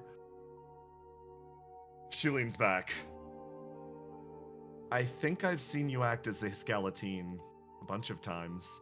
I've seen you rise to the expectations, and I've seen you giving yourself form for the convenience of others. He's an interesting person, certainly. But, motions with her thumb over her shoulder. If we're talking about seeing the flower or the pot, I think I'd rather see the pot in this case. Or the flower and pot. She, leans forward a little bit. I think your formlessness is something that's deeply valuable, and losing it would be losing something genuinely beautiful. Of course, we can't see it, but we can determine its shape by its boundaries, and based on what its boundaries are, I think it's pretty cool. Mm-hmm. Yeah. Yeah. Like I said, pitch it out if you don't like it, but that's just my philosophy. She leans back. It's fair. It feels like I can't even make this decision yet because, like I said, the chance that I don't have the ability to do what I do now, it would cripple any of my goals. It's a risk I can't take. Yeah. What goals are those? Find Ruth. If I told you I was more than capable of doing that and you could easily just enjoy a normal life, would that change things for you? Or does it still need to be you specifically? I trusted her in other people's hands before, and look what happened. She shakes her head. I mean, Yeah, she made her own decisions and theoretically lost her life in the process. Mm-hmm. I'll spell it out for you. I think I'm the only person who can reverse that. Well then, I guess I just have to get you to where we need to go. And you need to be there? I want to be there. I have to be there. Better answer. She smiles. She leans in and like makes one thumb dance above the other. In that case, you know, you've seen your reflection. You've talked to Vault Watcher. You know that this cycle repeats again and again and again. Yeah. I think traditional wisdom and traditional approaches are things that we can't afford to take. I think we need to be endlessly creative, cunning, and cruel with our processes. Yeah. Ace raises his left hand. Exactly why I kept this. Right. So, I'm going to ask you for the unreasonable thing. Ace, don't get rid of your formless style. We need it.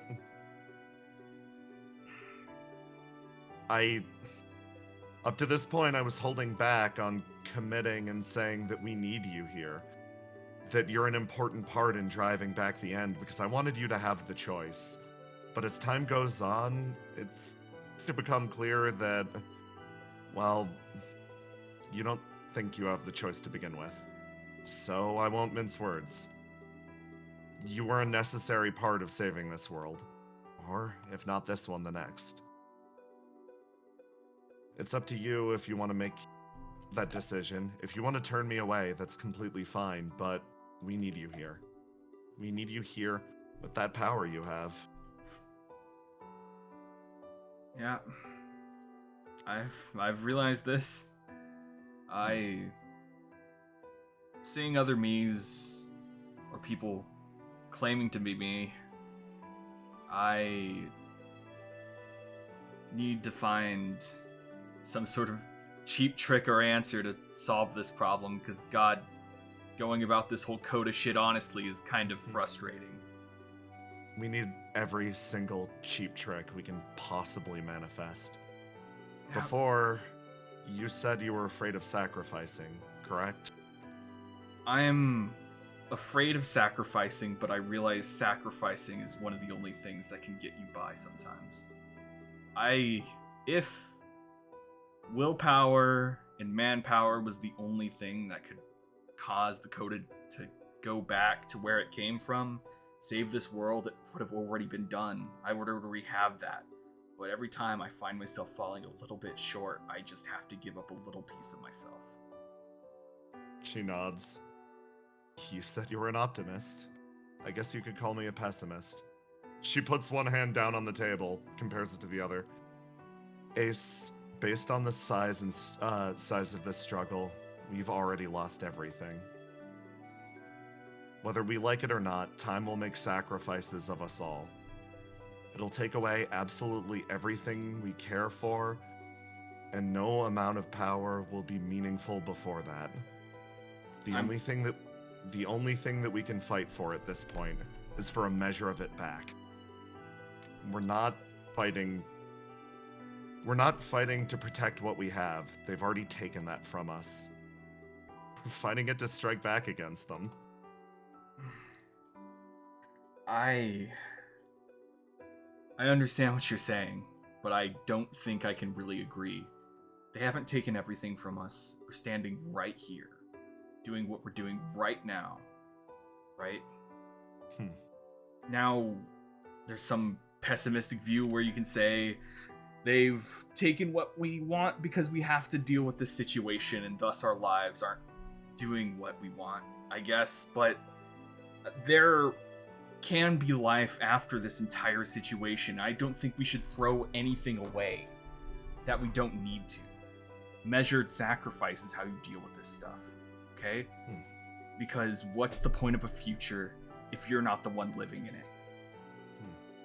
Her gaze sort of drifts over to you. Well, To some extent, this conflict is the only thing I've ever known. She sort of lightly shrugs. The best vision I have for the other side of it is somebody else's happiness. Well, maybe when we get to there, you can find your own. Hmm. And that's something you should look forward to. She lightly, her face shifts into a significantly softer smile, and she's like, wow, I expected to be giving you the pep talk here, but, coming out of it... You can be Yeah. a bummer sometimes, so yeah. You really have a way with words, you know that, right? Yeah, I'm an actor after all. It's my job to reach millions. To reach millions? Yeah, reach out and punch me, why don't you? I also do my own stunts.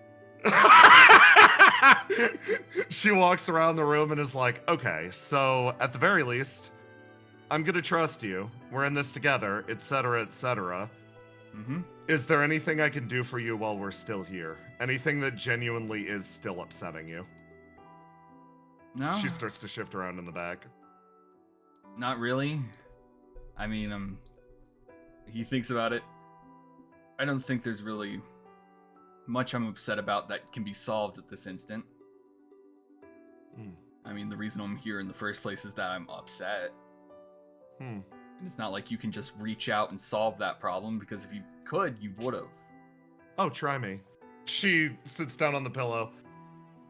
Due to my condition and also who I've been told I am as a person, I'm actually pretty cold and remote. I might have missed something. He like kind of just like taps the wall a little bit. Your ESP's isolation. I understand you're cold and alone. It kind of highlights that. What I was referring to is Ruth. I don't think you can pluck her out of the ether, can you? Floor 3. Ruth's on floor 3.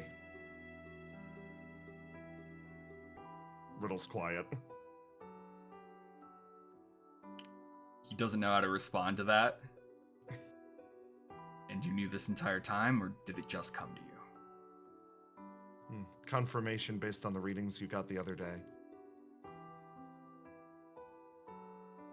She stands up, walks over to you, pats your arm. Like I said, we're in this together, but if you go running off on your own, at least your burn's 5 points lower.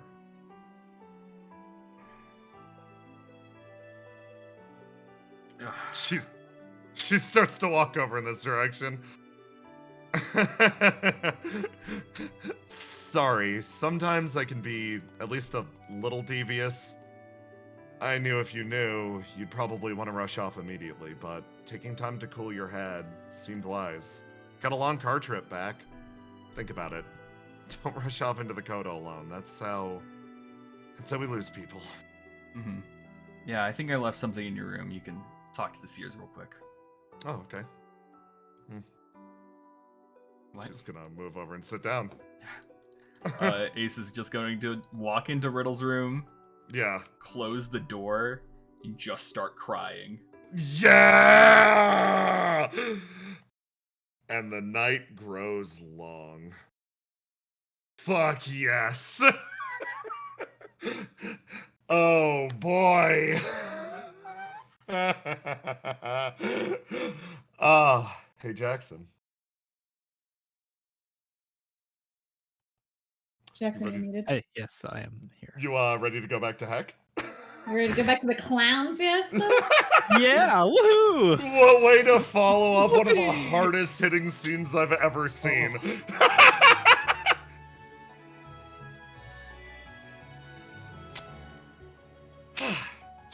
So, welcome back. Yeah, yeah. I'm sure you have questions. I've got plenty. It's the hard part is gonna be figuring out which ones I can hear the answers to. Oh, right. I'll do my best to meter what will cause you burn or not. I think. We practiced. We did practice. Mhm. Do you want sugar or milk in your tea? I'll take some sugar, please. he takes a little tiny spoon in his tentacle and he shovels some sugar into your teeth. Thank you. I have to say, this is a very warm welcome. So, my biggest question is why you wanted to speak with me here.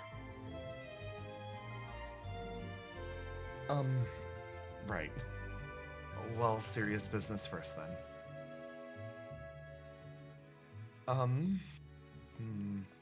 How to tiptoe around this without setting that brain of yours on fire? She starts to float again through the air.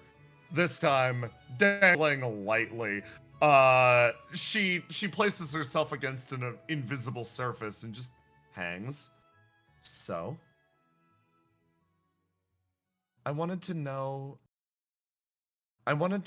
what your opinion of the world was, and maybe the opinion of your cohorts. My opinion of the world. Yes.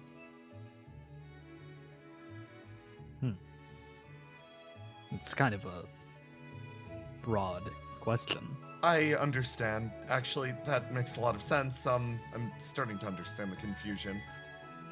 From my perspective, the world is something far, far away that I'm in charge of recording. I've never endeavored to make myself personally involved with those on the other side before, as, let's call it historian's due diligence. She flutters through the air and places herself atop this harp. She hangs there like a cat. Mm-hmm. And so you want a first-hand report? Yes. In a manner of speaking. It's a tough thing to answer because the world is everything and all I've ever known, you know? Ah, I don't have the same perspective as you. right. Makes sense. Hmm. She starts to wheel her legs, kicking them on top of the harp. I can try, I guess. Well, Yeah, that'd be great. you've seen my streams, so if you've watched enough, you've probably got a good idea of what I think about things, but if I had to state it directly, I guess the world, it really is everything, but it's isolated or spread out. There's everything you could ever want, but you may not have access to it. There are She's ways not around wrong. it, but yeah, lots of people don't have the means or don't realize that, or aren't able to access what they want or need. She's nodding and listening very closely. Her feathers are twitching the entire time. She's definitely trying to intake your words extremely carefully. It's a beautiful place where, you know, life can exist, but because everything is so spread out or sometimes inaccessible, it can also be a cruel place.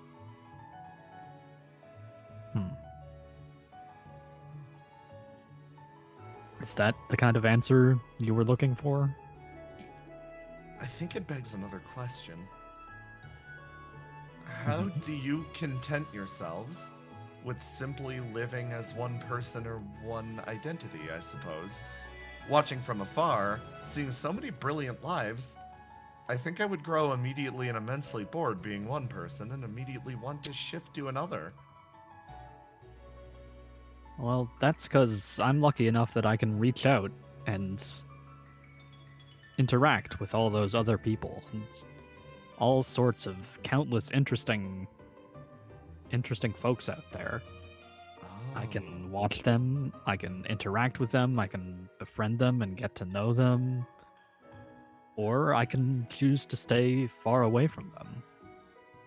So I may not to functionally- be them, but I wouldn't be as interesting being them because it wouldn't be a surprise to watch what they do. I'd never get impressed or bored or made angry or made happy by them if I were them.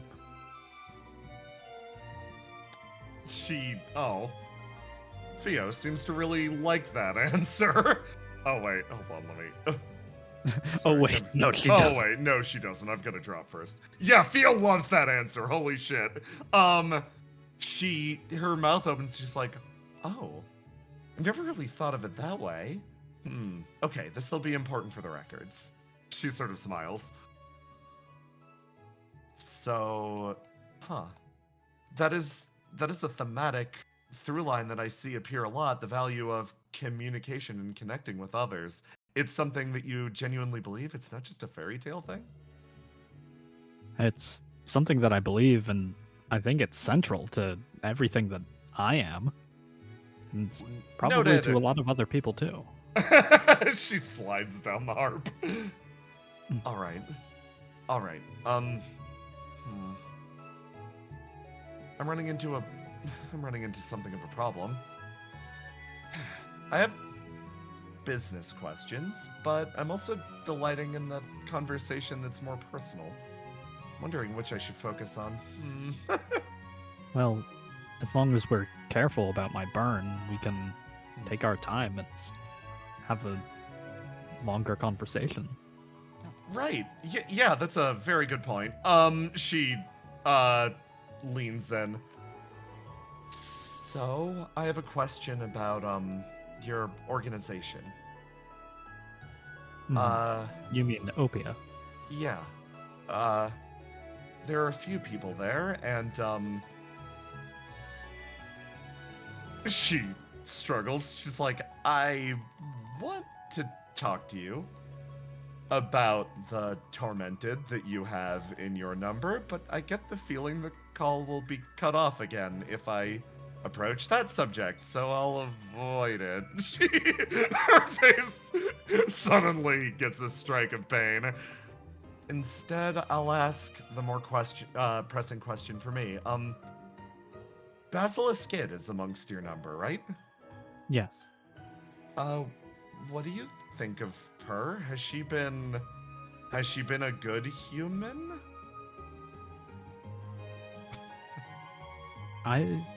She's someone I find difficult to communicate with. I feel like I can't meet her on the same level. I see. That makes sense. She's like, okay. Okay. That's fine.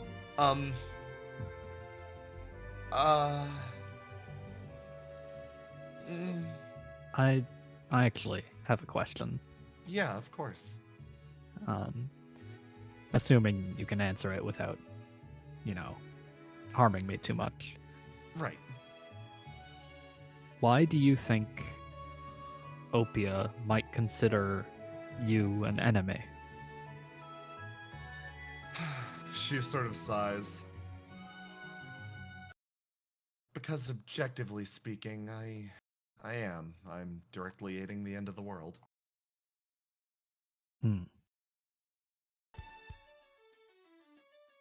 Well, that really is simple, huh? My goal... Oh, I need to be so careful. My goal, as the head of the Court of Instrumentality, is to make sure that every story, every tale, every person's journey, all of it is recorded, all of it meant something, all of it paid off. I'm in a rather unique position because there is no win or lose condition for me necessarily. My eyes are always fixated on the world above. Her eyes peek open for a split second. I'm observing your story. Let's say, theoretically, our side wins, in a permanent sense. All of your stories will be carried forward, and all of your legends will be venerated for all time. Let's say my side loses in a permanent sense. Your stories will carry on just the same, even if I'm not around to witness them.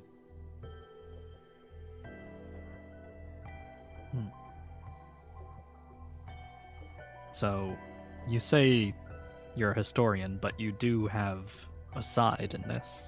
I do, yes. Makes me pretty biased, doesn't it? Yes. I do my best not to be, but I'm sure you've noticed there are some times that the way the scenario is playing out is just not up to snuff. So I add a little bit of drama or flair to the proceedings. And then she gets visibly a little depressed. Her wings wilt. Or that's how it was supposed to be. This world is very intrinsically linked with my court. Popular, heroes, entertainment, shining lights. But... well, this is embarrassing to admit. The first incident with Melly was great. I love the way that one worked out. It was a large climactic battle, and the heroes saved the day. Everybody cheers. She gets a big smile on her face, and her legs kick. But the complications happened immediately afterwards, and well, the courts of logic and compulsion didn't like the fact that I was to use a term that I have heard on your stream before, throwing. They didn't understand the value of showmanship, and instead said that I should be off the case, which is when she sort of scrunkles down and touches down and walks. No more floating. It's when I was told to take Colt from where he was under my protection to that outpost. It was ordered by our boss. Your boss. Yeah. I'm picking your burn. You now know that there is somebody above the archdemons. Argos knows better than to yeah, press that. Oh, hold on, let me. In their name, is Captain, the Capybara. The captain. You didn't roll. Okay, that isn't too bad a boost. And that's good, juicy information. Okay, the dice are kind. I think I'm starting to understand your position in all of this and what you're looking for. You really? She lights up. You're chronicling things, and your involvements can. You seem to value a good story or entertainment. She smiles at you. It's the same thing as watching some form of entertainment, just one level further up. We are your entertainment. She's like, I wish it weren't necessarily the... I mean, yes! She was about to go, yeah, I wish it wasn't like that. And then she goes, yes, that is exactly how things are. Do not question.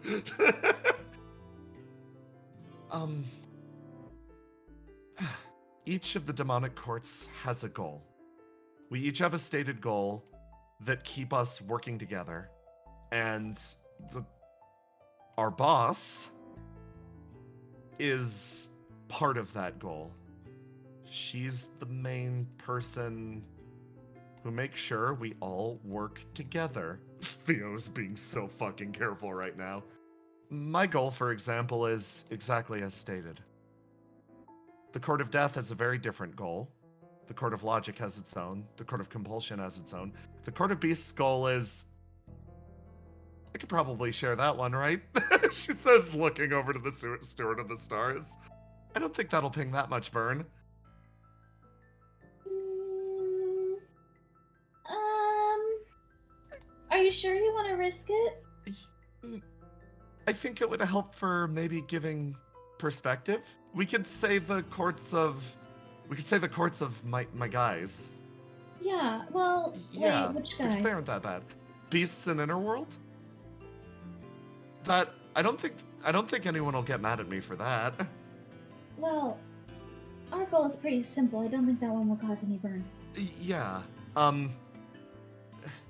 Beast's goal, I can make it very simple, is the world is too human focused, and someone has to pick up the slack for everything else. That's it. That's why they're not necessarily hostile. They're quite literally recording and figuring out everything that's happening that doesn't involve the human factor. They insist that everything is too human-centric. Yeah, they like everything else. I see. Then the Court of Inner World's goal is to understand the self, which is why you won't find any inner world demons. They're too I'm not busy. sure I understand that one. They're too busy introspecting. Yeah, Oh, okay. If whenever an inner world demon is created, they mostly just sit around and stare at large bodies of water. So if you ever come across one of those, don't disturb them. They're not your enemy. That will ping burn, but it will be small. Roll big though somehow. this little guy, he's standing here. He's got his like long. He looks almost like a serpent or a slug, where all of his tentacles are going in one direction, but he has like a handful of them held out in front of him like a butler's arm in front of his body. And he's been standing there at attention the whole conversation, just emoting. But as she's explaining the different courts, he's just nodding up and down, up and down, up and down. And from the remaining courts, you can assume that they all have a vested interest in your demise. She sort of trails off. Right. Yeah. I think I'm starting to get it, and I see why you both you were willing to assist the Court of Death, but also assist me when I asked for it. Yeah, of course. The leader of the Court of Death is really important to me. But also... she fidgets. I didn't want to see your story end quite that soon. Right. That would be a bit anticlimactic. Yeah, you get before it. I realized my full potential. Exactly! She's... wings fluttering. You really are sort of the ultimate audience member. Oh my god, she beams at that. Like this, but sparkling. Well, right now, particularly. She leans forward and braces her elbows on the table and sort of lulls her head to the side dramatically. I've been benched. You've been benched. Mm-hmm. After interfering the last time, the leader of the Court of Death said, if you were going to show up and just ruin things for us, don't bother showing up at all. And he was the last guy that was bringing me along on missions. And Logic and Compulsion took the argument up top, and she said, okay then, in this case, we'll leave it to... She almost says a name. We'll leave it to the Archdemon of the Court of Death. She leans back. Yeah, I can understand why they wouldn't be too happy with that. Well, for what it's worth, I appreciate it, and I think it did make for a more satisfying conclusion to that episode. She gets a giant glimmering smile on her face, and she's like, I did not expect you to be so understanding. Thank you. She bows her head slightly and is like, Well, I definitely... Well, maybe it's a little presumptuous to say I understand. I may not agree with your ultimate goals. In fact, you've said as much that the demonic goals are sort of diametrically opposed to my continued existence. yeah. But if I accept that, then I understand your position. And I see that it doesn't necessarily make us enemies. It doesn't make us allies, but it makes us something unique. Huh. What would that be? I don't exactly know how to qualify it. You know, I don't really either. But I think whatever it is, it sort of intertwines our fates, if that's not too dramatic. Oh boy.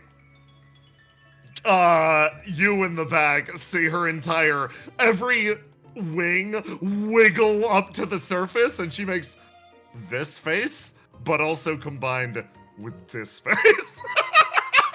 She's like, oh, I see. Her entire body starts to like shake back and forth, and she's like, okay. Well, that's certainly not too dramatic, no.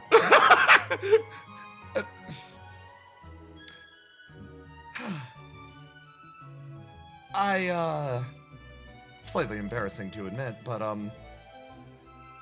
this is the first time I've spoken directly to a mortal, like a true mortal like this. Usually it's reserved for people outside the cycle, or, worshippers or other people who have dragged me into the world. So how are you finding it? I'm feeling like I'm part of the story. You feel like that is the highest compliment Theo is physically capable of giving. That is literally the highest compliment she can dump, and she says it with a smile on her face. So you can kind of see what I meant about connections and the value of being able to reach out and connect to other people that I was talking about earlier. Oh boy, here's the go-to. Okay. Give me a roll to die and then a roll to do. And tell me your logic for choosing the dice that you choose. Argos he's channeling his streamer mode. It started because he knows that that's what interested her, but now it's sort of like it's become the channel on which they're kind of communicating. Yeah, hit me with it. Oh, baby. Okay. Hold on. Oh, hold on. Wait. Here we go. Oh my fucking God, yes! Yeah, we got it, baby! Okay! Holy shit, you hit a 5-attribute creature. You hit a fucking end boss out of nowhere with a line like that. And she like, oh boy, and you get an interesting line from her. It's not quite the emotional breakthrough you expected, or like the level of connection you expected. Instead, the word that comes out of her mouth is somewhat different. And that's acceptable for me. I'm asking a genuine question because, like you said, I'm a member of the audience. I'm viewing things from afar, and to a certain degree, things are easy when doing that. It's all right, if I form a connection. Maybe audience wasn't the right word. If you can forgive me for having streamer brain, it's sort of like you're in chat. Oh. You're watching, but you're also involved. I was in chat once. They banned me very quickly.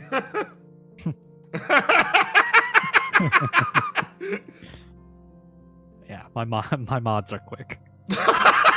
Mike is like, what the fuck burn-inducing shit is she posting? Kill it, kill it, kill it, kill it, kill it.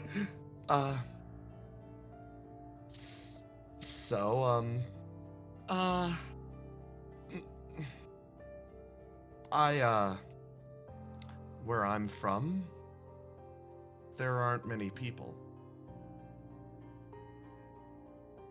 There's very, very few of us. Your burn starts to pick up, but it feels like you touched something inside of her. I'm well, one of the last. So the Steward of the Stars over here, she manages to pull it out and not say the name that immediately would have blown up your burn and ended the conversation. Is like family to me. He's technically a demon, but I'm not like the other archdemons, so we're both sort of outcasts. She motions around. A long time ago, I made friends. Not in the traditional way that you said it, or that you would say it, of you meet someone, you get to know them, and then you become friends. I built and designed them because structurally, they were very similar to myself. You look over at the piles and piles of machines around, but as times grew more dire, I had to power them down one by one.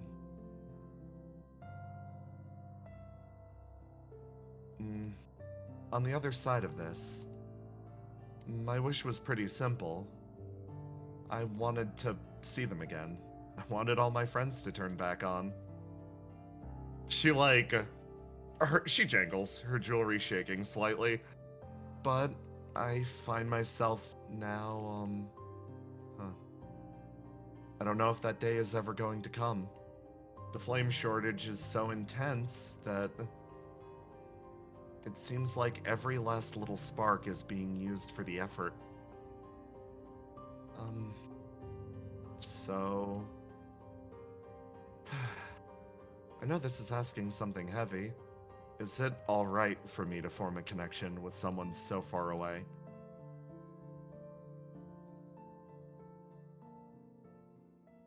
You feel those eyes behind the lids appraising you very closely. Is it okay? Is it okay for me to say I have a tie with the world above beyond being an observer? I don't... You feel No. this person's eyes on you, and you feel another person's eyes on you as well. I think it might be too late to ask that question. I think you have a connection. Whether it's okay or not, well, it exists. At least you've entered and altered my life, so... Her entire expression sort of falls for a second. So, hero, villain, neutral, observer, chaotic agent, that's ultimately for others to decide? Well, I know others will definitely have an opinion on what you are. The crimes. She says it outright. Low-key, borderline whispering, I am aware of the crimes. And I think others will also that you're I think that others on your side will also have differing opinions on me. I'm curious as to what you want to be. Oh boy. Her entire face freezes up. I know what I am right now. Feeling incredibly unqualified to answer this question. She fidgets. Yeah. And you know what? That's okay. This question is a big one. Yeah, do you know what you want to be? I'd like to be allies, but there seem to be things that are stopping it. So I don't think there's something stopping us from being friends. Oh. Am I right on that? Oh. Her entire face relaxes. Yeah. She leans forward and holds a hand out. Well, to being friends, do take the demon's hand. I do take the demon's hand. You take the demon's hand and you feel the flame worm around inside of your body as she does actually lightly change something inside of you. And she's like, okay, well, for friends then, for friends.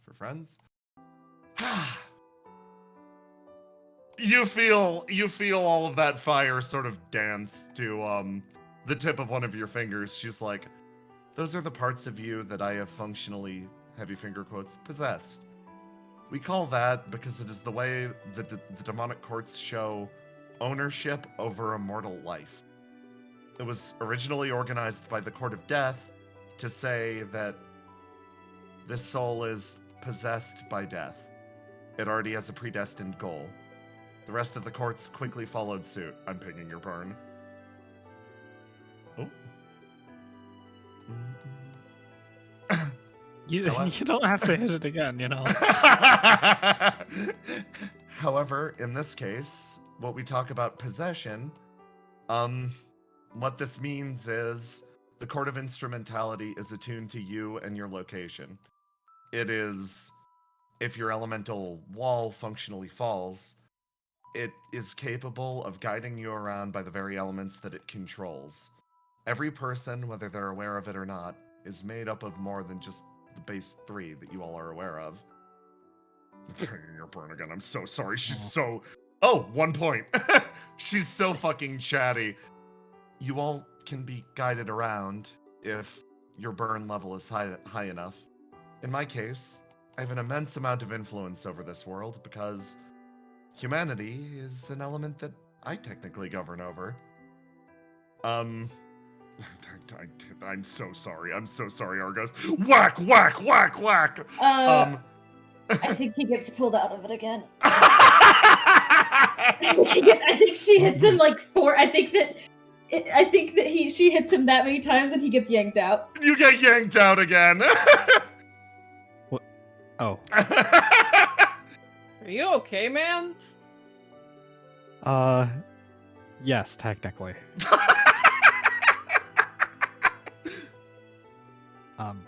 Thank you for protecting me from that burn, but I'm okay. I know this Still, isn't so for much, a little bit. This isn't so much for you, but it is for her. Good job. Well, it is getting a little risky, so I'll tell her that's enough. I think this should be a good enough message. I'm going to send you back now, alright? Okay. If I pull Thank you out you. again, I'm not going to send you. Thank you, Lunar Muse. Of course. You know, maybe next time you guys shouldn't have me sit in on a date in which you're too tiny. She takes her hands off your ears. Wait, what? You're sent back, and she has an expression on her face. She's like, At least you get a choice to be here. She fidgets in places like, Okay, I have decided on my words following very closely. The possession that you're now experiencing is limited specifically to a part of your body that would be very, very, very easy to cover up with, say, theoretically, some sort of bandage or other part. Do you want me to move it somewhere? What is it, like my finger, you said? Yeah, I put it in your finger, and you could wrap your finger up, or you could get a cool, like, it could manifest as a cool tattoo, or whatever you want. Finger is fine. Finger's fine? Okay. So... As long as it's not gonna mess with my gaming. Yeah. There you go. All the influence limited to one part of the body. So, if you ever want or need to contact me, just... Well, I guess unsheath your finger and, raise your burn high enough, and I'll know where you are. Okay. So it's like I've got someone always watching me. That's the usual. The usual, but you can cover it up, is big difference. Right.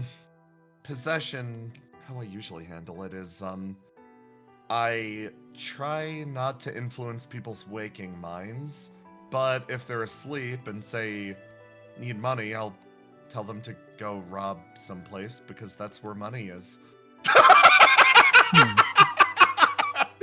Theo states this as if it is the most natural thing in the universe. I can follow the logic. But other than that, if you have that and you keep hold of it, you'll functionally not appear as possessed, and you can contact me whenever you want. Okay. Yeah, like I said, this definitely won't be our last interaction, I'm sure. Yeah, I was trying to find a clever way to exchange numbers, but this is the best I have. She says with a big smile on her face. Yeah. I do have plenty more questions, but... Ooh, don't forget, I owe you big time. Oh, is that so? You saved Colt the other time. He's technically one of the Court of Beasts possessed, and well, he's my big brother, so. Oh boy, I'd love to dive into that, but I think... Oh! You look at your burn! So, yeah, that was a familial issue, and there's other complicated aspects there. Oh my god, your burn. Yeah, I think... Yeah. As enlightening as this has been, any more enlightenment would be a problem. Right, hold on. Before you go, I know how to lower burn. She leans in and holds a hand out for you. She's like, here, I'll show you a dance. A dance? Yep. Oh boy. Trust me, the dance of Amuse is enough to lower one's burn to absolute 0. Okay, what if I'm terrible? Oh. Have you considered this? You haven't seen my... Right. Okay, I'll start. You join me later. I'm sorry, this is my first time dancing with a person. Oh, okay. I won't feel so nervous about this then. That's a lie, but... You watch as Theo begins to dance in front of you. Jackson, I'm gonna DM you something. The Steward of the Stars pulls out a little tambourine. He starts shaking it to the beat. Yeah, fuck it up! Fuck it up!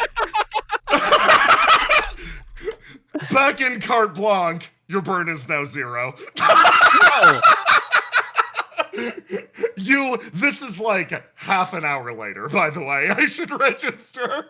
Okay. Are you back? Oh, boy. Yep. Yep.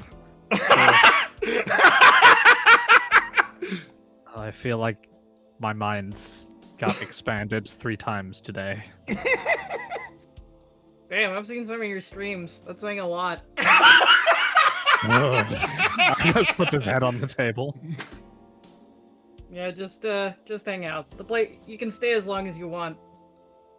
Oh, The place is rented out for like the night because I didn't know how long this was gonna take. thanks. Wait, where did the other muse go? Oh,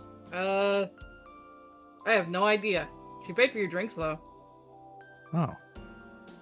That was... I owe her now, too. No, I wouldn't worry too much about it. Mostly Yeah. because I have no idea what those people get up to. Yeah, me neither. Well, I've got a little more of an idea, but only a little. And comprehending any more might have killed me. So, Well, probably good that you'd stopped then. yeah. Got any Like, water back there? Oh yeah, you got it. Thanks. You want ice? No. Oh my god, Argos. You spend the rest of the night just chilling with Cal and drinking water. Yeah. Just downs an entire glass. And What a hydrated homie. We love a hydrated Yo, king. you're looking pretty hydrated, Argos. Okay, we're gonna run up on the final Al two. actually watches a lot of your streams.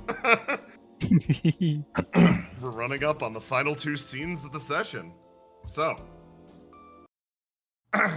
you all, back to ghost hunting!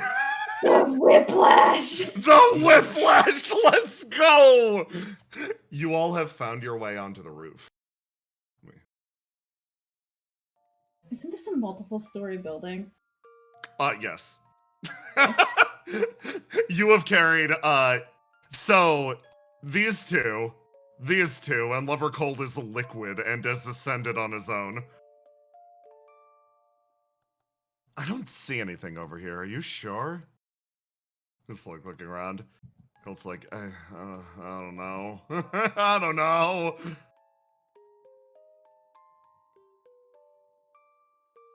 I don't see anything. You peek around the area. Everybody give me rolls to die. Oh! Circuit, you're like, I don't have eyes. I Colt, don't see anything. 19 again. Colt is so fucking keyed up by everything that happened earlier, Willow. Colt, like, walks over to you specifically, is like, hey. Yeah? I think I might have seen something over the side, and you're the resident ghost hunter, and you won't judge me if, hi, Circuit. Did you what? I don't want you to judge me if I'm just jumping at shadows. But, I think I saw something over the side of the building, and I was hoping you could go look at it. He walks in with Mom, I threw up energy. Don't worry, I won't judge you. Only if you start running. Cool, I couldn't run if I wanted to. He Yeah, points the over. leg surgery kind of stops that from happening. Oh yeah, it's definitely the leg surgery. And not the overwhelming terror. Alright, we're gonna sneak up on it. Ooh, you know where it is? Yep.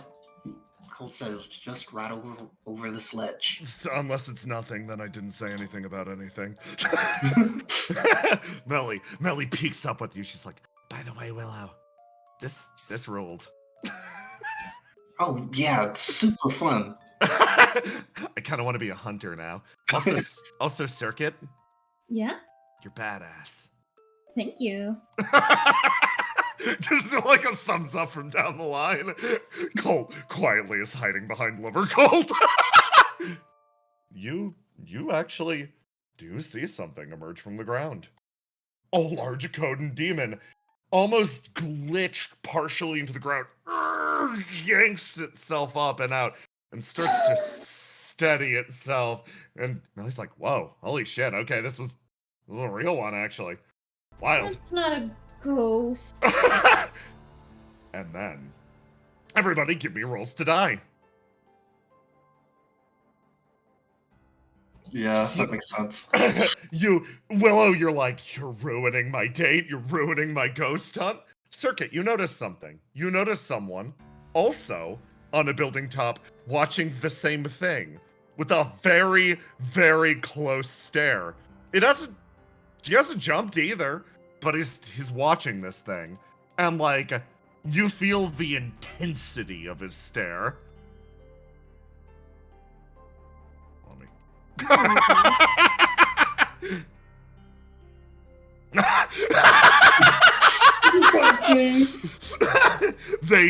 They communicate. Melly's like, okay, Willow, what's the plan? How are we gonna get this guy? Wait. What?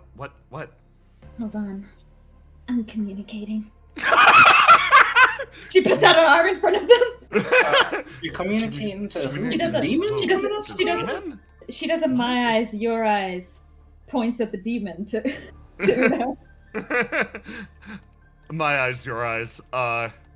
Uno seems to tilt and then looks down at the demon. Splits into a big smile. Yeah, she and points then at the demon and then points at the demon and then does a punching fist gesture. Uno readies himself. She puts up a big 3, like holds her 3 fingers above her head, and she says, "I'm gonna count down, and then we're gonna jump him."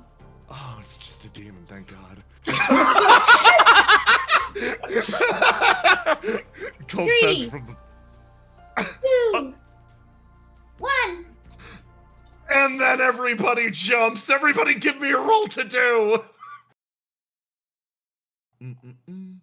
Circuit is not rolling very well. She's having too much fun to take this seriously. Literally, this song being called Attack is 1.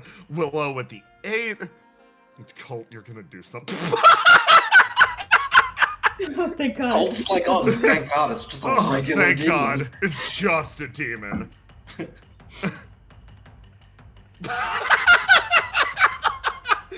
You all, one after the other, jump and surround the creature. Uno hits the ground first, and the demon immediately grabs him in his arm as Circuit you. Flit, hit the ground, touch, burst, and then dive forward, striking at one of its legs. Willow, how do you follow up? Willow falls straight onto the ground, cratering it. And goes Boom! for a straight uppercut at this thing. You uppercut the demon into the air where Melly, flitting through the air with her reflection, appears in a burst of flame and drives it straight towards the ground. Colt back here is like, walks over to Lover Cold, is like, I know you carry rocks on you. I do. Hands him a rock, whirls around and just softball pitches it as hard as possible, and then bonks into the demon, actually harming it. The thing lets out a roar. Everybody give me a roll to die.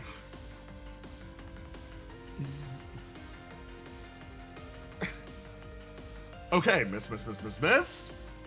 Oh God, okay. The demon lets out a roar, and you all manage to back up a pace as you, and Melly like looks over, is like, wait, what the hell?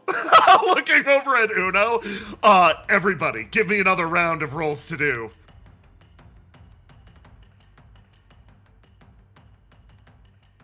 Circuit's having a great time. Circuit's just I love you, Colt has love no you fear. so much. Colt is just decided this thing needs to die.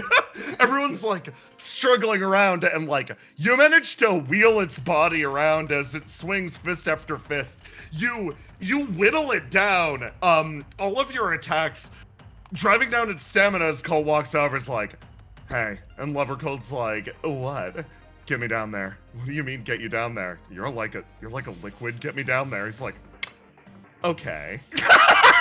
Slides Colt down. Colt wanders up with a fucking plank of wood that he found on the ground and is like, man, finally, something I understand. Swings the board of wood at him and it splinters against the thing's leg and lets out a howl and actually pitches over. A demon? Now that's something you can hit. This ain't no ghost. Colt, what the fuck? Demons are covered in like anti-tank armor. He whirls around the bat and he's like, anti-tank armor is still substantial. I double checked, we're all out of salt. If it was a ghost, we'd be in a lot of trouble. Everybody give me another round of rolls to do. High five with 9. No. Uno. And then, Colt, what do you got? Okay, Colt, you all start to wail on the creature, and then you notice something. Funny happen.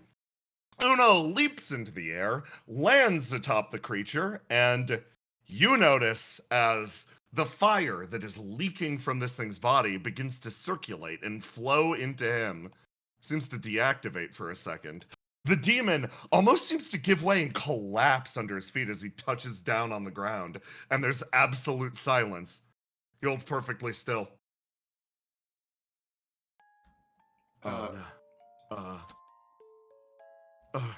Did he break?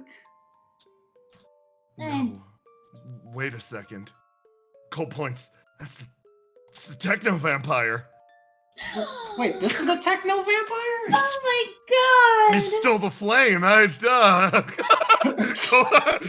Whoa. Okay. But he's like deactivated now? Huh, what's up? Wait, he's in sleep mode? Yeah, Oh, she it's- waves her hand in front of its face several times. You continue to poke at the large being that's holding perfectly still as someone. Oh my god, this is where he got off to. Hold on. Everyone give me a sec. Right. He'll be out for a little bit. She moves her way over. What? Yuli, like what's going on? I'm sorry, everyone, this is Uno. He's my roommate. Oh, he's with you? Dang Are you it. techno vampires? I thought it was finally my turn. Your turn for what, dear? I wanted to hang out with one of the Slack. She like sort of blinks. It's like I found him in a similar state to this the other day. Come on, everyone, let's go back to my bookshop. I can tell you more about it there. I'm going to warp you all over to that location. As you.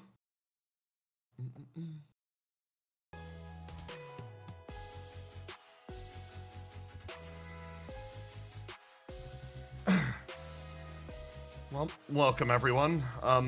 Thank you for the assistance. And Circuit, I'm sure he'd love to talk to you when he's awoken. I hope so. Places him in the corner. Right. Thank you for bringing home my roommate. Yeah, you got a demon as a roommate? Well, he's not a demon. I don't think. He's just a machine. He needs flame to function. So, if I hook him up to, well, demons, or theoretically myself, he can draw it. I was freaking out the other day because Opia was right outside, and I was worried that they would exterminate him as if he were, you know, a demon. I'm sorry. I must have seemed really nervous on camera. Oh, well, why would you think we'd exterminate him? Because of the way he presents the techno vampire thing. He sometimes goes outside and presses himself against the vending machine as well. It's well, he gets into trouble really easily. Oh, so he's like half the ghost stories here. Yes, half. Not the junk stalker, of course. That thing's very real and very scary. That is a horrifying thing to learn. I hate the junk stalker so much, you guys. You have no idea. Colt sits down in the chair. So he's a robot that uses flame. Yes. I'm not exactly sure where he came from, but I know the very first night you all, well, Flow Wave 2 was founded.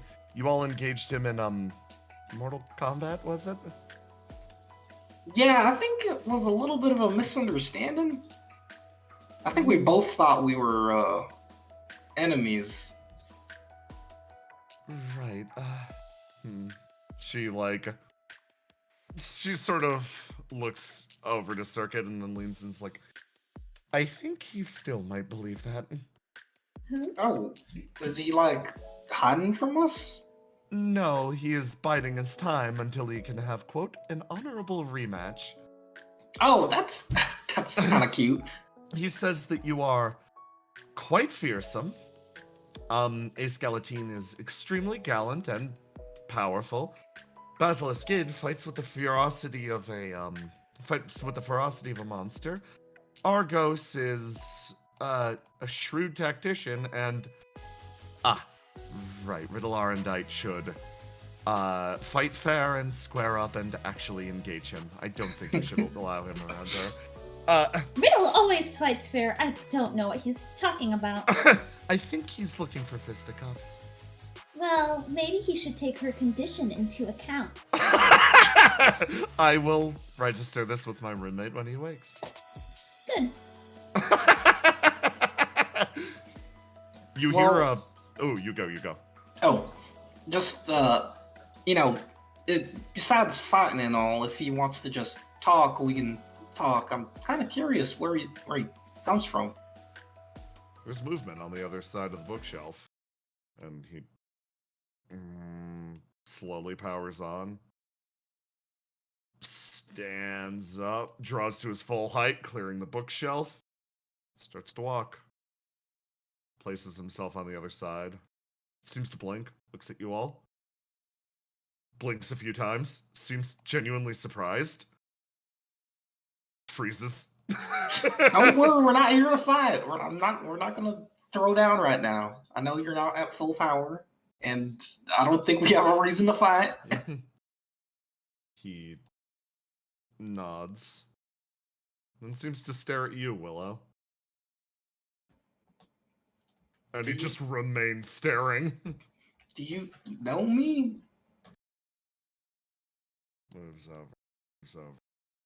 Leans down. And you notice that the TV clicks off for a moment. He's not deactivated, but text begins to appear on it.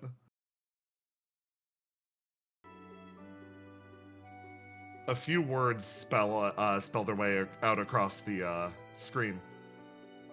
Ruth speaks very highly of you. I knew it!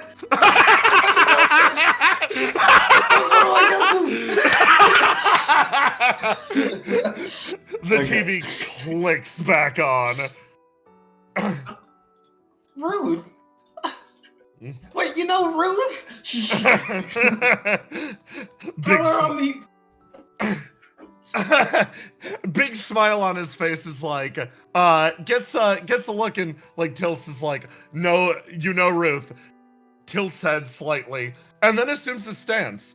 And you can see that this is an imitation of her own. I knew that was her stance. He gets a look on his face and then leans in. And, it splits back into a big smile. He motions to himself a few times. Mostly, he freezes and then, starts to sign. Because it's a little faster for him. Circuit, you speak this. Yes. He starts to effectively sign extremely quickly and is just spells out a few things like, I met Ruth on my way through the coda. He says that he met Ruth on his way through the coda. What? Oh, that's great news. I mean, what was it when I last saw you, a week or two ago? He shakes his head. Far before then, is what he writes out. Oh. He said he met her a long time ago. And then he sort of stops as if realizing what this might mean. His expression falters slightly. She's all right, right? Head tilts. And then his brow sort of falls, and you feel him slump into a more depressed stance. Oh, she's hurt? He slowly shakes his head. When you ask, is she hurt, his head nods emphatically.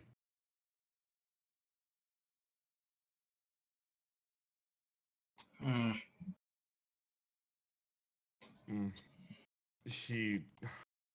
Oh man. He seems to almost get a deeper scan on you. Getting a closer look, his eyes seem to appraise you, puncturing through your elemental exterior. He points to you, and then points repeatedly, almost like, what's inside here? And then on the screen, there is a picture of Ruth, and he points to his own television screen. Willow looks at his screen. And a picture of Ruth flares to life on it. It is heavily pixelated and chibi. It seems to communicate what's going wrong. What has happened to you has happened to her. Oh God, she's. Oh God, we gotta get Ruth. The eyes sort of unfocus for a second. He takes a step backwards. He looks at the group around and is like, tilts head. Almost quietly communicating. Right. Okay, I'm good at reading this one up to this point. So, he's here with me. I don't know. Do you think Opia will be all right, knowing that what is functionally a demon is lurking down here? He's a machine, but he did come from the Coda. I can talk to them about it if you want. I can talk to Verona about it. Okay.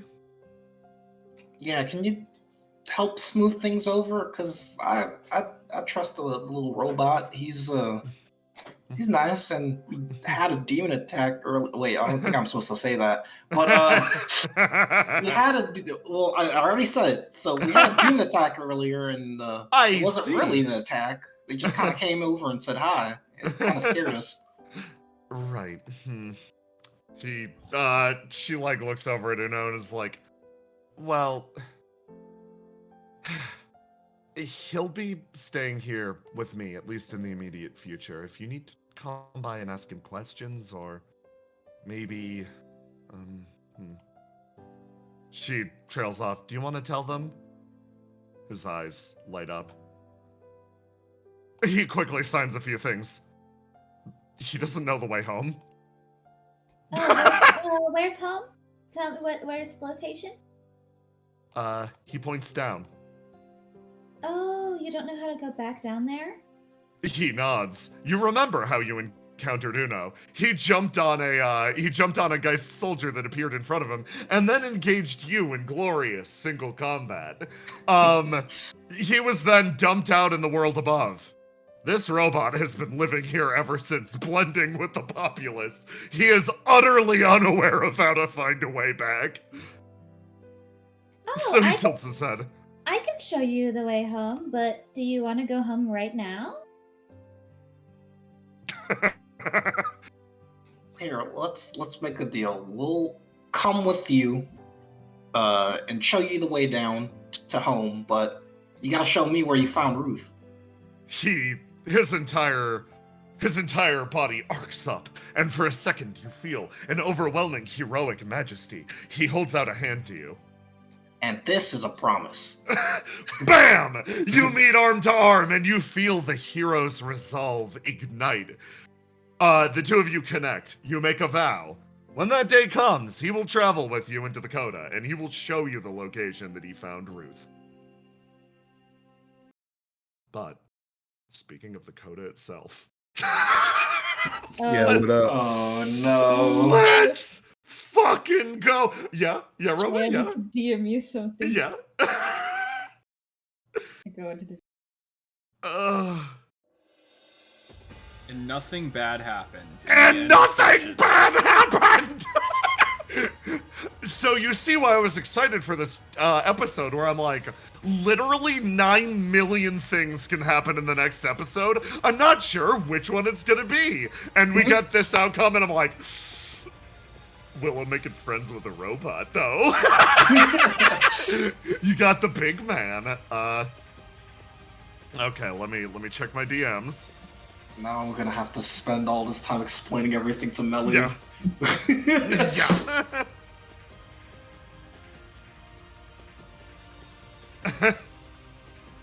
Okay, I'm just making sure that that's. Okay. That's gonna look sus as fuck. Yeah, it's unfortunate. Real shame that. It's fine. Just close your eyes. It worked. That worked so well for Riddle. Just close your eyes. Just close your eyes. It's fine. Hold on. I've got to make sure everything's set. Jesus You don't need to Christ. set up anything. It's I fine. need to set up a lot. It's fine. Shout out to Brendan, who's on his porch right now. On his. I'm on my phone's Wi-Fi. porch. Oh So, my God! The Literally, legend. when I cut the elevator cord, Yeah. the fuse in my office blew out, so I lost my internet and my computer. Holy shit! Oh my God. Okay. Your house is suffering burn. Your house is suffering burn in real time. Okay. Your office got plunged into the coda, bro. Oh God. Okay. Let's get ready for some fucking bullshit. Let me prep Hey. the finale. Hey, Jake. Yeah. How chaotic is this situation? You're at I'd say you're at a 3. It's I'll take 3 3. chaos. That's a I like that's 3. a 3. 3's a good number. 3's great. Oh God, fucking damn it. Baby's day out. Babies.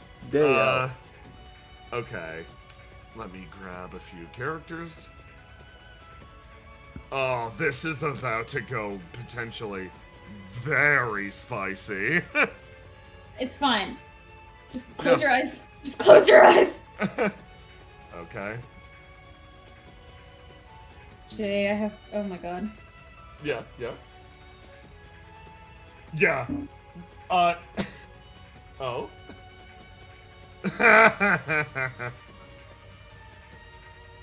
You see, chat, I'm a speedrunner. You are. You know, I think we're very lucky. Yes. I think we're very lucky. With the decisions certain people have made. No. You know. It's 12 o'clock, baby. Let's go. Let's go to the bottom of heck. Let me throw a basil onto this map. Thank you. This map is going to take a second to load, as it is the first floor of the Kona. Let me know when everybody is loaded. Ping? What is the chat? What's chat saying? It guarantees the fall of the plane it is summoned into. With every iterative summoning, it drinks the flames of the apocalypse. This is the crocodile. Okay. I've got to zoom in and out. Mine is just not booting.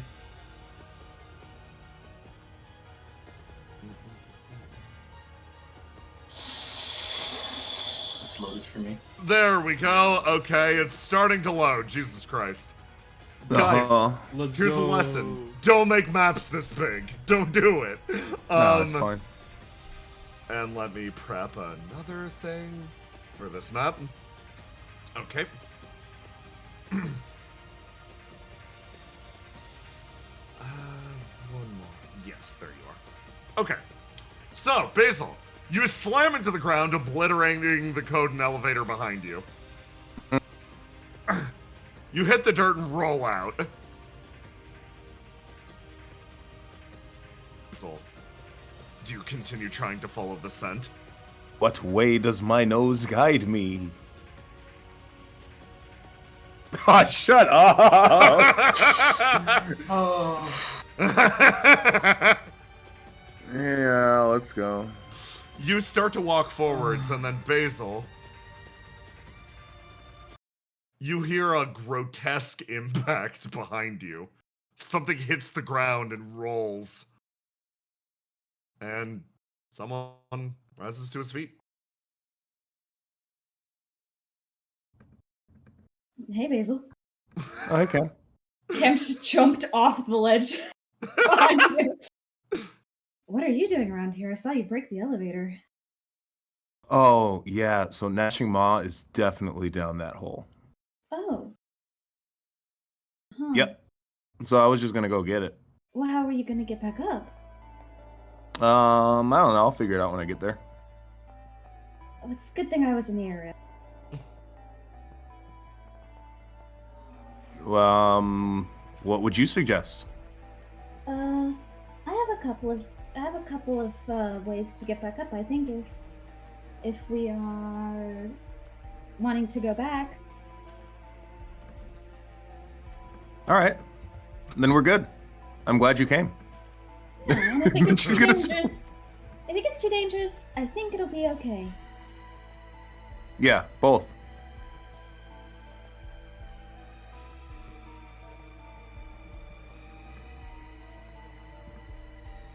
You walk towards the yawning entrance to this hole. You look down at what is functionally the second floor of the coda below. It feels like Gnashing Maw is below, but still even some distance beyond.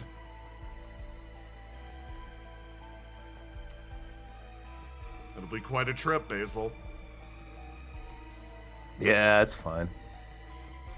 I got my big bro. I thought I was gonna have to do it by myself. You gotta be careful. The further down you go, the more you lose of yourself.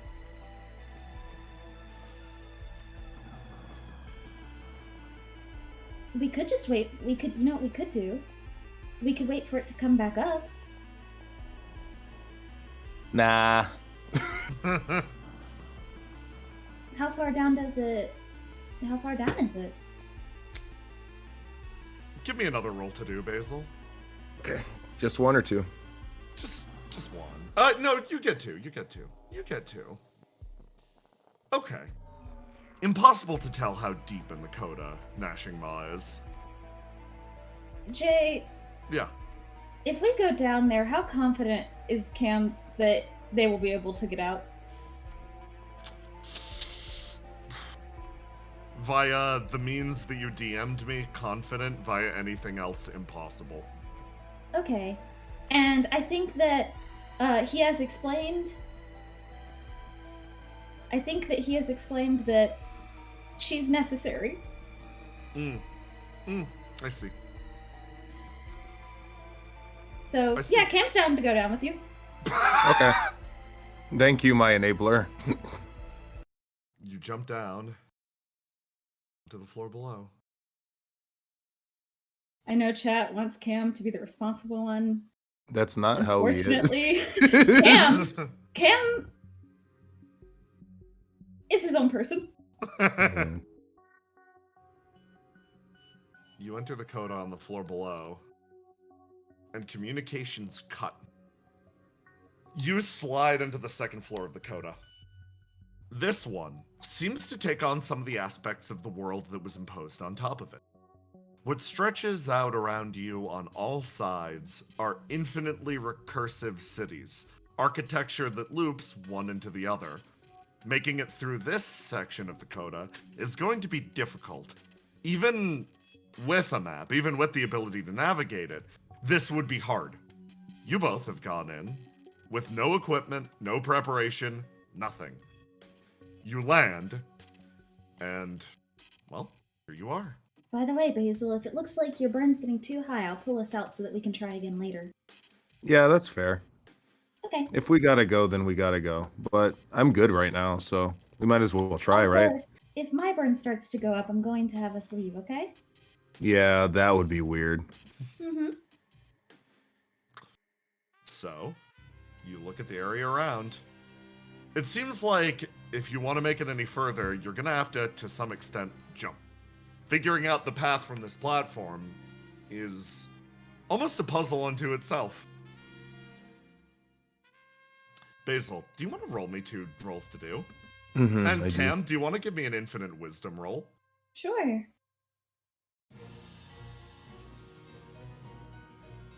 Oh, okay.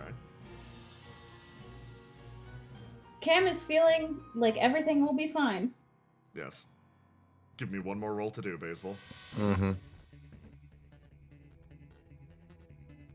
There we go. You wander around this floor for a moment, smelling, and you find that the gap between these 2 pillars actually leads down to an area that seems to continue the path.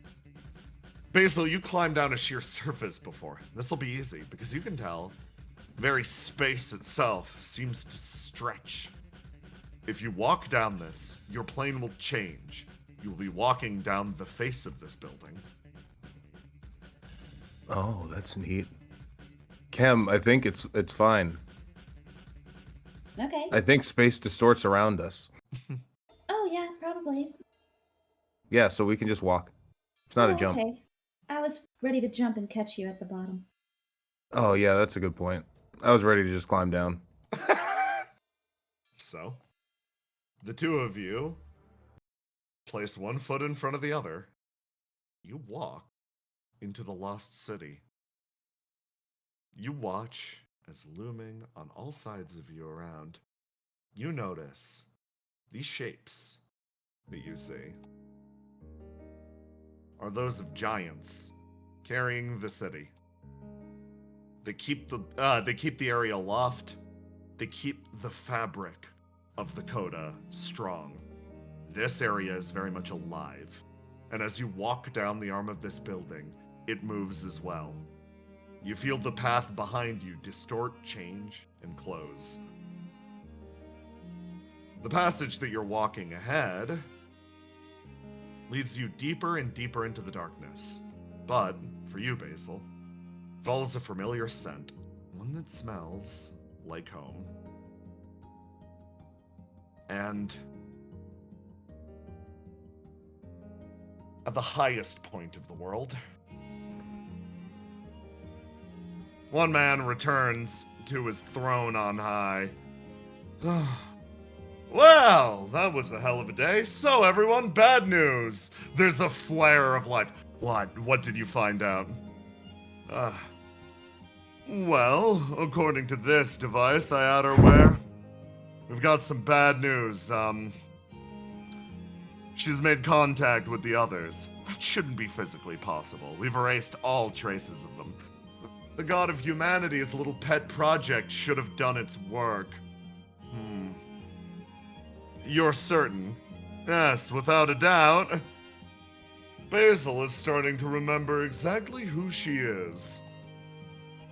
And then, someone sitting atop a coffin lightly raises himself to his feet. That isn't exactly a problem now, isn't it? Your goal was to give her absolute free will. Is it the freedom to remember herself another one of those options? Absolutely not. So, in that case, we need to adjust our plans. It might be time for another dip in the lake. It won't work twice. If it's failed once, it'll fail again. We shouldn't have placed our faith in the god of humanity. Instead, why not? Well, this is what you're here for, right? Isn't it, Satyr? Ah, shit, putting me to work? Really? Okay. So, what's the job this time? Reclaim Basil, at least for now. We can try again, maybe with a new one. Wipe the slate clean. We won't trust the lake this time, it was a foolish idea. Right. Yeah, I got some bad news. What? What's that? Oh, you noticed it too. Yeah. Baby alligator broke into the coda. What? I just saw her. Are you fucking kidding me? How deep has she gotten? Past your sensors, actually. Sorry, picked up the readout in the other room. Satyr, retrieve her. For many reasons. Right, aye, Captain. Have fun, everyone. He salutes and dips back into his own shadow. Well, I suppose this puts our little plan on hold. No, proceed exactly as you were. You've got your own soul to reclaim. We'll keep our end of the bargain. I am, after all, an honest businessman. CEO 5 raises the lid of the coffin and places himself inside, disappearing into his eternal sleep. And with that, we call this session to a very raucous close. Yeah, What did any of that mean? Let's fucking go. Hey, Oh my god. hey, everyone!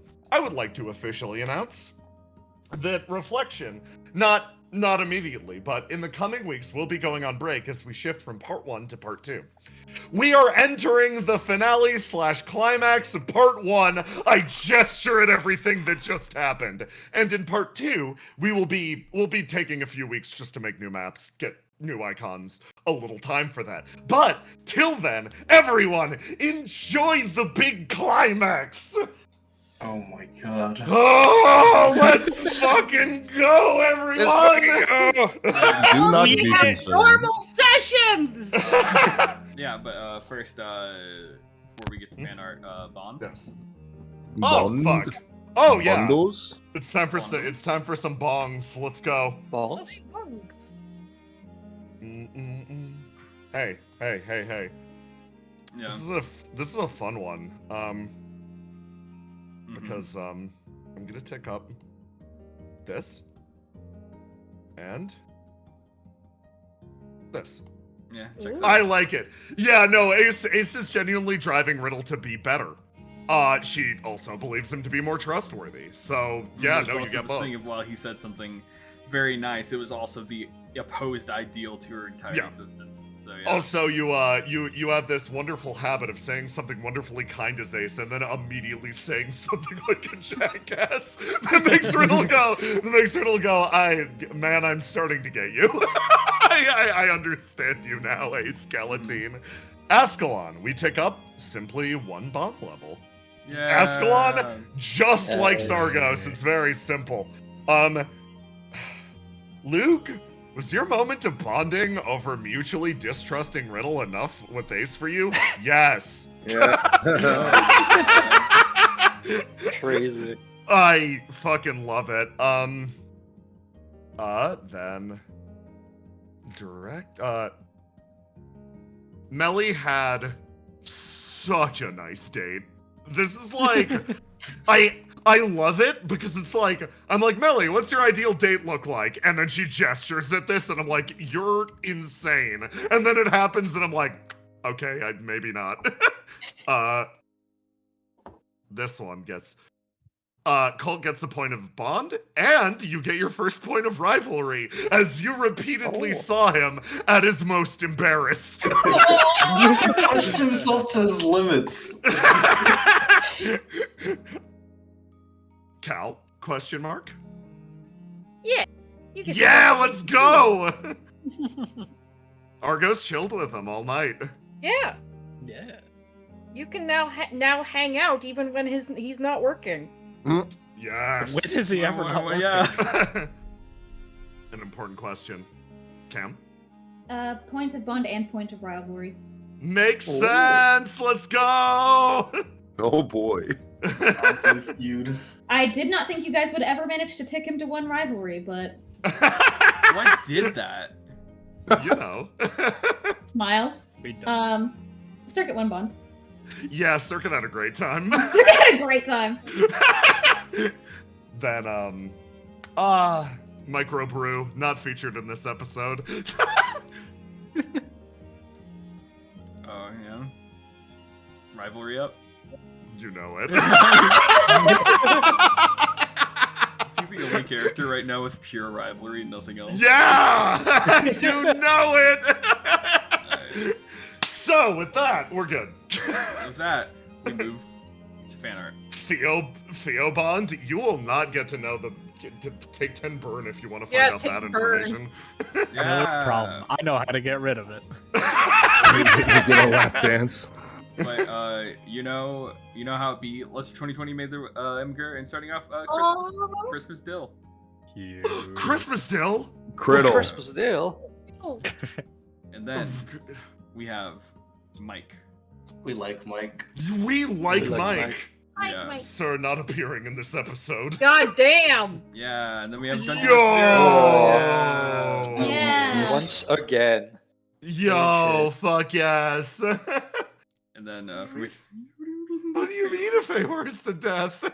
yeah, and then from Meryl, yeah. Oh, fuck yes. Holy fuck. That rules. Oh my rules. god! That kicks so Right. much ass. And then from Honestfield, please don't make me experience fates worse than death.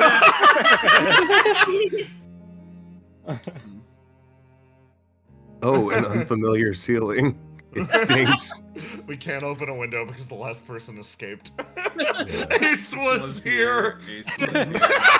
Argonaut bingo. Yeah. Muse flirts Yes. with Argos as the free space. Yup. Stinky Ace. The bottom middle one really got ticked. yeah. Traitor. Traitor. Mike. Mike check. I cannot be a cannibal. Yeah. She's so happy. Mike check. They're so What? proud. 1, 2. Base. Based. Oh, Thank whoa, you for fixing the 111 image. more images. What? Yeah. 111! Jesus. You guys, you rule! I'm gonna start going through these quick so we You can must be actually the new student Dr. Morse Yeah. was speaking of. Yeah. Oh, lovely. Aww. From Dungeon Master Did you Zero. notice my new outfit? And then from Meryl. Panic. Yeah. I love it. 13. I have more important stuff to do. Yeah. Devilman. Yeah. Devilman Case 17. Yep. Honor spell. Most least balanced. Yeah. Yeah, Plain Together. bottom text. plain bottom text. Fucking Jace, yeah. Fucking hate Oh, it. and you'll think HP. Oh my god! There's Tiny's new icon. She's going to wear cursor when. I fucking hate Ace. Yeah. I fucking hate That's Ace. from Dungeon Master Zero. Oh, jump off the side of the building. Get a plane. Oh, That's yeah. adorable. And then from Going to Turtles, hell. Her a pat for pats. Basil. And then from Howdy, Oh. She's thinking about her friend. Slugger. Okay, so first we're gonna have to study geometry and pre-calculus because fractals. I am regretting this already. Yeah, let's fucking Hell go! yeah. God, they're cute. Easy game. Lion obsessed. Ascalon. Pizza. We can be Be friends. friends. Plus one friend. Split it out, Argus. Yeah. Gotta sweat it out, Argos. Yeah. Lovely. Me over here. Door in reflection. Me like, I notice I say kick the door down too often. I'm doubling down. Fuck it. Yeah, fuck Get yeah. out of my- As you Oh, should. Broke the dark side doors. You never heard of the open Oh. Aw, wonderful. We're just Yeah. Ah, Triangle. you got the She got bond a up. friend. Friendship triangle. Well, sadly, yes, but I lived. They get drained by the techno vampire. Wow, I didn't get burned, so it must be real. Real. Wait, what? Run that by me again, or don't ever. Let's go find some ghosts. Can I come too? Sure. Yeah. Something bad happens. Chat. Wonderful. Ghost- Close to reality. Ooh. She's scaring him. Nothing bad happens to the skeleton. Nothing bad ever happens to the Galatines. Steamworld heist. Mm-hmm. Then from Dr. Shadow. Yeah. Oh, lovely. And then, I'm digging all the Uno. yeah. Mhm. I don't understand this reference, but yeah. Then more Uno. Dr. Shadow. And then more Just reference looks to like the him. game He's screenshot. engaging. Yeah. They just like me, for real, for real. Okay. So They're birds. birds. They are birds. Basil be crawling. Vortex. Yeah. Yo! Oh, lovely. Yes! It's Dino Hime. Love that one. Everybody's favorite anime. Learn from The lesson only 2020. person they never talk to. Yeah. Leopard Ooh, gecko leopard beta. gecko. Basil. Oh, Nice. that's Wow. very cool. Horror A lizard. Horror yeah. squad. Horror squad. Yes. Boys! This is huge for the boys. This is gigantic. Oh. Yo! Oh, fuck Yo, that. that fucks so severely, That's though. amazing. So Hardcore. cool. Don't be So silly. you're Chris. it's not real. I Yeah. guess not. I know freaking Freaking karate. Yeah.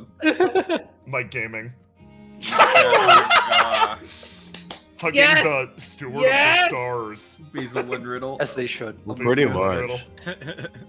So Among what's on us. tonight's menu? I'm so. Yep. Looking sunny, Bird. Bird. Bird Bird. detective. Bird Yeah. detective. Protected. Cat girl. I'm Lies. in- We tricked you. I'm in love with her. Everybody is. Late night Sana Katana. Spooked. The Colt blue. going through it. Colt going through God. it. I ain't afraid of no ghost. I Oh, am I'm very very afraid of every ghost. afraid. Going ghost hunting. Scary. Scaring everyone. Yeah. I'm like the least sus person ever. They're so normal. I love him. So glad we got to meet Lover Cold finally. Oh god. Ghost.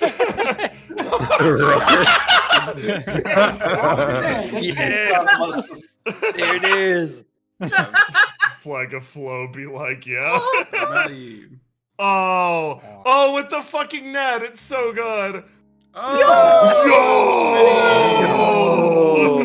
That. Yeah. The drip. And then there's I love the cables. Basil's rules must be stopped. Yeah. You cut my cord. Good. Ah, look at that nitty bitty fella. Lovely. Small blorb. Ace right now. Yeah. Yeah. Yeah. Yeah. Yeah, let's fucking go. Yeah. I'm so glad I'm the normal one. Bread. That image is incredible. Bread good though. Oh, that's Oh. so good. Damn. Oh, Sweet. oh hello. Yo! It's so dramatic and that Yeah. Oh, that Yeah. rolls. Lovely. The gamer has game. Yeah. Rizzler. Sorry, but it's all I have, and I have just so much to give. Just Theo. Just Oh, Theo. God. God. It's Yeah. time. Oh, here we go. Yes. Yeah. Working on the Nuzzle spreadsheet. The pact is sealed. Great. The Gamer's pact game. is sealed. Yeah. Friendship. Friendship. Well, would you look at the burn? 80%. Tambourine Damn. time. Time. Look Yeah. at motherfucker go. Yeah. Oh, Yeah. so good. Communication. God, yeah. Let me go home. Boy. Oh, Oh, lovely. yes, Chad. Oh. that demon. demon. Yeah. I told you I wasn't a techno vampire. Yo! Oh. Yo! that's lovely. Why you kind of hot though? To be fair, they're hotter with their original body. They don't need arms and legs to be hot. That's Fine, floating gorgeous. through the air. So good. Mhm. So, oh, lovely. Sometime after the fated day. Yuli, we saw a red thing that was, oh, that was the techno vampire. Huh? Have you not heard of the story of the one of the Undercity's wonders? Literally, that is the story. That is literally what happened. That is just canon. Oh, gee. Hungry. Fight me. Fight me hard and tight. Just follow your nose. Follow your nose. Just follow your nose. Yeah. Ah, lovely. Let me refresh and. Oh god. Colt rolled a critical 20 on overcoming his fears. Yeah. I'm You know so what? proud of him. Colt. Every He's time Colt has to roll, he doesn't have any special gifts or No. anything. It just hits. Oh, here we go. Oh. Past. Yeah, there's some stuff. There's that. And there's the bingo. The they big have. god, what a fucking bingo. Yo! Oh yeah. Damn, every time. Every time. Oh, fucking incredible. Yeah! Let's go! You know, riddle. You know, riddle. God's God's gift. Oh my god. ace moment. Oh Ace god. Holy shit. Alright, Oh my god. Holy fuck. that's fan art. Holy Oh, shit. fuck. But yeah, Wonderful. In fucking incredible. thank you guys Thank for coming you out. so much. Yeah. everyone. And just a reminder, well, Jay did say, "Oh, we're coming to the. We're not going on break No. next week. No. It's gonna be. We're hitting the We're starting climax. the finale. Yeah, Yeah, starting it's the a couple finale, of yeah. episodes out. yeah. So It's the be basil there. retrieval arc. Yeah, Jesus it's Christ, what is everyone it? fucking needs. So, thank you guys for coming out. Thank you guys for probably coming in next time. Yes. Everyone say goodbye. Goodbye, Thank you, chat. everybody. Thank you for streaming. Thank you for watching the show. Later.